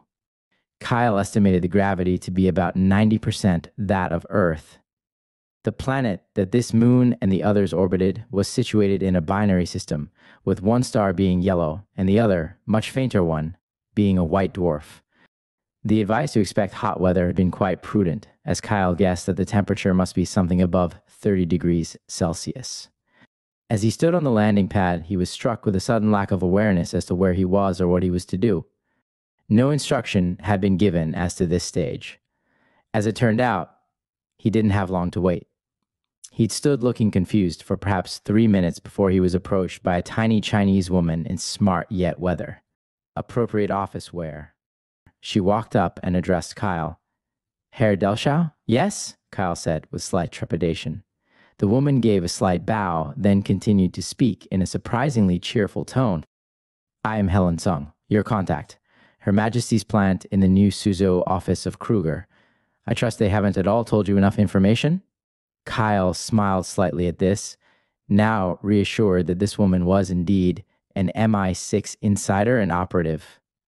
Helen Sung led Kyle then to a car which was parked, as many were, next to the landing pad. This one was sleek and black and hovered on an anti-gravity system. Kyle sat in the passenger seat, and Sung dictated to Kyle the course of the mission as she drove to the Kruger office. The cover story given was that Kyle was another Kruger employee by the name of George Kavanaugh, as was on his employee ID card he had been issued. He was, according to the cover story, being brought in for a routine security check from the Kruger headquarters on Ganymede. During the course of this check, he was to call for a total reboot of all security systems, during which they would all be offline for 10 minutes. The laboratory containing the tech he was after would then be accessible, and since it was not staffed at these hours, he could enter and steal a few of the treasured memory chips without being observed, then simply leave. Once the system's check had been completed. As the pair drove, Kyle was amazed at the architectural mixing on display on New Suzhou. There seemed to be a nearly even mix of futuristic skyscrapers, traditional Chinese architecture, and other odd buildings, which seemed to be attempting to mix the two to varying degrees of success. Soon enough, Kyle and Sung pulled up at one such building. They left the car outside for the valet then, entered the building. Sung led Kyle to an elevator and pressed a button labeled K. The elevator descended rather than going up. Kyle and Sung emerged into a rather remarkable space. They were in what seemed to be an underground biosphere of sorts. A massive cavern, the insides of which were heavily foliaged. There were several ancient structures inside which resembled Mayan pyramids. Interspersed among these were some modern buildings, which Kyle guessed must have been the buildings which made up the Kruger facility. The space was lit by a number of holes in the ceiling of the cavern, letting in sunlight. The sounds of the city above could just be heard through these holes. The operation went off without a hitch. Due to limited memory, I cannot say much, except that after all the security checks, Kyle walked away from the Kruger facility with, he imagined, more than enough information to conduct a raid on the facility. After the op, Sung helped Kyle check into a hotel on the outskirts of New Suzhou, as there were no transports back to Earth that day. Kyle made advances towards Sung, but was rebuffed, and he instead found company for the night in the hotel bar. He returned to Earth, then ME6, the next day. His mission was deemed to be a complete success. Author's note: a fairly brief and unexciting chapter. However, the author asks that the reader remember the name Kruger and the associated company of Kruger Mercenaries, LLC. This name and company will come up again. Volume 1, Chapter 13. As the years wore on, Kyle began to forget his ibis life. What he was unaware of was that his memory was in fact being gradually erased through the use of drugs, likely administered in his meals at the Blackwell home or in the MI6 canteen. A consequence was that he even began forgetting Elsa. His musical studies progressed, and he began to write love songs, addressed to Elsa, yet becoming slowly but surely unaware who they were for, eventually believing that they must be for a hallucination. Some hypothetical woman he had conjured as a muse, but begun to fall in love with in spite of his own rationality. Kyle's songs were written on blank paper, often napkins. He hid these in his desk, unaware that one day they would be stolen and sold to the music industry. This would go on to become something he was all too familiar with. Eventually, Kyle and Honey Blackwell, the latter age advanced to adulthood for this event, were sent on an op together. As usual, they took the maglev to the spaceport in Iceland, then the ship to their main destination, which turned out to be the colony of New London on a planet in the Ursa Minor system. The transit proved very long, but otherwise uneventful, and Kyle and Honey arrived in good order. Their assignment was to retrieve a package, contents unknown. They knew very little, as usual. They knew that they were intercepting, or rather infiltrating, a meeting between two assets from an enemy state. The meeting, they were able to figure out, had been arranged by a double agent within this enemy state. However, the agent that Kyle and Honey were retrieving the package from could not be a double agent, since the assignment had specifically stated that they were to kill him once the package was in their possession. Wet work. Kyle hated wet work the most. The assignment was to take place in the colony's reconstruction of Crystal Palace Park. Kyle and Honey, being familiar with London on Earth, simply got on the Underground, which in New London was yet another maglev. However, upon exiting at what they thought was the correct station, they found themselves in what appeared to be a recreation of Bloomsbury. It was with considerable consternation that they then realized that New London had a completely different layout from its namesake. "We're getting a taxi. We're already running late. No time for this shit," was Kyle's decree, and so they did. The taxi driver who ended up taking them, Kyle noted, bore a striking resemblance to the actor Sir Roger Moore, with a near-identical voice as well. Much later in his life, Kyle would learn of the phenomenon of a person in breakaway colonies having a clone on Earth who was a celebrity, or vice versa, but at this time, he chalked it up to simply being a strong resemblance. Eventually, they reached the reconstruction of Crystal Palace Park. Kyle began to open a bag full of money to pay the driver. They had one to pay their contact. However, said contact would, of course, never walk away with it, and Kyle figured that a few pounds wouldn't be missed. However, before he could even open the bag, Honey put her hand on his arm to stop him, then addressed the driver. "Excuse us, but we need to dig out our money. May we exit the cab for a moment?" "Of course, marm," the driver said cheerfully. Honey exited the car, dragging a confused Kyle with her to a park bench on the sidewalk, where their backs were turned to the cab. "Blackwell, what is this about? Kyle, he's seen our faces. We can't let him live." As they spoke, Honey surreptitiously opened her purse and pulled out a small pistol and begun to screw on a silencer. Unlike the silencers available on the civilian market, which only slightly suppressed the sound of a shot, MI6 had developed ones which acted like those in Hollywood. They reduced the shots from their attached guns down to a subtle pew sound. "Honey, this is not," Kyle began. "This is wet work, Kyle. Grow up," she interjected. And with that, she turned to the cab, knocked on the driver's window, and when it was rolled down, she very quickly drew the silenced pistol from beneath her jacket and shot the driver twice in the chest. Then, once more in between the eyes, he was dead before he had a chance to realize what had happened. She then turned away. No, emotion shone and returned to Kyle. The op continued. This recreation of Crystal Palace Park differed from the old one in that it had a full-scale replica of the original Crystal Palace from which the park had gained its name. The original London structure had burned down in 1936, somewhat altering the landscape of the park. In this reconstruction, which had the building, they were to meet their contact in the backside of it. There were mostly electrical buildings and the like back there. They wouldn't be disturbed. After they arrived, they saw their contact waiting. He was a very tall man, looking to be of Persian or South Asian background. He carried a large duffel bag and was looking around suspiciously. He addressed Kyle with the code phrase that Kyle had been told to expect. "I am a traveler of fortune, looking to find the West." "And I am a traveler from the West, looking to find my fortune," Kyle replied. The man nodded in apparent satisfaction, then continued, "Show me the money." Honey Blackwell did so, then said, "Now show us the goods." The man opened the duffel bag, revealing a black rectangular box, leather on the outside, about 2 feet deep by 3 feet wide. In the middle was what appeared to be a touchscreen device. The man looked at Kyle and Honey sheepishly. "It's biometrically locked."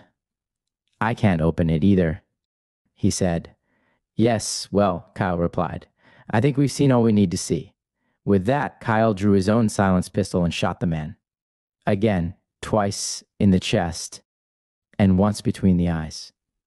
The man lived just long enough to get the most terrible look of shock in his eyes, then fall. Kyle forced himself to look away from this. Killing an armed combatant on the battlefield was one thing, but for him, personally executing a defenseless man was still very emotionally difficult for him. After completing the assignment, Kyle and Honey realized that they weren't sure where to go. They knew they needed to find a place to hole up for the night, but weren't certain how. Well, this colony mirrors Earth London in every way we've seen, except layout. We'll head to Hackney, Kyle decided. "Isn't that a rather rough area?" Honey asked. "Yes. In fact, it's a shithole, which means the hotels are low priced and don't ask for identification." And so they did. They holed up in a hotel for the night, ordering their food delivered from the Chinese restaurant across the street. They avoided trying to identify the meat, and they also avoided trying to spot the roaches in their rooms. Had they looked, they would have found them.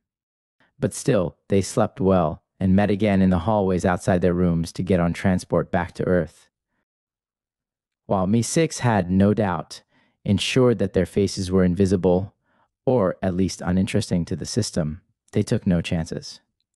They bought their tickets at the spaceport, then simply and nonchalantly walked past the security area.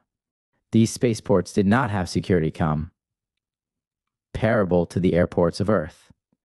The bags were not even searched. This was unsurprising, as these modes of interplanetary travel, even within the breakaway colonies, are generally only accessible to the military, spies, and the obscenely wealthy, who would not tolerate it if their bags were searched and their contraband confiscated. Kyle and Honey made it back home in good order. Their mission was a success. They never found out the identity of their contact whom they had killed, nor the contents of the box they had picked up because of it, nor how it had all been prearranged. As always, my 6 kept their mouths shut. Author's note: I felt this mission important to recount, as it showcases some emotional aspects of Kyle that would continue throughout his life. The next chapter is the final portion of Volume 1, and as such, I will make the effort to include as much detail as I can to satisfactorily end this stage of Kyle's life. Volume 1, Chapter 14. I will, at last, draw the reader's attention to what would, it turned out, be Kyle's last mission for MI6.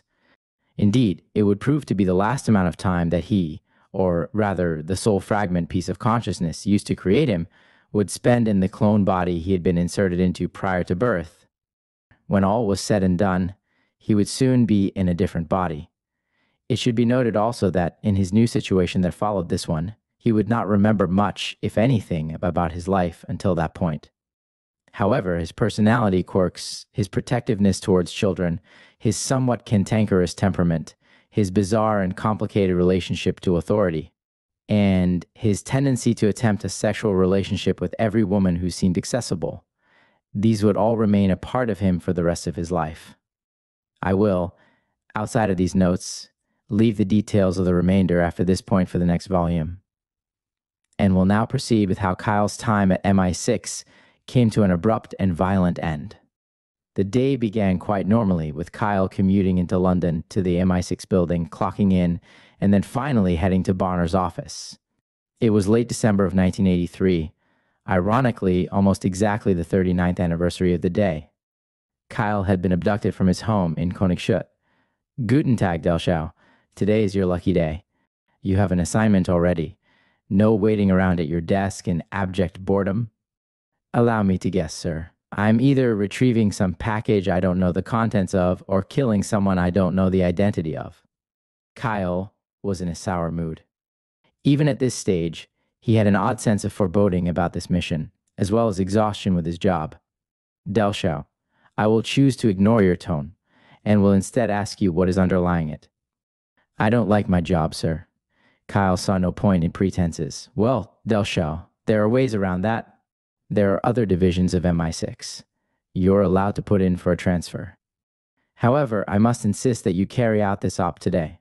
When you return, I'll have the paperwork on your desk for you to file for a transfer, if that is your wish. Kyle left Bonner's office slightly more satisfied, wondering if his upcoming transfer request would be fulfilled and where he might be transferred to.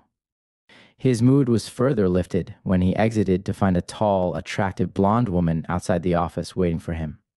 Herr Delschau? She asked. She was German also, Kyle realized. She spoke with a thick Bremerhaven accent. Ja? Kyle replied. Then, transitioning to English, I assume you're my partner for this op? Yes. You catch on quickly. If you count 7 years as quickly, then I suppose so. Ah. What was your station before coming here? Kyle paused. I wish I knew. The woman was visibly confused, but didn't comment, instead extending her hand. I am Lisa Hoffner, your handler for this mission. I represent the BND, or the Bundesnachrichtendienst, the off-planet division of that agency, like your own. The package we are delivering represents us both. And I suppose the contents of said package are classified? Once again, you catch on quickly. Once again, if you count 7 years as quickly, then I suppose so. It was becoming a running joke. Kyle and Hoffner left then, going to the maglev station as usual. However, not as usual, the commute was not to the Iceland spaceport. Rather than taking the northbound line, they traveled south and east to Germany. They alighted at a station underneath the city of Bonn in the state of Nordrhein-Westfalen. On this whole journey, they co-carried a very heavy black box, up 5 feet by 3 feet, with a handle on each end, biometrically locked, like the one Kyle and Honey had retrieved from New London. They ascended one level to a sleek room, massive, with metal and concrete walls and a smooth domed concrete ceiling. In the center, about 2 meters above the ground, a craft was levitating. It was sleek and metal, about twice the size of a Greyhound bus. Next to a far wall was a huge stargate, around 200 feet in diameter, clearly made to accommodate the craft. A new, faster-than-light ship, Hoffner proclaimed proudly. Well, new to us. One of ours smuggled the blueprints for her from the Ruskies.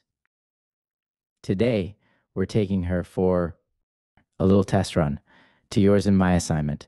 Star system as yet uncharted by the mainstream, nearest to Canis Minora. We'll be landing on a small moon orbiting a gas giant in that system. They're calling it Orestes, the gas giant, that is. As if on cue, a ramp lowered from the middle of the craft and a tall, auburn-haired man emerged, strolling down the ramp. He was clad in an all-black full-body flight suit with a helmet tucked under his arm. "Ah," said Hoffman in response to his emergence, "this is Jürgen, our pilot and engineer." Then, turning to him and speaking directly, "Is she ready to go?" "Indeed she is. I dare say she's even excited at the prospect." "Very well. Now, Herr Delschau, let us proceed. Can't keep anyone waiting, can we?" They proceeded onto the ship. Kyle noticed that Jürgen and Hoffner kept finding excuses to look at each other and accidentally touch. Kyle surmised that they were in a sexual relationship. He supposed he would have to ask if Jürgen minded sharing. It was spacious enough on the inside for large, comfortable seats, an ample-sized lavatory, and a tiny armory containing perhaps 10 weapons.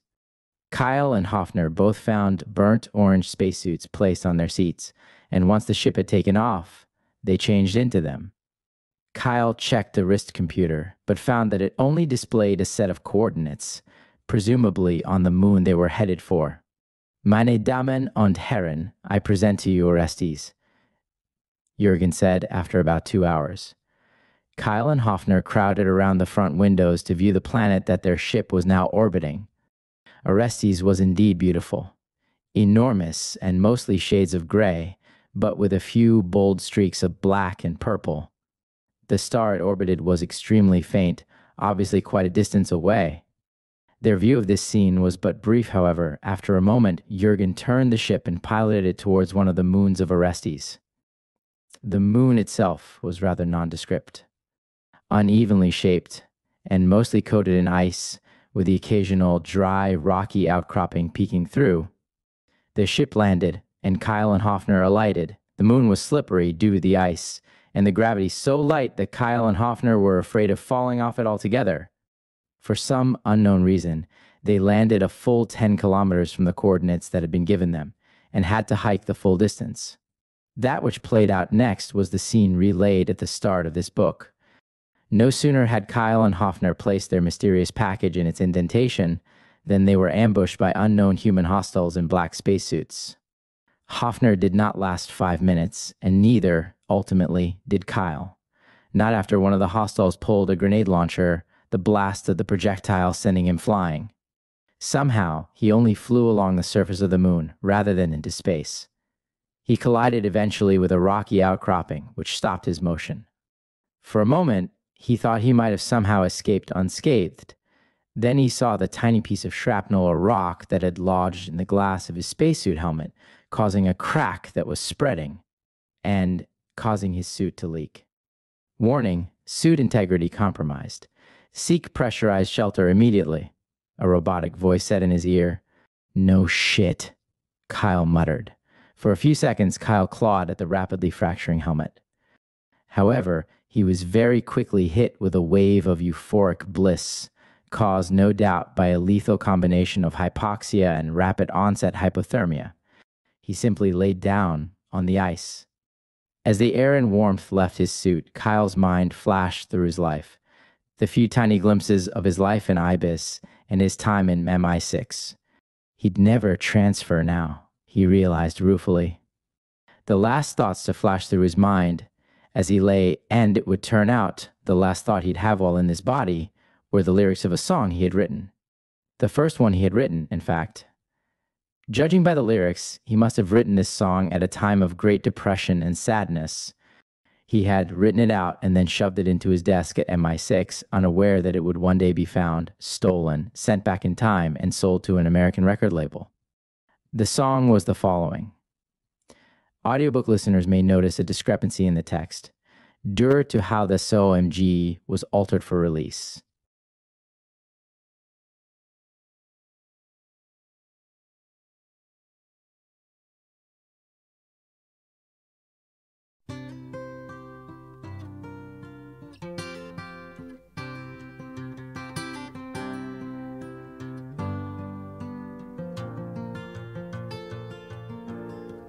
Just yesterday morning, they let me know you were gone.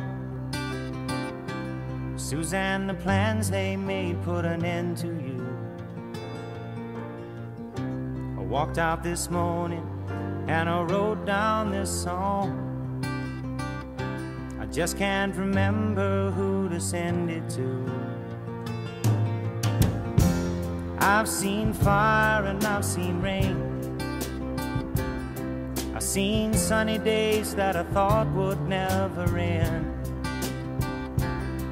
I've seen lonely times when I could not find a friend. But I always thought that I'd see you again.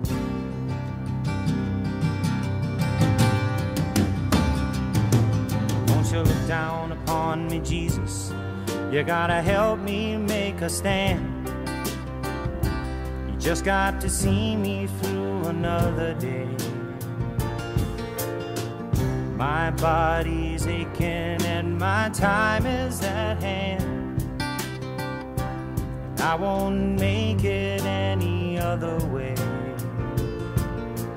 Whoa, I've seen fire and I've seen rain. I've seen sunny days that I thought would never end. I've seen lonely times when I could not find a friend. But I always thought that I'd see you again.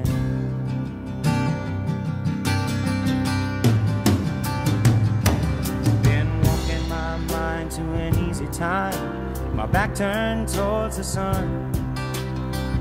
Lord knows when the cold wind blows, it'll turn your head around. Well, there's hours of time on the telephone line to talk about things to come. Sweet dreams and flying machines in pieces on the ground. Whoa, I've seen fire and I've seen rain. Seen sunny days that I thought would never end. I've seen lonely times when I could not find a friend. But I always thought that I'd see you, baby, one more time again now. Thought I'd see you one more time again. There's just a few things coming my way this time around now. Thought I'd see you finally now.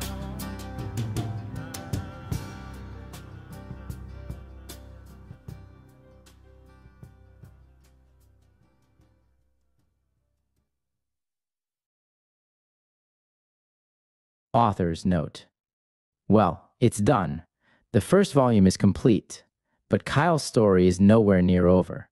If anything, this volume is barely a prologue. Stick around, readers. The meat of it all is yet to come.